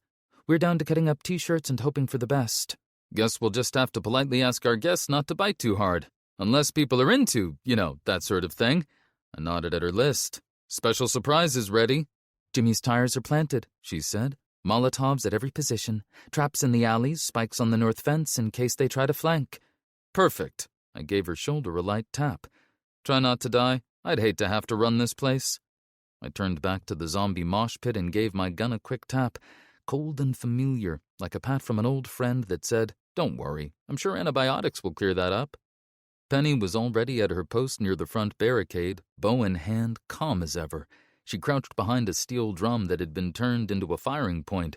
Her eyes were locked on the approaching dead. I crouched beside her. "You're on rooftop duty," I said, nodding toward the scaffolding that led up to the garage roof. "Best seat in the house, clear view all the way to the tree line. Take the Remington. You'll see more from up there." "I can cover better from here." "I know, but I need someone up high who doesn't panic, doesn't miss, and doesn't ask dumb questions. That's you. Radio if anything looks weird. Well, weirder than usual." She sighed, but it was half a smile. "What about Joe?" "Take him. He'll be better off with you than in this cluster... fudge." "Be careful, Dad." She gave me a grin that didn't quite reach her eyes, then turned and headed off with Joe trotting at her heels. The sunlight kept crawling higher, dragging the fog back into the trees. The dead were visible now, really visible. Fresh turns mixed with older corpses, limbs missing, guts trailing, and generally looking like they were going to make the day really suck. The smell made dumpster diving seem like a day at the spa. I sucked in a breath and instantly regretted it. They came from the northeast first, through the trees, through the wheat fields, up the cracked 2-lane road leading straight into Bayside. Weapons clicked beside me with serious oh shit energy. There was one zombie out front wearing a Kiss the Cook apron. It didn't have an arm or nose and was outpacing the rest like it had somewhere to be, probably brunch. 200 yards out, someone fired. Then another. Within seconds, the wall erupted. Rifles cracking, zombies dropping. Hard to miss even at that distance. But for every one that fell, 5 more shuffled forward to take its place. "Steady!" I shouted over the growing noise. "Keep it to headshots. If you can, I mean. That shit ain't easy." 100 yards. The front ranks were thinning, but the mass behind them kept coming. 50 yards. The smell hit us full force. Bodies piled up where we'd concentrated fire, but the horde just climbed over their own dead. 20 yards. The shooting intensified to a roar. 10 yards. "Brace!" someone yelled. The horde slammed into our barricade like a battering ram made of teeth. The entire wall shuddered. Metal screamed. Plywood groaned. A few tons of dead meat slammed into the fence with the kind of bone-shaking thud you only get when the world decides it's done with you. 2 defenders on the catwalk weren't braced properly. The impact sent them tumbling forward into the mass below. Their screams were cut short fast. I didn't see who they were. Didn't have time to look. That was going to bother me later. It always does. I've got a whole collection of laters I'm hoping to never open. I dropped 2, 3, 4. Behind each one that fell, 3 more shambled up for their turn. Zombie whack-a-mole, except these moles were trying to eat us. "Keep it up!" I shouted over gunfire and the kind of shrieks that promised therapy later. I nailed one in a blood-stained fur coat. I heard a scream to my left and turned to see Danny, one of the main gate guards, a friendly guy, always wearing a smile, get yanked halfway over the wall by 3 clawing corpses. His rifle hit the concrete. He didn't. What followed was wet, loud, and final. "Dad?" Penny's voice crackled over comms. "There's zombies coming through the ditch." I climbed the lookout ladder 2 rungs for a better angle. Yep, there they were, skidding in the mud. "Copy that. Jimmy? On it." A shout went up from the far end of the wall. Jimmy, releasing the massive tractor tires he'd rigged on ramps, loaded with whatever scrap metal and concrete he'd packed inside to give them weight. The first one hit the ditch at speed, and I watched it plow through the crawling horde like a boulder through a wet sand castle. Bodies folded and flew. Mud sprayed 20 feet in the air. The second tire rolled right over a cluster with a sound I can only describe as several watermelons losing an argument with a steamroller. The rest of the tires fanned out across the slope, bouncing and crushing and scattering zombies in every direction. One tire hit a rock, launched into the air, and landed square on a zombie that had almost made it to the fence, just flattened it, like a cartoon. Jimmy let out a whoop from the wall that I'm pretty sure they heard in the next county. For a moment, it looked like our hardware store defense system might actually work. Then metal tore somewhere off to my right, that unmistakable oh shit kind of sound. "Breach! North fence by the windmills!" Marcus barked. "Jeremiah, keep a lid on that breakthrough. Eric's coming with repairs," Tessa said over the radio. "Copy." I was already moving, sprinting across the slick catwalk. The morning fog clung to everything like those crappy Halloween spider webs that never come off and always end up in your mouth. I reached the northern perimeter, where I could see them pouring through a 10-foot section where the wall had given way. I took up position 20 feet back, giving myself a clear line of sight while staying out of immediate danger. I keyed the radio. "Eric, how long for repairs? And feel free to lie." 5 to get there, 20 to patch." He sounded thrilled. I spotted his team gathering supplies near the central storage shed, metal plates, welding gear, and a pallet barrier on a jack. "You've got 15. I fired and missed, adjusted my aim, and fired again. A zombie's head exploded. The next one took a hit in the chest before the third shot spun it into the dirt. A zombie in a Letterman jacket stumbled closer. I put 2 rounds in it before I turned its lights out. The woman in a bathrobe was easier. 1 shot, got lucky with that one. "Tessa," I keyed the radio, counting at least 15 zombies now between me and the breach. "Need more guns at the windmills. Getting a bit crowded here." "Copy. Constance is on the way." Tessa somehow made the siege sound manageable from her position at the command center. "Cora, talk to me. East wall?" I asked. "Holding," she grunted. "Barely." A burst of gunfire punctuated the sentence. I ducked just in time to dodge a bite that would have rearranged my cheekbones, brought the can opener up under its chin, and sent what was left of its skull flying. Eric's team arrived with the mobile barricade on a jack. Constance and her crew moved up first, rifles cracking as they dropped zombies trying to squeeze through the breach. Once they'd cleared enough space, Eric's team wrestled the heavy pallet wall into position, shoving it up against the gap from our side. It blocked most of the opening and created a makeshift barrier while they worked. A few zombies still tried to squeeze around the edges, but Constance's squad picked them off. "Keep them off us!" Eric shouted, already pulling metal plates from a cart. His crew started welding and bolting from inside, working behind their temporary shield. Near the breach, Constance and her crew had formed up, holding the line against the zombies that were still trying to force their way around the barricade. I'd only met her 2 days ago. Elementary school teacher turned cafeteria boss, working a rifle like other people work a stapler. People around here spoke her name with reverence. She made sure the kids still learned and nobody went hungry. I watched her squad drop zombies in a tight formation, methodical and clean. Then the horde surged. More zombies hit the wall from outside, and a whole section of the pallets shifted. The gap widened just enough. Scott, blonde kid, former software engineer, went down first. Blood sprayed his teeth hit neck. Leah tried to pull him clear and vanished under the mass. A guy in a Raiders cap emptied his mag and got swarmed screaming. 2 more were dragged under grasping hands and teeth. Constance was still standing, bloodied, rifle raised, maybe 30 feet from me across a carpet of corpses. No backup, no way out. I fired. Bang, bang, bang. She looked at me. Just looked at me. Then she reached for her belt and yanked the pin on a grenade.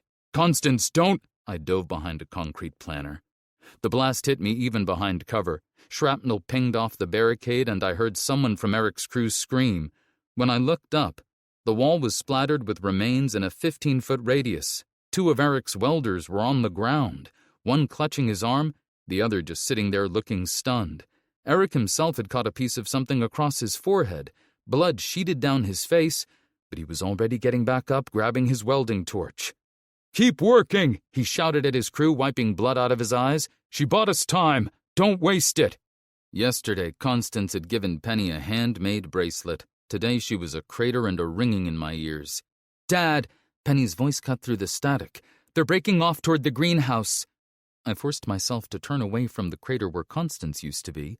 Penny was wearing that bracelet right now, up on a rooftop, looking through a scope, wearing a dead woman's gift on her wrist. I wasn't going to think about that. Not now. Maybe not ever. "How many?" I asked. "Maybe 20. They're moving fast." Shit. The greenhouse was where we'd stashed half our medical supplies, what little we had left, and if they got through there, they'd have a beeline to the residential section. "Copy that, Peanut." I was already moving, stepping over zombie parts and trying not to look at the smoking hole in our defenses. "Tessa, we've got runners heading for the greenhouse." "I know. Go. We'll hold here." I spotted Mike and Nancy, our walking brick wall, and his sniper sidekick. Mike stood 6'4" and was built like a municipal statue.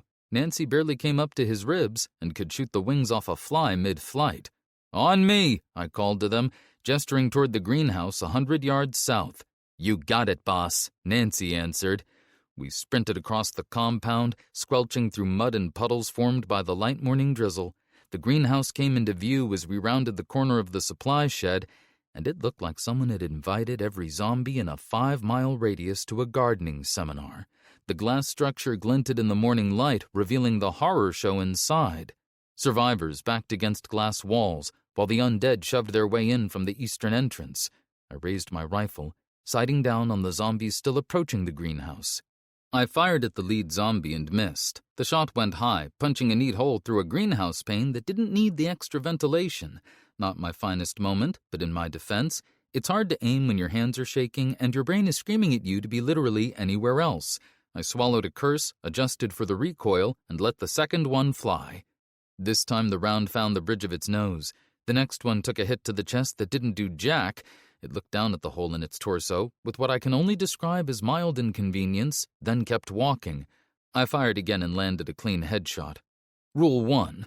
Always the head. I know it, you know it, Hollywood's known it for decades, and yet somehow in the heat of the moment, my stupid hand still aims center mass like I'm at a goddamn shooting range. Another one stumbled forward, some guy who died wearing a suit that had probably cost more than my last 3 cars combined, still had a tie clip on. I wondered briefly what his last meeting had been about. Quarterly earnings? Workplace culture? My second shot split his head and ended the speculation. A scream rose above the din of gunfire. A kid with a jammed rifle was learning why weapon maintenance mattered. A zombie grabbed his barrel and yanked him forward. The lesson was brief and extremely graphic. Classic case of Rule 3. A clean gun's the difference between you and dead you. Mike and Nancy took up positions on either side of me, forming a triangle of fire. Nancy's rifle cracked beside me, and I mean cracked, once, clean, like a period at the end of a sentence. A zombie 30 yards out dropped mid-stride. She worked the bolt, found the next target, and one more went down. She was shooting the way some people do crossword puzzles, calm, methodical, mildly bored, like this was a chore she wanted to finish before dinner. Mike held his fire, waiting for her to reload. When her rifle went silent, his shotgun boomed, not aimed at individuals, but at clusters. A group of 3 that had been shuffling together came apart in a spray of rotten meat. Mike racked another shell like he'd been doing this his whole life. Maybe he had. I was learning not to ask people about their pre-apocalypse hobbies. It didn't matter how many I shot. They just kept coming from the east side of the compound, drawn by the commotion. Every one we dropped, 2 more appeared behind it. I was starting to feel like I was bailing out a boat with a coffee mug. "Tessa!" I keyed the radio, ducking behind a rain barrel as spent brass pinged around me. "That sound system ready?" "On it." Her reply came back immediately. We'd rigged Bayside's PA to broadcast something between a dog whistle and a dial-up modem from hell. 10 seconds on, 10 off. Enough to scramble them without blowing our own eardrums. Not music, not noise, just pure weaponized dissonance, like that EDM all the kids were raving about, except less shitty. The screech hit hard enough to rattle my eyeballs. I probably moaned louder than the zombies, but it worked. Around us they stumbled and staggered, spinning in confused circles. One walked face first into a fence post and just stood there, pressing against it. "Now's our chance!" I had to shout over the noise to Mike and Nancy, or perhaps my ears had finally stopped working. 50-50. We lit up the confused horde, and for about 10 beautiful seconds, it felt like we might actually have this under control. Nancy picked off 3 in the time it took me to line up 1. Mike's shotgun turned a cluster near the greenhouse door into something that no longer qualified as humanoid. I was contributing, I'd like to think.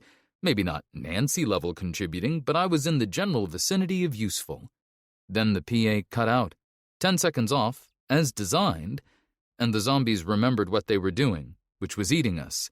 They pushed forward with the kind of mindless determination that made you realize these things don't get tired, don't get scared, don't run out of adrenaline. They just keep coming until there's nothing left to come for. They pushed us back toward the greenhouse. "Dad," Penny said, "the car, on your left." I swung my rifle. Nothing. "No, Dad, your other left." There it was, our fertilizer special. An old sedan we'd packed with enough homemade explosives to level a city block, sitting right in the center of the undead traffic jam. "Everyone back!" I shouted to Mike and Nancy. "Get the survivors clear!" One shot to the mechanical fuse and big bada boom. I took a knee bracing against a concrete planter, aimed and fired.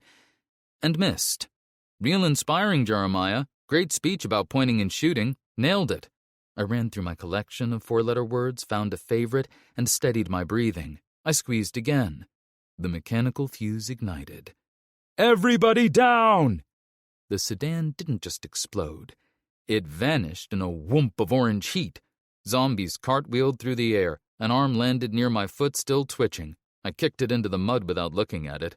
The blast took out half the greenhouse windows, and we got a nice shower of glass shards, but a little collateral never killed anyone, right? Unless you count blood loss, I guess. "Tessa!" I coughed through zombie bits that were still landing around us, wiping gore from my face. "The greenhouse is secure. The survivors are limping toward fallback positions." "Copy. Good work." Static swallowed the rest. We got the survivors moving, 14 in total including 3 children, while smoke still drifted from our impromptu landscaping project. For about 30 seconds, I let myself believe the hard part was over. If you've been following along, you know how that goes. I spotted movement about 100 yards out between gaps in the debris and settling dust. Shapes. Lots of shapes. Moving with that distinctive shamble that your brain learns to pick up at distance. The way a sailor reads weather on the horizon. These guys really didn't understand the concept of personal space, a major pet peeve of mine. "We got more incoming," Tessa screamed. "Northeast quadrant, at least 30. 30? Because 12 wasn't enough. Because the car bomb and the sound system and the small mountain of corpses already on the ground weren't enough. The universe looked at our situation and said, "You know what this needs? More zombies." "On it!" someone shouted back. I spotted Marcus and 3 of his people rushing over, rifles up. Nice of them to join. They spread out along our line, and Marcus caught my eye, then gave me a nod that said, "We've got this," with a confidence I did not share. Back to work. The first wave hit us at maybe 40 yards, which sounds like plenty of distance until you realize that 40 yards of zombie at a shuffling jog closes to 0 yards of zombie in about 20 seconds, and 20 seconds isn't a lot of rifle shots when your hands are sweating and your magazine is getting light. I dropped the front runner, a big one, might have been a linebacker in a previous life, wearing what was left of a flannel shirt. Headshot. See? I can learn. The one behind it tripped over the body and went down. The one behind that walked right over both of them. They're not graceful, but they're persistent. You have to give them that. Nancy had shifted, down on one knee behind a low wall to my right, doing something I'd never seen. She was being patient. She waited until the things were practically on top of her. I was about to yell at her to fucking shoot when she finally pulled the trigger. The round punched through the first zombie's temple and caught the one behind it square in the eye. She worked the bolt without looking up, found the next pair, waited for the overlap, and fired. What the hell was she doing? Conserving ammo? Just going for twofers? She'd clearly done the same depressing math I had, counting the rounds we had left against the endless tide of gray skin and teeth, and decided she didn't like the numbers, so she was changing the math. I'd have been jealous if I wasn't so busy being impressed. The air was a screaming mess of rifle fire, the heavy thump of Mike's shotgun, and the wet, meaty sound of lead hitting bodies. Marcus's crew was holding their section with a steady pop-pop-pop rhythm like a well-run construction site. One of them, a woman with a shaved head whose name I hadn't caught, was calling out shots like she was directing a 3-car pileup. 2 left, 1 right. Take the big bastard in the center first. I wasn't sure if I wanted to ask her out or just hide behind her. Maybe both. A zombie made it through the line. Just one, a fast one, fresher than the rest. Still had most of its muscle tissue and enough coordination to almost run. It came straight at me and I squeezed the trigger and heard the worst sound in the world. Click. Empty mag. The thing was maybe 10 feet away when I fumbled for my spare. I got it seated, racked the slide, and fired from the hip as it lunged. The round caught it under the chin and blew out the back of its skull. It collapsed at my feet, still reaching for my ankles. 10 feet. That's how close I came to being zombie food because I lost count of my rounds. If I survived this, I was going to tattoo my round count on the inside of my eyelids. We gave ground slowly, pulling back towards the breach where Eric's team was still working. Nothing says pressure, like welding while zombies try to eat you. I could hear the torch hissing behind us, smell the burning metal mixing with gunpowder and spoiled meat. Every few seconds, Eric would shout an update. 2 more minutes! Almost there! And I'd think, faster, faster, faster. The PA system kicked back in and brought us another window. The dissonance scrambled the front runners and we poured fire into the confused mass. Then the zombies thinned. The rush dropped from a flood to a stream to a trickle. 1s and 2s instead of dozens, the kind you can handle with single shots and something approaching calm. Ammunition had gone from concerning to let's not discuss it. Nancy had switched to her sidearm, which told me her rifle was dry. Eric's voice crackled through with the first good news all day. Breach sealed! About damn time, Marcus shouted back, tagging another zombie. But we still had work to do.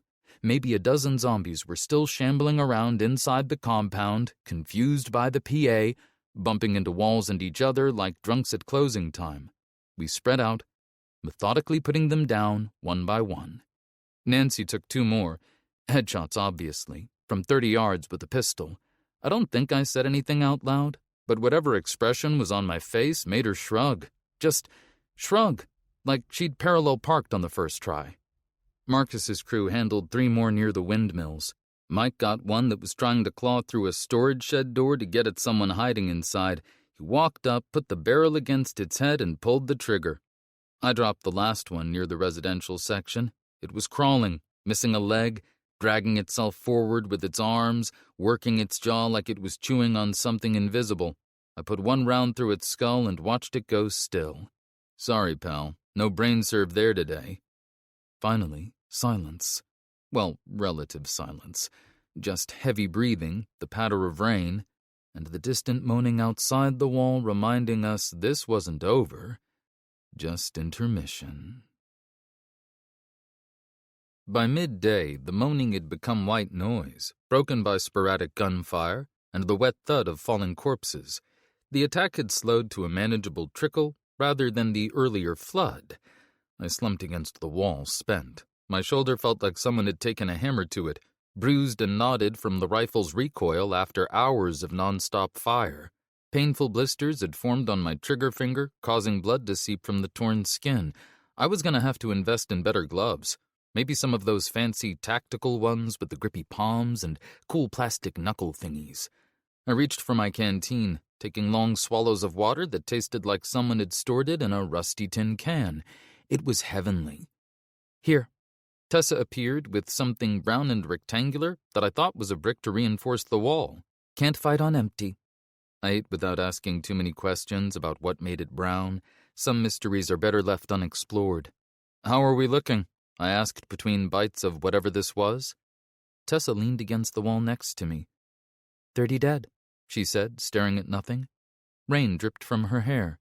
She let the number sit there for a moment, like she was still trying to make it real. Constance and her whole team. A few others are still missing. Her voice went quiet. Marcus is gone.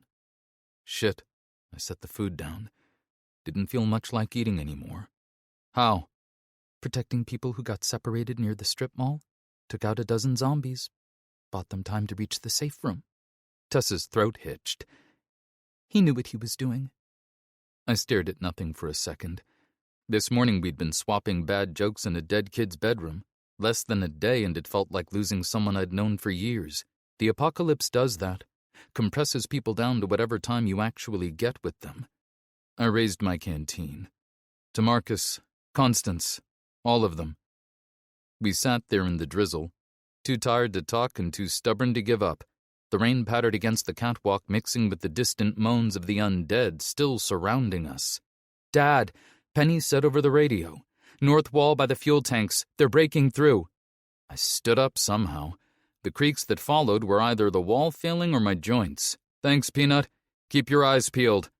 Tessa was already back on her radio rallying her people. New wave coming in. Make your shots count. She turned to me. Back to it. I did a quick inventory from my position on the western wall. 2 magazines for the Scar, 4 for the SIG, 20 shells left for Betty. Not exactly what you'd call a tactical surplus. The mass of former humanity shifted in the mud 10 feet below me. They didn't understand breaks or shift changes or union-mandated rest periods. Just endless hunger. I sighted through my scope and tagged what used to be some goth kid. Movement caught my eye. Debbie, the wiry defender who'd been with us since morning, had just lost her footing near the edge of the platform beside me. She slipped over the edge, but managed to catch herself on the ledge. A zombie's arm shot up as she scrambled to pull herself up, grabbing her ankle. I lunged for her across the wooden planks. It was too far. Our eyes met for a moment before the rotting hand yanked her off the ledge, and she disappeared into the mass below. I stayed there on my stomach, arms stretched out over empty air, like maybe if I reached far enough I could still pull her back up. I pushed myself up off the planks. My hand was still reaching for nothing. I made it stop. Somewhere in the back of my brain a door opened, and I shoved Debbie's face through it and slammed it shut, because that's what you do now, Jeremiah. That's what you do. You put them in the box and you keep shooting. Her scream lasted about 3 seconds. I heard every one of them. Fuck. Tessa, please tell me you've got something. Extra ammo, a tank. Hell, I'll take a really angry goat at this point. No tanks, no goat. I heard a sigh. But Cora's got something cooking on the east wall. Fire bloomed along the base of the wall, bright orange that cut through the gray drizzle like a sunrise in the wrong direction. It took me a second to understand what I was seeing. Then the screaming started. Not human screaming, that hollow, rattling moan that zombies make, except cranked up to a frequency I'd never heard before. Turns out they don't like being on fire. Huh. Burning zombies don't stop. A living person catches fire, they panic, they drop, they roll. Self-preservation kicks in. Zombies don't have self-preservation.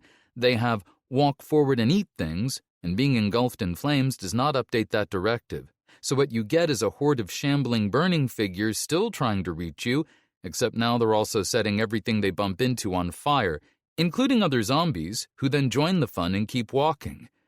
It was the most horrifying thing I'd ever seen, and also, somehow, the most effective zombie crowd control we'd managed all day. Holy shit, Jimmy said. What the hell was that? Molotov traps, Cora said. I could almost hear the grin in her voice. Turns out zombies are surprisingly flammable when you set them up right. How many did you rig? I asked, watching a burning zombie walk face first into 3 others. They didn't stop, just kept walking, now on fire. Smelled like someone lit a barbecue in a morgue. Enough, Cora said. I made a mental note to never ever get on Cora's bad side. The fire chewed through the eastern approach like a wall of its own. Zombies that didn't burn outright stumbled away from the heat, milling in confusion. The fire scrambled whatever sense of direction they had left, and for the first time all day, the horde was actually retreating. Turns out fire is the one thing that trumps hunger when you're running on nothing but a rotting brainstem. It bought us a moment to breathe. I reloaded with hands that definitely should have been shakier given how little ammo we had left. Each shot needed to count now, no pressure or anything. Everything hurt, and the edges of the world had gone soft and fuzzy. The next hour was the same song on repeat, shoot, move, shoot again. The details started running together. A zombie in a wedding dress stumbled through the smoke, redecorated in grimy chic. One shot and she met pavement. I was starting to think we'd actually turned a corner when, "Dad, northwest, they're climbing over each other!" Zombie parkour wasn't exactly how I'd planned to spend my day, you know? I ran along the catwalk toward Jimmy's position, not panting, and definitely not flinching at every breath. "Jimmy, take your team northwest. Push those corpses back." "On it," Jimmy said. Sure, the horde had thinned after hours of fighting, but the remaining zombies kept hitting our weak points with suspicious accuracy.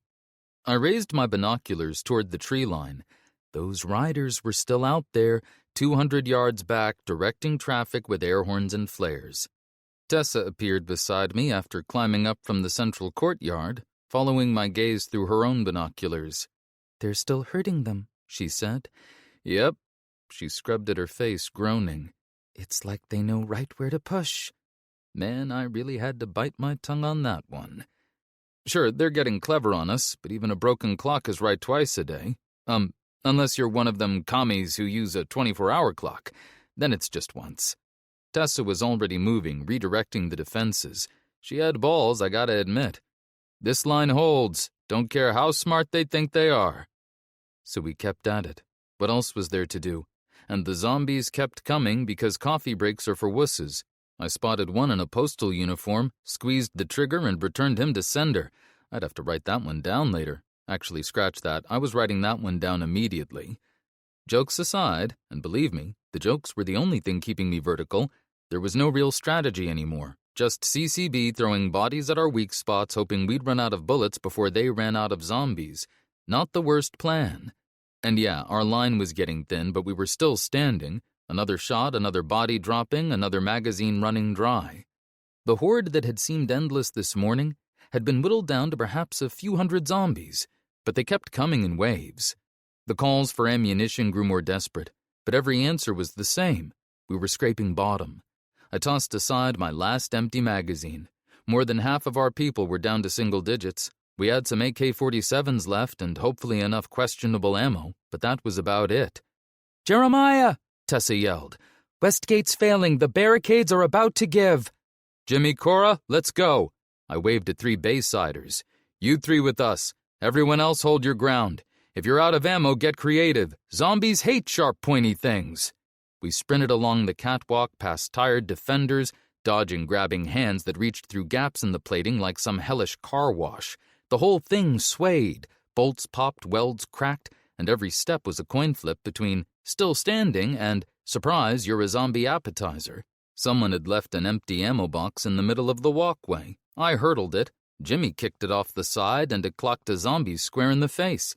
Didn't kill it, but I respected the effort. The west gate was having a moment. The main crossbar had bent inward about 2 feet, and the bottom section was buckling. I could see daylight through the gaps, along with fingers and teeth and other things you don't want to see through gaps, or anywhere really. The whole structure groaned with every push from the other side, like a dam about to give. Defenders on either side were stabbing through the openings, but those hands were endless. "Well, this is terrible," Jimmy said. "Great fucking analysis, Jimmy." I spotted a dead pickup nearby. "That truck. We can use it to brace the gate."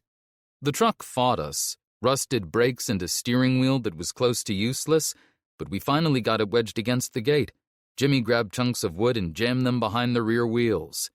"That ain't going anywhere," he said, giving the truck a quick pat. We kept stabbing through the gaps in the fence. Zombies kept coming. "It's not enough," Cora said over the sound of metal meeting bone. "We need more." "What else we got?" I asked while jabbing at grasping hands. A couple of times I had to fire into that wall of rot to buy a little room. "Some pallets, scrap. There's a forklift if you want to get creative. Pile it all here, whatever you can move." Cora's team hauled everything that wasn't nailed down, and a few things that were, while Jimmy and I held the line, stabbing and shoving at anything trying to squeeze past the gaps. Slowly, painfully, stubbornly slowly, the press of bodies thinned. The overwhelming mass broke down into scattered shufflers, then stragglers, Then the occasional determined idiot walking face first into a pointy stick. We picked them off and kept building. By the time we were done, we'd reinforced the gate with lumber, steel bars, chunks of concrete, half a forklift's worth of scrap, and what I'm pretty sure was somebody's old barbecue grill. It looked like a junkyard had a nervous breakdown, but it would hold, probably, for now, which in this world counts as a win. What followed was the longest shift of my life, and I once worked the door at a Backstreet Boys concert. Same vibe, mindless horde pushing forward, nobody listening, me questioning what the hell I was doing there. At least the zombies didn't scream, "I want it that way," while trying to claw my face off. But by the time the pale midday sun cleared the tree line, the attack had slowed. The last few zombies bumped half-heartedly against our walls, like party guests too drunk to remember why they showed up. The scar ran dry somewhere around hour 4. Betty took over until I ran out of ready shells. The cig after that. By the end I was down to the tomahawk, and language that would have made my mother wash my mouth out with soap, and she was no saint herself. 6 hours since frozen sunrise felt like 6 years. My breath fogged the air as I looked out over the mess. Broken bodies, guts stiff in the cold, blood turning the mud into a rusty soup that I really didn't want on my boots. Holy shit! Jimmy managed between breaths, looking like he'd gone swimming in something you really shouldn't swim in. I'm sure I looked worse. We actually held? I watched our battered defenders catching their breath. We'd lost good people, but our walls were still standing, though by this point, wall was a loose description. Then engines growled in the distance. Oh, come on. I watched their convoy roll up like someone had raided a junkyard and let a kindergarten have at it. Civilian vehicles wearing cheap armor, followed by stolen military hardware they'd painted while drunk and blindfolded. 2 Max Pro MRAPs led the parade, decked out in spikes and splashes of red that screamed, "We're the baddies." Flanking the main vehicles were the dirt bikes. Exhaust spat blue smoke as they circled and skidded on the frozen ground. The convoy ground to a halt maybe 100 yards out, close enough to yell at each other, far enough that nobody could hit much. "Penny," I said into my radio, "do you have any clean shots?" There was a quick pause before she answered. "It's too far, Dad, and the wind's picking up." Guess we'd have to get up close and personal. Their leader climbed onto a pickup. I focused my binoculars. The guy was covered in tattoos and wearing pieces from 3 different outfits. The jacket looked like it came from his grandma's couch. Tessa muttered something under her breath. I gave her a slight nod, and she slipped away to get our surprise ready. All we needed was time. I climbed up and cupped my hands around my mouth. "Nice parade of rolling garbage. Did you guys raid a scrapyard, or is there a douchebag starter kit I don't know about?" The leader grabbed a bullhorn. "You the loudmouth in charge." "That's me. What do you want? We're kind of busy here. We've got a bridge tournament starting at noon." He gestured at his convoy. "Hand everything over or we flatten this dump." "If you say so," I said, shrugging. For a second the guy just stared. Then his jaw clenched. "Last chance," his voice boomed through the bullhorn. "You've got 5 minutes before we kill every last one of you." I held up both hands. Okay. Just give me a minute here, all right? Big decision. Need to consult with my people." I turned around slowly and leaned against the railing. "Hey, Jimmy, remember Take 5 candy bars? Don't know why, but I just had a craving." "Oh man, those were so good," Cora said, leaning her rifle against a sandbag. "Better than a Snickers any day of the week." "Not as good as Yoo-hoo milk chocolate," Jimmy said. "Now that's a candy bar." "You've got 3 minutes," the bullhorn crackled. I popped a couple of loose M&Ms I kept in my pocket, the last from our haul at Lucky's Quick Stop. Was that 3 or 5? I feel like he said 5 a second ago. I glanced at my bare wrist. Actually, has anyone seen my watch? Could have sworn I had it this morning. Silver band, tells time, little wind-up thing on the side. "Maybe check that west gate later," Cora said. "I bet you lost it when that zombie grabbed your arm." "Good call," I said. I cleared my throat, wiped some soot off my jacket, and turned back to the convoy. Counteroffer! Fuck off! Engines roared to life. They started rolling toward us. I turned to Jimmy and Cora. Light them up. The first rifle cracked somewhere along the wall. Chapter 39. Thunderstruck. The catwalk rattled as the convoy engines revved below, Max Pros out front, pickups full of gunmen behind them, dirt bikers peeling off to flank. Our defenders were already firing. One of the pickup gunners jerked back and slumped over the tailgate. "You sure this is going to work?" Cora asked. Blood crusted on her cheek. Not even slightly. She didn't look reassured. "Fucking great," Jimmy muttered from behind a sheet of plywood. I raised the detonator. Eric's jury-rigged creation made from spare parts. Big red button on top, very pressable. I had my thumb on it and everything. "They're moving," Tessa said. A dirt bike on the left flank found a patch of mud and went down hard. The rider didn't get up. The rest of the convoy kept coming. "Eric," I said into the radio, "let's rock and roll." Literally. Eric thumbed the PA, and Angus Young detonated out of our wall speakers with the first chords of Thunderstruck. The catwalk hummed. The front truck slowed. A guy in one of the pickups looked around like he'd missed something important. "Wait, is this actually working?" Jimmy said. "Never doubt AC/DC. Around me, something shifted. People who'd been holding on by their fingernails a minute ago were back on their feet, weapons up, shoulders square. Thunderstruck will do that. "Now," I said into the mic, "smoke 'em." Bayside answered. A dozen canisters arced through the air, paint cans, bleach bottles, coffee tins. Our cutting-edge military smoke screen brought to you by the cleaning aisle at Home Depot. Thick and swirling smoke flooded the field, white, green, orange, all of it rolling together into a toxic-looking rainbow that settled over the convoy like a blanket. Perfect cover.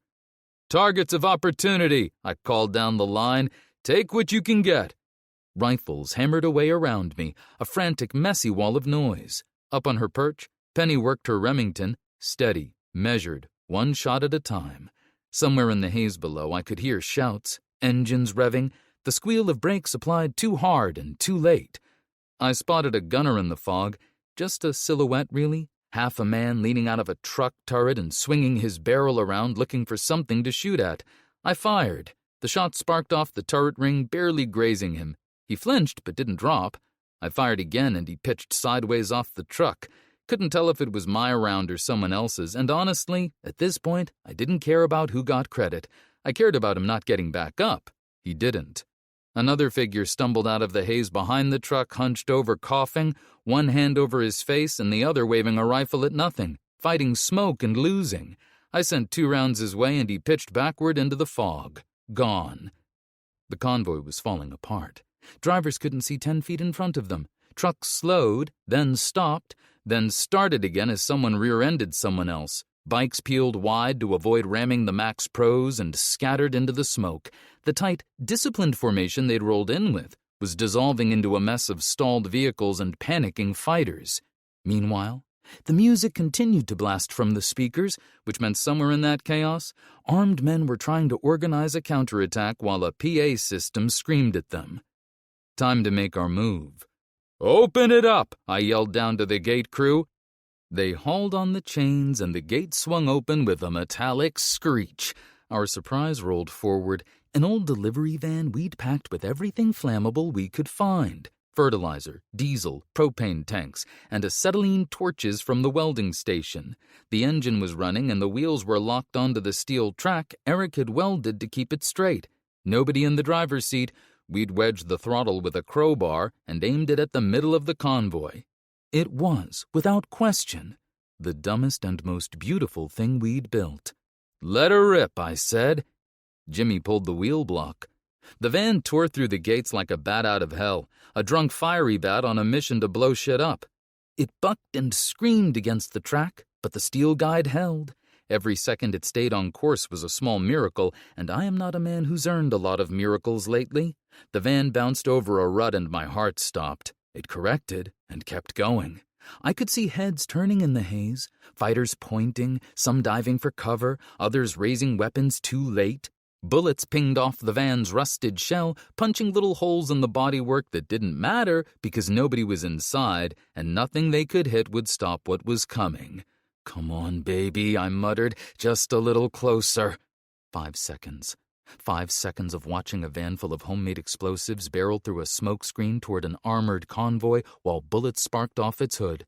5 seconds where the entire plan, every improvised weapon, every scavenged canister, every hour of welding that track, came down to whether a rusted delivery van with a crowbar jammed in its throttle could travel 100 yards in a straight line. The van slammed into the lead Max Pro. For a second, everything froze. The smoke swirled. The music blared. Then, I pressed the button. Nothing. "Oh, come on!" I pressed it again. Still nothing. "Maybe give it a smack," Cora suggested. "You know that never works, right?" I smacked it against my palm anyway. "Like, in the entire history of electronics..." The explosion punched the air out of my lungs. A fireball. And I mean a fireball, the kind you see in movies except hotter and less cinematic and way more likely to kill you, erupted from the center of the convoy. The shockwave hit the platform like a truck, rattling windows, knocking defenders off their feet, and turning every loose object within 50 yards into a projectile. Heat washed over us in a wave that singed my eyebrows and made my eyes water. Shrapnel clanged against metal. Something that used to be a door handle embedded itself in the sandbag next to my head. Someone whooped. I ducked as a flaming hubcap sailed overhead, trailing sparks across the gray sky. I risked a look over the wall. The lead Max Pro was gone. Not disabled, not burning. Gone. Replaced by a crater and a cloud of black smoke. The 2 vehicles behind it were on fire. Fighters were staggering out of the wreckage, some shooting blindly, some not shooting at all, some not doing much of anything anymore. The formation that had rolled toward us now looked like a parking lot after an earthquake. The smoke started to thin. Music still pounded from the speakers. Downrange, what was left of the CCB was pulling back, burned, bloody, and pissed. Their leader was still standing, screaming orders from behind a shot-up pickup. I had to give him credit for that, in the way you give credit to a bug for surviving a shoe. The man was hard to kill. That was going to be a problem. We hit them hard, but the fight was nowhere near done. I turned to Tessa. "You ready for this?" She swallowed, then nodded. "Ready as I'll ever be. What's the plan?" "Don't die." "Brilliant," Cora said. "Got a backup?" "Don't die a lot." Heavy lead started chewing into our cover. Not the single pops we'd been trading. A sustained rattle, multiple rifles, coordinated. These weren't zombies stumbling into a wall. These were people who knew how to shoot, and they were done being surprised. Metal screamed. Someone nearby yelled, maybe hit, maybe just scared. I ducked as splinters and shrapnel rained down. Cora was hunkered flat beside me. "See?" I said. "It's working." Other defenders kept their heads low, glued to the ramparts. "Return fire, for fuck's sake!" I yelled. "They're not getting any deader by themselves." The bastards had pulled themselves together faster than I'd hoped. I risked a look over the wall. About 20 of them were pushing through the smoke and wreckage in a ragged line. They were close enough that I could see the individual stains on their tactical gear. 30 yards in closing. 30 yards is nothing. 30 yards is a parking lot. 30 yards is the distance between "we're holding" and "they're on top of us." I popped up with the SIG and found 2 targets breaking from cover, some bearded guy with a shotgun and a woman with an AR. I missed high with the first shot. The beard flinched and kept coming. I corrected and the second shot sent him sprawling. The woman raised her rifle. I put 2 in her chest before she got her finger on the trigger. But there were too many targets and not enough ammo. We'd spent most of our arsenal on the zombies, which I guess was the whole point. A kid, maybe 18, was shaking behind cover, hugging his rifle like a teddy bear. His eyes darted between the incoming CCB and the bodies around us. He'd handled the zombies fine, but zombies didn't shoot back. "Hey," I grabbed his shoulder. "You with me?" He stared, pale. "I can't. They're shooting at us." Rounds slammed into the wall behind us. The kid just flinched. "You've got 2 choices," I said. 1, stand there scared and I take your ammo. 2, start shooting back. I checked my mag. Actually, there's a third option where I'd throw you over the wall and still take your ammo. I'd pick option 2. He blinked, then nodded. Shaky, but he raised his rifle and started firing. His first few shots went wide enough to threaten birds in the next county, but at least he was pulling the trigger. You can work with pulling the trigger. Our defenders were shooting back, but the volleys were thin, scattered pops where there should have been a roar. Most of us were down to our last magazine, while these assholes seemed to have ammo to spare. "Dad," Penny said, "climbers on the east wall." I spun.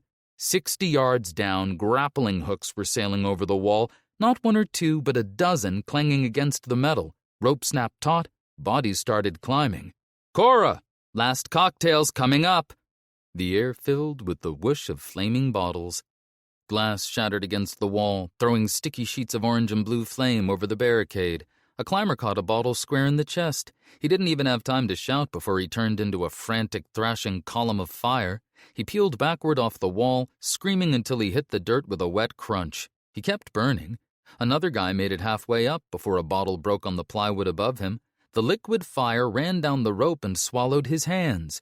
He held on for about 2 seconds, 2 seconds of watching the heat melt his gloves right into his skin, before his nervous system finally hit the override switch and forced his grip open. He dropped out of sight into the smoke. 2 more were stepping over him to grab the ropes. One of our guys raised his rifle, tracking the burning figures as they rolled on the ground below. I pushed it down. Let them burn. Save the rounds. It worked for about 30 seconds. Then the CCB got smart. Gunfire erupted from their line. Not aimed shots, just volume. Rounds chewed along the top of the wall in a steady sweep, kicking up sparks and forcing everyone flat.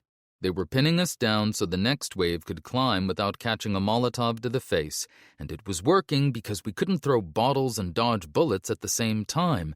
Basic physics, that. More hooks clanged against the metal. Not just the east wall now, south side too. The sound of grappling hooks hitting a wall is a lot like the sound of your plan dying, metallic, final, and coming from too many directions at once. I tried to pop up and kick one loose. A round snapped past my ear and I hit the floor so fast I probably left a dent in the catwalk. Couldn't even get to the railing without drawing fire. We were pinned, and they were climbing, and the math was getting very simple very fast. A CCB fighter crested the wall 10 feet from me while I was still flat on my stomach. He was over the top and firing before I could get my barrel around. 3 shots, and a defender behind me cried out and went down. Jimmy put the climber down from an angle with 2 rounds that dropped him back over the wall, but more were already coming over behind him. One of them had a machete. A machete! Like we'd come full circle back to the zombie playbook. I shot the machete guy from the ground. Not my most dignified moment, firing upward from flat on my back like a turtle with a handgun. The round caught him in the hip and he collapsed onto the catwalk. The second climber cleared the wall and landed in a crouch, rifle up, sweeping for targets. A defender I didn't recognize tackled him before he could fire. They went down together, grappling, and I couldn't shoot without hitting our guy. To my left, a section of the catwalk buckled as 3 climbers hit it at once. The metal groaned, bolts popped, and the whole platform tilted about 15 degrees. Our guys fell back firing, but they were shooting uphill at silhouettes framed against the sky while taking rounds from the ground below and climbers from above, 2 directions of incoming fire and 1 direction of retreat. Our defense was coming apart in pieces. A section of wall lost, a defender down, a gap nobody could fill because there was nobody left to fill it, like pulling threads from a sweater. Each one on its own doesn't matter, but eventually you're wearing nothing. "We can't hold them here," Tessa shouted, ducking as a bullet zipped overhead. "We need to fall back." Shit. I'd really hoped our opening punch would have bought us more breathing room, but hope's a lousy tactical asset, and the CCB hadn't realized they were supposed to be demoralized. "Everyone to the inner line!" I yelled and hopped off the wall. Hopped is generous, more like threw myself off the wall in a way that prioritized speed over anything resembling grace. I was lucky I didn't twist something important. Tom from the gate tumbled off the wall without a sound, bullet to the chest. Mary took one in the leg and collapsed screaming. I grabbed her jacket and dragged her behind sandbags. It was bad, a through and through to her thigh, bleeding hard. "How bad is it?" she gasped. She was already looking pale. I used my belt as a tourniquet and tightened it until the bleeding slowed. "It's not too bad, just a nick." I jammed a rag into her hand. "But keep pressure on that. Got it?" Mary just gritted her teeth. I grabbed a guy running past us. Ethan, I thought his name was. or Evan maybe, something with an E. Get her to the fallback position." He nodded and helped her up.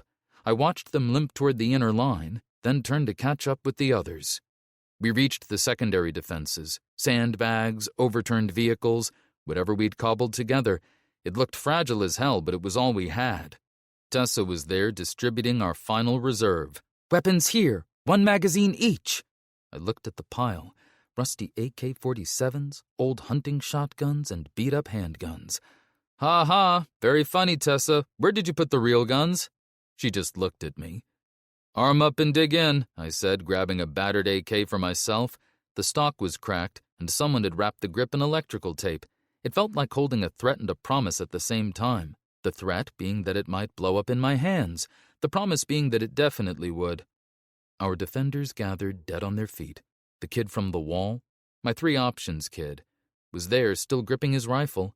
The woman with the shaved head from Marcus's crew stood near the front. She'd lost her spotter somewhere in the retreat, but her eyes had the focused look of someone who'd already processed the grief and filed it under later. Fear had worn off across the group, leaving exhaustion and that hollow expression you get when you realize how screwed you are but you're too tired to panic about it. "All right, here's the deal," I said, checking the AK's action. "We're mostly out of ammo, out of tricks, and these assholes think they've got us beat. But you know what? Fuck 'em. They waited for zombies to soften us up because they were too chicken shit to face us straight on." I chambered around. "We are the terror that flaps in the night." That dude Evan cocked an eyebrow and pointed a finger at me, smiling. I smiled back. "Let's get dangerous." CCB fighters poured through our breached outer fence like a ridiculous leather fashion show. Bullets chewed concrete, sparked off metal, and made a mess of anything that wasn't already ruined. I crouched behind one of the fighting positions at the inner perimeter, little more than wooden pallets that had seemed like a great idea until now. Jimmy let rounds fly beside me, taking out raiders pushing across the open space. I followed the arc of something overhead. You know how people say time slows down in moments like these? They're right. It does. Your brain kicks into some emergency gear you didn't know you had, and suddenly every millisecond gets its own reality TV show. I watched that grenade tumble through the air, end over end, like it had all the time in the world. It bounced once off the pallet and settled 3 feet from my left knee. 3 feet. Close enough to read the markings on the casing, if I'd had the time or inclination, which I did not. "Shit!" I grabbed Jimmy's collar and yanked him back. The explosion tore through our cover. Pallets, sandbags, and concrete all went in different directions. We hit the ground hard, lungs full of dust, ears deciding that in times like these, hearing was really just optional. Something heavy landed across my legs. Chunk of pallet maybe, or a piece of the sky expressing its displeasure. "You good?" I asked, wiping something wet off my neck, blood, hopefully mine. He glared. "Had it under control." "Yeah, sure." He checked his weapon and moved back into position. I fell in behind him, trying to forget that my body was one big bruise looking for a place to happen. We pushed along one of the makeshift walkways toward the Costco's main entrance, where civilians had taken shelter. 4 CCB shitheads had taken positions behind an overturned water truck right in our path. I chewed off a burst from the AK, trying to keep them behind cover. The recoil was different from anything I'd been firing all day. Heavier, angrier, like the gun was personally offended at being asked to work. One of them hit the ground, not sure if I'd actually tagged him or if he just had good reflexes. Either way, they started pouring it back at me. A round hissed past my ear close enough to give me a free haircut. "Fuck me," I muttered, ducking lower. That was intimate. I squeezed off another burst and the AK jammed. Because I was crouched behind a plywood barrier with 4 armed men trying to kill me, and the gods decided this was the perfect time to remind me that you get what you pay for, and I had paid exactly nothing for this piece of shit rifle. I smacked the charging handle, cleared the jam, and got it cycling again. Jimmy ghosted around the wreckage, flanking them through the strip mall, while I kept them busy, spitting short angry bursts to make them think I was the only headache they had to worry about.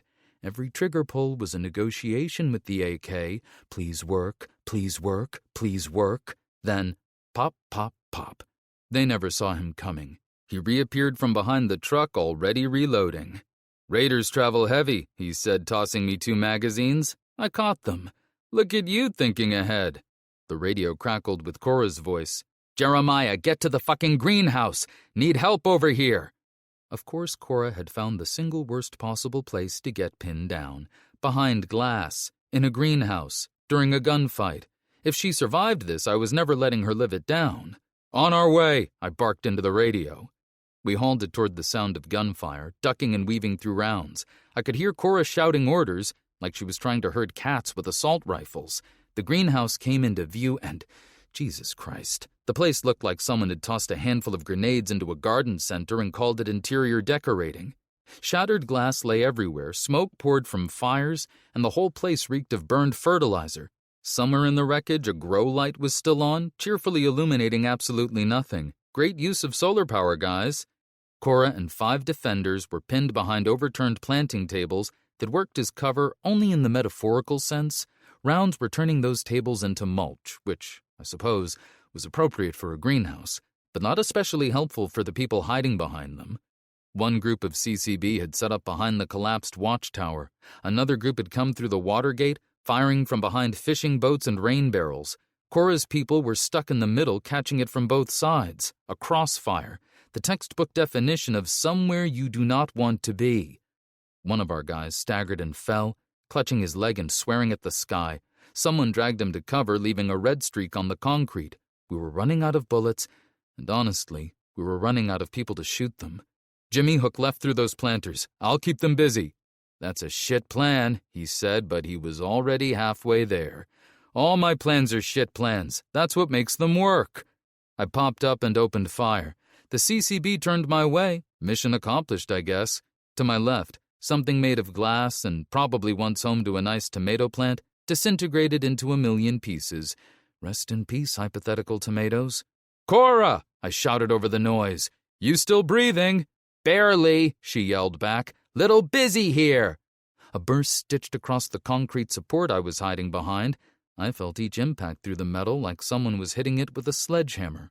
By this point in the day, I'd been shot at so many times that the fear had curdled into something closer to irritation. Oh, bullets again. How original. Dust and pulverized stone rained down, getting in my eyes and making me taste construction site. The beam wasn't great protection, but it was better than standing in the open, which I'd already tried earlier in the evening and did not recommend. I took a breath, counted to 3, and did a world-class slide into home next to Cora behind a toppled planter. How we doing? Oh, great. She popped up, fired, and dropped back behind cover. Outgunned, outmanned, almost out of ammo. Her face was streaked with soot and blood. She looked like she'd crawled out of a chimney and then someone had punched her back in. How much left? This mag and maybe one more? She didn't look at me. Then we're done. I tossed her one of the magazines I had scavenged. That's when I saw it. Tucked behind the CCB's position, half hidden by debris. A big, beautiful propane tank from the outdoor cooking setup. And right next to it, a pile of burning wreckage that was creeping closer with every passing second. Sometimes the universe hands you a gift.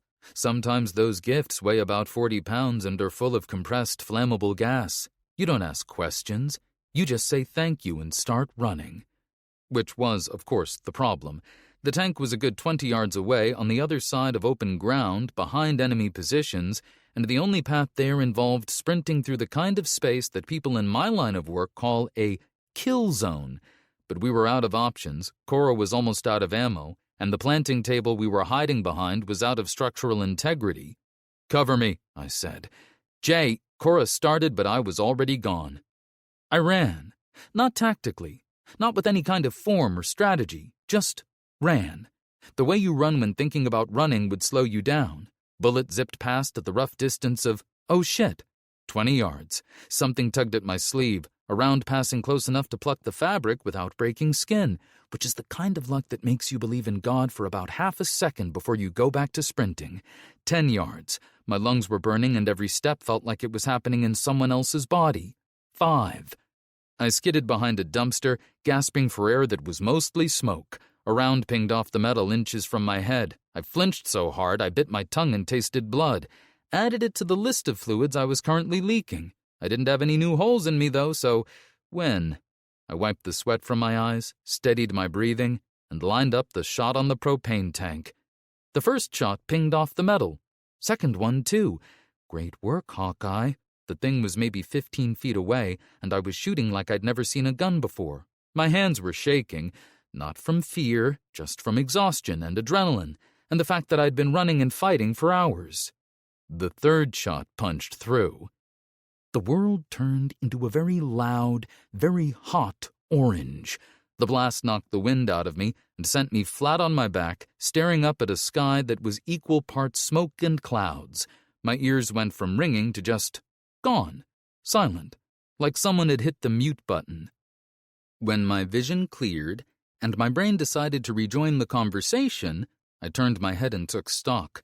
It wasn't pretty. Bodies were scattered, some twitching, others becoming part of the bonfire I'd just started. The CCB position behind the watchtower was just not there anymore, replaced by fire and debris and a smell that barely registered anymore. For a moment, nobody fired, just the crackle of flames and stunned silence. I edged around the dumpster and played a quick game of scavenge the corpse, grabbing a couple of mags off a raider who didn't need them anymore. Across the walkway, Jimmy was doing the same. I gave the mags a quick wipe, trying to ignore the fact that I was brushing off bits of what used to be someone else. You'd think that would get harder each time. It doesn't. It gets easier, and that's worse. "Got 2 more, Jimmy grunted, shoving them into his vest. "One's half empty, though." "We're gonna need them," I said, slapping a fresh one into my AK. A heavy round from Penny's perch pierced through the noise, and a raider hugging a rusted trash can grabbed his shoulder, probably wondering why it suddenly had a hole in it. His head snapped back a second later. I turned to see Jimmy lowering his AK. I nodded. We pushed forward through the smoke. Jimmy kept firing at raiders, forcing them into cover. Cora turned her corner of the world into a gruesome patchwork of dirt and blood. Between her machete and that 1911, she was basically a one-woman demolition crew. I'd seen a lot of people fight over the years. Cora fought like she was settling a personal score with the entire concept of violence and winning. One raider popped up from behind a car, aiming at one of our guys. Penny's Remington boomed from the rampart. The first shot went wide, screaming off the hood with a spark, but she didn't miss twice. The second one caught him square in the chest. "Found rifles," Cora called. "AK-74s. "You're shitting me." "Wrong ammo," she said. I kicked an empty mag aside and sighed. Of course, 545s. The apocalypse's idea of a joke, here's exactly the gun you need, chambered in exactly the caliber you don't have. I was starting to take it personally. Jimmy limped up, favoring his left leg. A bandage wrapped his thigh, already soaked through. He was moving like a man held together by stubbornness and electrical tape, which, given the state of our equipment, was thematically consistent. "We've got incoming," he said. "Lots of them." The propane tank had bought us maybe 2 minutes of breathing room, and the CCB had apparently used those 2 minutes to get very angry. They came out of the smoke in a line. Not panicked, not scattered, but organized. Somebody over there had gotten control of the situation, and that somebody had decided that the best response to having your position blown up was to bring everybody you had left and push forward through the wreckage. And they had more people left than I'd hoped. They hit our forward positions from 3 directions at once. A squad pushed through the gap where the watchtower used to be, the one I'd just turned into a crater. Another group flanked around through the strip mall, using the same route Jimmy had used 10 minutes earlier. A third came straight up the middle, firing and advancing in pairs, leapfrogging cover to cover. Our line buckled. Not all at once. First it was one position, a defender pulling back from a flanked barricade. Then another, then a third. Each one that gave ground exposed the ones beside it, and suddenly we weren't pushing forward anymore. We were trying not to get surrounded. A burst of fire tore through a sandbag wall to my left, and the 2 defenders behind it went down, one screaming, one silent. The CCB squad that did it was already moving past them, advancing on the next position. They were rolling us up like a carpet, and every yard we gave them was a yard we weren't getting back. "Fall back!" I shouted, spraying burst to cover our retreat. "Inside now!" I snatched up every stray mag I could find as we moved. This wasn't the time to be squeamish. A dead defender's vest had 2 rifle mags and a handful of loose pistol rounds. I took them all and tried not to look at his face. The retreat was, in professional terms, a total clusterfuck. We had people half-carrying the wounded, while everyone else burned through their last scraps of ammo trying to keep the CCB from turning our retreat into a rout. Rounds snapped overhead and sparked off the pavement around our feet. A woman I didn't recognize was dragging a man twice her size by his vest straps, cursing at him to stay awake. I spotted Mary, the woman I'd helped earlier, stumbling along on that bandaged leg, rifle in one hand, using a broken mop handle as a crutch with the other. Tough as old steak, that one. She caught me looking and gave me a nod that said, "Don't you dare try to carry me." We hit the main doors, and I didn't need a degree in military history to know this was it. The CCB was breathing down our necks, and we were officially out of room to run. Behind us was a Costco. Behind the Costco was nothing. I caught Tessa's eye at the entrance. She looked like hell, but she was still standing. That made one of us. I was upright, but standing felt generous.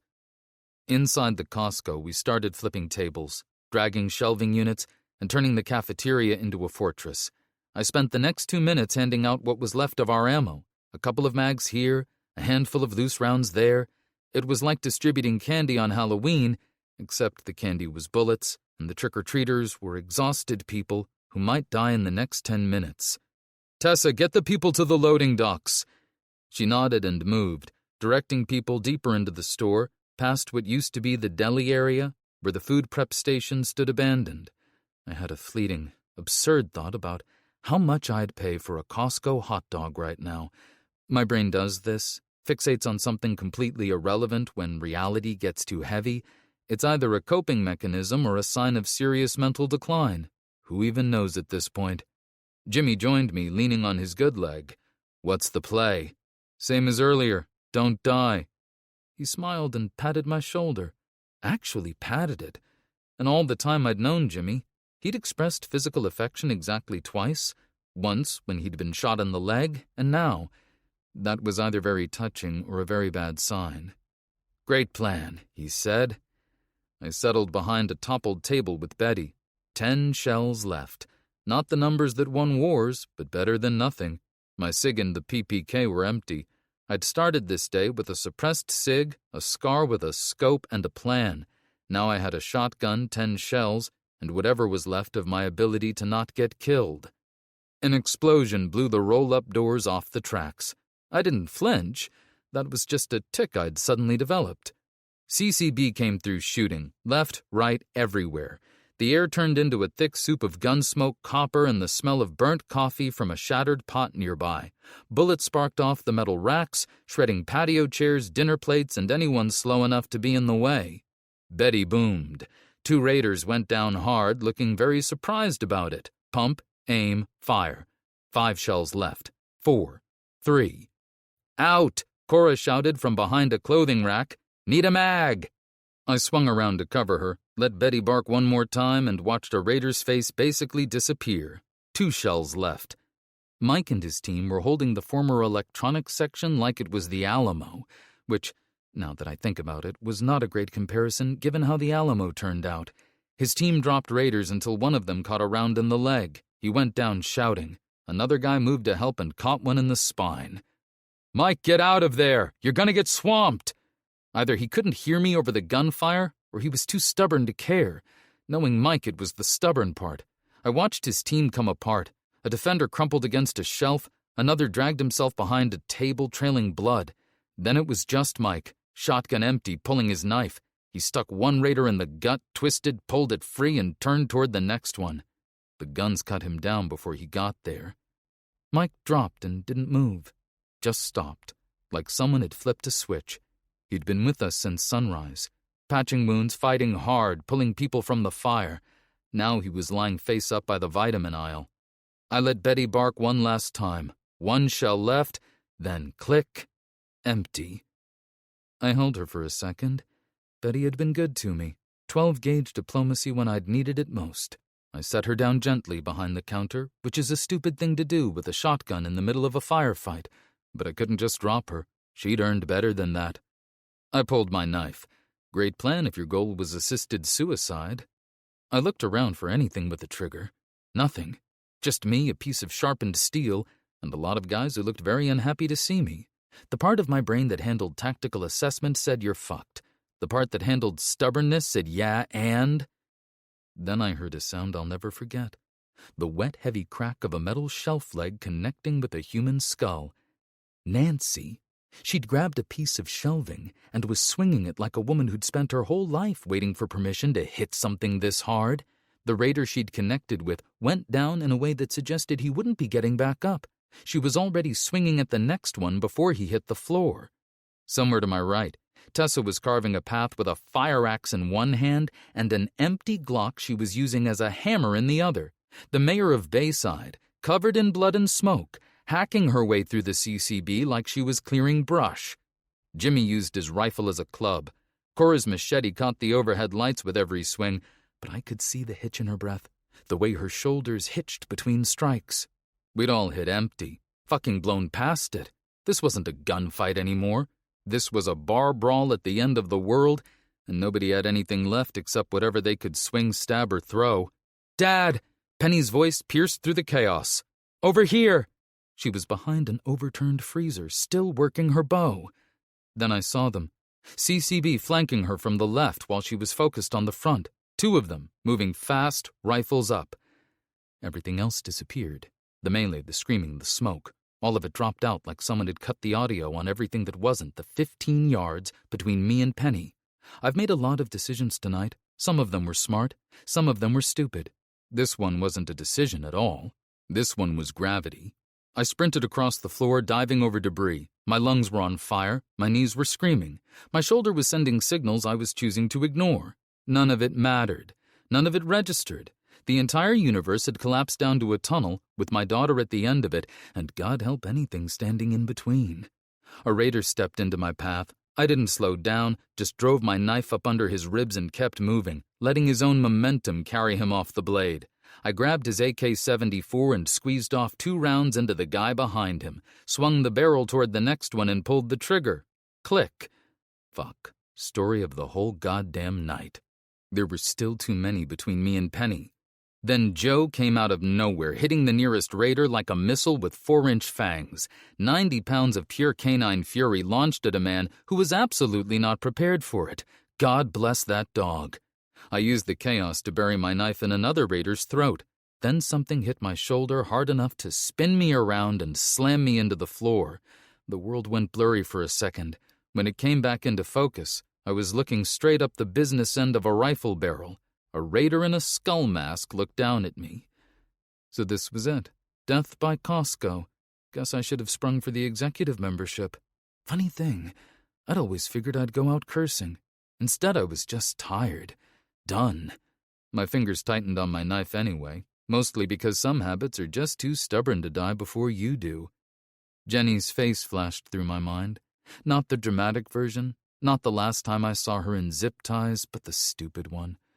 The one where she'd burned the pancakes on a Sunday morning and laughed so hard she snorted, and Penny had laughed because her mom snorted, and I'd laughed because they were laughing and nobody cared. That one. That one that didn't mean anything at the time and meant everything now. Sorry, kid. Your old man finally crapped out. I closed my eyes and waited for the bang. 27 marks on my arm. Guess 28 was the charm. Then I thought, fuck that noise. If I was going out, I was going to look this son of a bitch in the eye. I looked up, right as an arrow punched through the raider's chest. My brain did not immediately catch up to this development.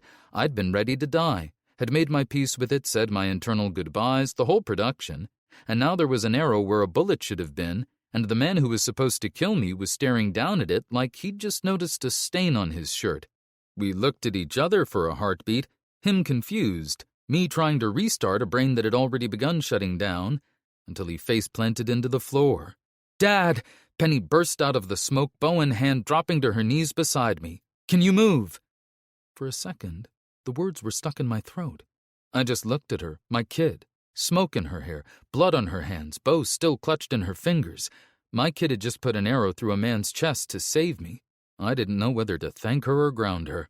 "Yeah, Peanut." I sat up, pulling her into a quick, bone-crushing hug with my good arm. I'm fine. You—" The rest of the sentence broke apart somewhere between my chest and my mouth. I let it go. "That was a hell of a shot." She hugged me back, fierce enough to break another rib. "Don't you ever do that again." "Deal."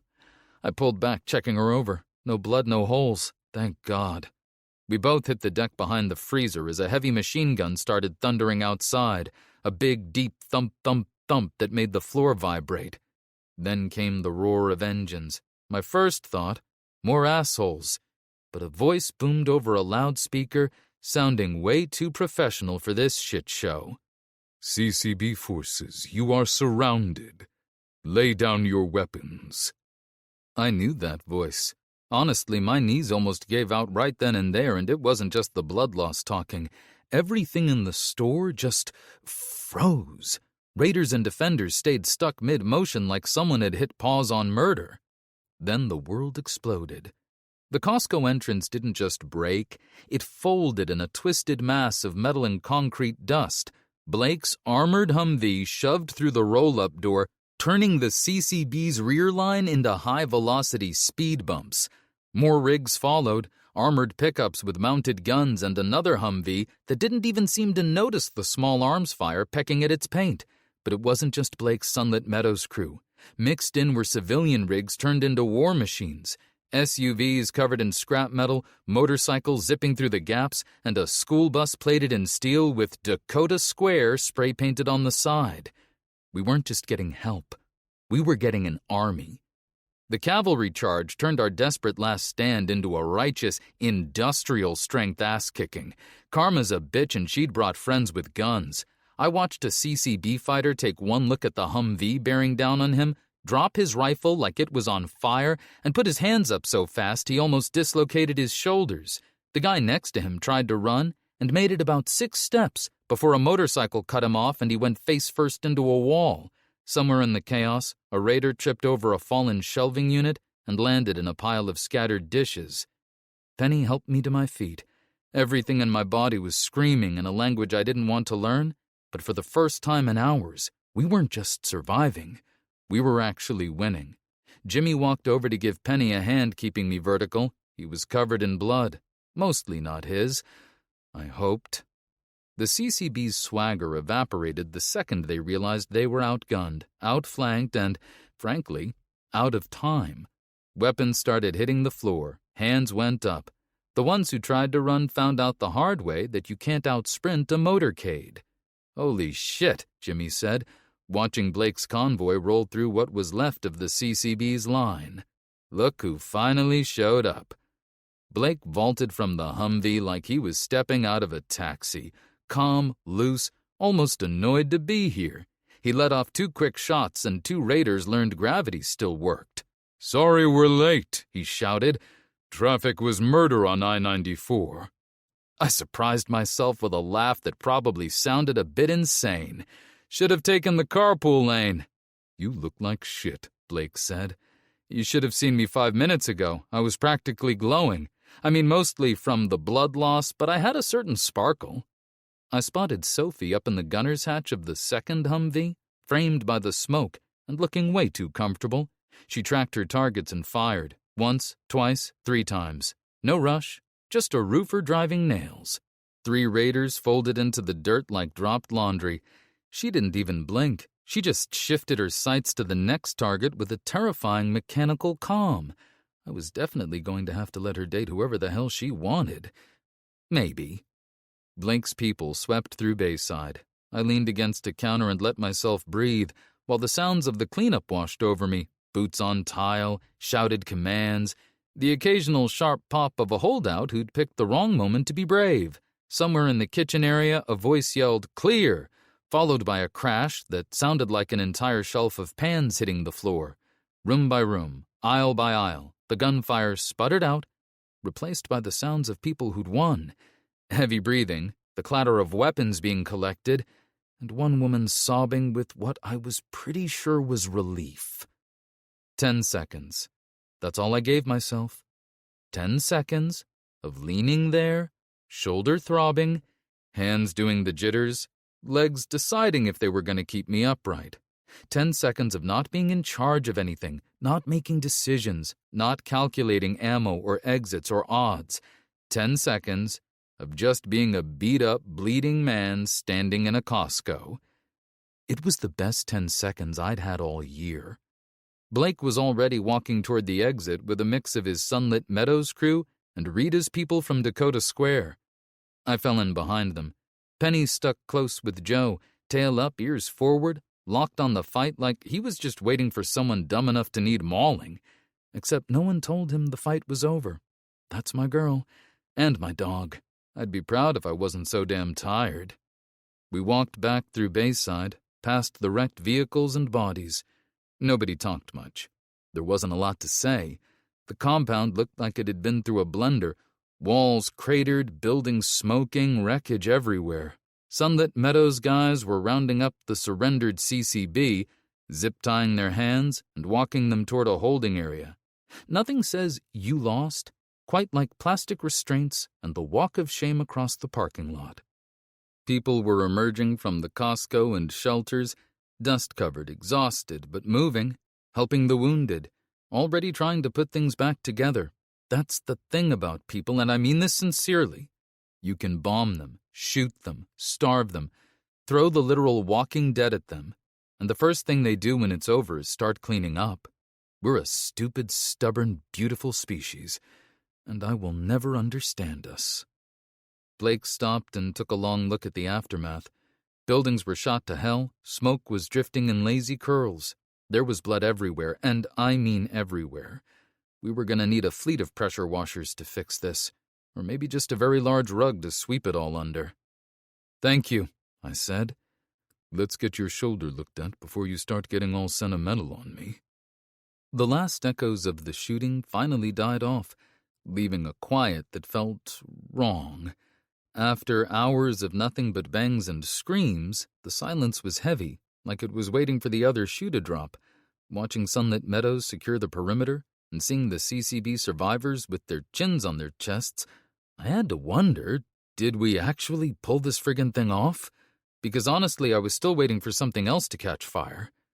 In the distance, the last CCB vehicles disappeared over the horizon, leaving their dead behind.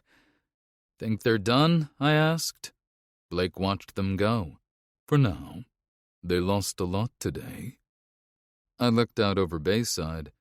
Bloodied and broken, sure, but some paint here, some elbow grease there, and before you knew it, you'd have a city back. "Yeah," I said. "So did we." We headed to the garden center, which Tessa had turned into a field hospital. It looked like the inside of a low-budget war movie. Cots on pallets, blood-soaked tarps for curtains, people being stitched up wherever there was space. Tessa caught sight of me and pointed a bloodied finger at a spot on the counter. "Sit before you fall over." "Save it for someone who needs it." I nodded toward Jimmy, who was bleeding from at least 6 different places, in pretty good shape all things considered. "Armor caught the round," I added. Jimmy flipped me the bird, then hissed through his teeth as Tessa poked at his leg. "So when do we move?" he asked. 6 months ago, I'd have left him on the side of the road. Now I couldn't picture doing this without him. I was never ever going to tell him that. "As soon as we can walk straight," I said. "St. Alexius isn't going anywhere." Blake crossed his arms, leaning against a support beam. "You'll need backup. A place that size won't be unguarded." "Hey, thanks again," I said.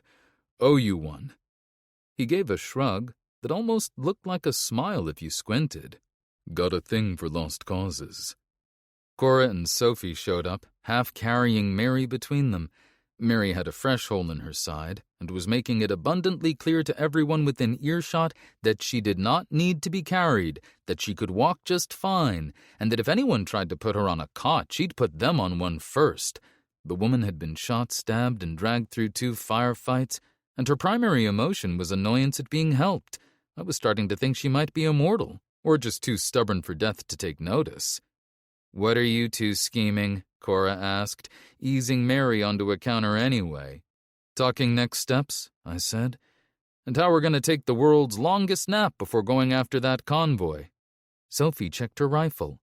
"What's the plan?" 24 hours, Blake said. We patch up and restock.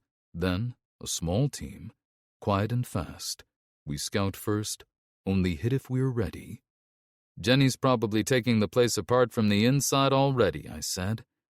Then we'd better get there before she finishes the job, Sophie said. I pushed off the counter, and let me tell you, every single bruise I'd collected today had an opinion about that. Outside, Bayside was already starting to breathe again. People were clearing the wreckage and salvaging what wasn't scorched. Smoke still hung in the air, thick and bitter, and the dirt was still stained dark. But we were still here. We had a location. We had backup. We had ammo. Next stop, St. Alexius. Chapter 40. With Arms Wide Open. Dawn dragged itself over Bayside like it had one hell of a hangover. The air was a lovely cocktail of wood smoke and charred zombie, not exactly the kind of thing they put in scented candles. I stood on what was left of our rampart walkway, splintered pallets and warped metal plating. I could see the full picture from up here. The Costco's facade was riddled with bullet holes and scorch marks. The parking lot was a graveyard of twisted vehicles and bodies. The zombie pyres were still smoldering, sending up greasy black ribbons of smoke into the sky. I climbed down and started walking. Every one of my joints creaked, but I kept moving anyway. Stopping now would be lame after all that nearly dying. The people looked about like I felt, hollow-eyed, blood-smeared, running on nothing. We'd held Bayside. The price was written on every face I passed, on names that wouldn't answer roll call, but we'd held it. I passed by our temporary infirmary, where people worked around the clock with what little we had left, but somehow they kept going. Postcards from Bayside. Wish you were here. Actually, no. Stay far, far away. I found Blake near the ruined gate, leaning over a door propped on 2 oil barrels that was masquerading as a map table. He held a cup of coffee that looked like it came from a used oil filter. Hell of a welcome party, Blake said. He managed a half-smile through dark circles and ash-streaked skin. Next time I'll send a fruit basket. He let out a dry chuckle. We've got a route mapped, we gear up and we go. Good. I'd had about all the waiting I could stand. Dad! Penny jogged up with Joe bouncing beside her. He looked way too cheerful for someone who'd mauled a bunch of raiders just yesterday. I crouched and gave him a scratch behind the ears. Glad to see you, buddy. He barked and gave me a face full of tongue. Yes, very heroic, I muttered. Cut it kinda close, though. Penny grinned. Eric says he needs to talk to you. Something about the hospital. We found Eric perched on a crate just inside the infirmary entrance, with his arm wrapped in fresh bandages. He looked beat to hell and still pretending he wasn't. Tessa says you're heading out, he said. Going after Virum X. That's the plan, I said. Unless you've got a better one. Eric shook his head and waved us closer to a wrinkled piece of paper. It was a hand-drawn map with more detail than some of the professional ones I'd seen. Nope, but I know St. Alexius better than anyone. I used to run supply drops there before VEC moved in.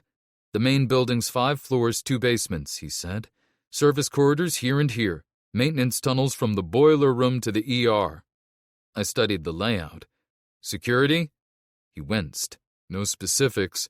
But traders say there are watchtowers on the roof, heavy barricades at every main door. They've moved in equipment, labs, generators, who knows what else. Appreciate it, I said, giving his shoulder a light tap. He nodded. You saved us last night. I figure this evens us up a little. I ran into Sophie on my way to the armory. She looked tired, but her eyes were still sharp. Jay, she said, blocking my path. I'm coming. I gave her a long look. It's going to be dangerous, I said. She crossed her arms. And? Jenny's my family, too. I'm not sitting this out. I knew that look. There was no winning that argument. Fine, but you follow orders. She flashed a grin and even threw in a salute that looked like it pained her. Yes, sir. Inside the armory, Cora had laid out enough hardware to liberate a small country, 3 scars, AR-15s, and Mossbergs for when things got personal. Everyone gets a sidearm. Cora said, sliding Glocks and cigs across the table. All courtesy of Blake. I picked up a Scar L. Ammo? 7 mags per rifle. I grinned. Now we're talking. Gear up. We rest today and move out at dawn. Her brow furrowed. We ride at dawn? Really? You're a walking cliché. Your face is a cliché. We spent the next 24 hours in that weird limbo of recovery, sleeping in shifts, patching up gear, and pretending we hadn't all nearly died. It's a whole culture, really. We should get t-shirts made. I survived Bayside, and all I got was this lousy PTSD. The rain hadn't let up since last night, turning the world into a thick gray soup. Guess even the weather wanted to make sure we stayed miserable, but the plan was set. The convoy rolled out small, 3 vehicles loaded for bear. I took point with Penny, Joe, Sophie, and Jimmy. Rain hammered against the windshield, winning the lopsided battle against the wipers, and turning the world into a smeared gray mess. Visibility's gonna be total crap, Jimmy muttered. He was cleaning his rifle. Again. I think he just liked the smell of the oil at this point. Works both ways, I said, squinting through the glass. Harder for them to see us coming. Sophie leaned forward from the back seat. Rain'll mask the sound of our movement, too. We crawled through the downpour, dodging rusted-out wrecks and soggy zombies that somehow managed to look worse when they were soaking wet. The rain just kept drumming harder as the massive silhouette of the hospital started to bleed through the mist. 1/2 mile out, I said, easing off the gas. We ditch the wheels here. Any closer and we risk getting lit up. I pulled into an overgrown service lane that fed into the woods, and the other trucks tucked in behind me. We all piled out and got soaked in about 4 seconds flat. Ponchos were useless. We were drenched before our boots even hit the mud. Listen up, I said, raising my voice over the downpour. We stick to the plan. Blake, take your crew east. Cora and Jimmy, west. Sophie, Penny, you're with me and Joe. We go in from the north through the old ambulance bay. And if we run into trouble, Cora asked. Water dripped off her hat. I looked at each of them. This is recon. We don't shoot unless we have to, I said. We split up. The forest floor was a slip and slide of pine needles and mud, real ankle-breaker territory. The rain gave us cover, sure, but it also made hearing anything shorter than a scream impossible. Sophie moved, quiet and steady. Penny stayed at my shoulder, bow ready. Joe led the way, sniffing the air for anything that smelled like trouble. He froze a few times, then pressed on. After 20 minutes of slogging, the trees started to thin. St. Alexius loomed out of the rain, 5 stories of weather-stained concrete and boarded-up windows. VEC had turned it into a fortress, not a pretty one, but enough. They had the works. Staggered jersey barriers, container towers reinforced with sandbags, and enough razor wire to keep a small country out. 2 guards in heavy ponchos patrolled the northern perimeter with their heads on a swivel. We crept closer. The ambulance bay was a jumble of cracked pavement and rusted-out vans. Nature was trying to take the parking lot back, but VEC had other plans. 6 guards on this side, Sophie whispered. 2 at the main entrance, 2 walking the line, 2 on the tower. 10-minute rotations. Joe hunkered beside us with his fur soaked. I gave him a pat. We watched and watched. 2 hours in the rain, lying in mud that had found places mud shouldn't be able to reach, counting guard rotations and trying not to think about what was happening inside. 2 hours. In case you're wondering, that's enough time to question every stupid decision you've ever made, twice, and still have time left over to rank them. Sophie logged every patrol change in her head. Penny didn't move. Joe didn't complain, which made him the most professional member of the team. Then the radio crackled with a burst of static. Mockingbird to Raven. Movement. 3rd floor east. Possible package. Blake had insisted on call signs because apparently Blake and Jeremiah were too complicated for a rescue mission. Next he'd want hand signals and a secret handshake. I drew the line at face paint. But possible package made my chest tighten. That could be Jenny. Copy that, Blake. Mockingbird. We're moving. We crept east, using busted planters and blind luck for cover. We linked up with Blake's crew behind a half-collapsed storage building. Blake didn't say a word. He just pointed at the second window from the left. I raised my binoculars. The rain blurred the glass, but then, there she was. Jenny. Alive. My hands were shaking. Hadn't noticed until the binoculars started jumping. Same freckles, same red hair. She looked tired, but she was standing, breathing. Behind her, a small table had medical books stacked on it. There were no guards in the room. A shadow moved past the doorway, but kept going. She looked out the window like she was waiting for something. She was thinner. The way she held her shoulders told me things I wasn't ready to hear.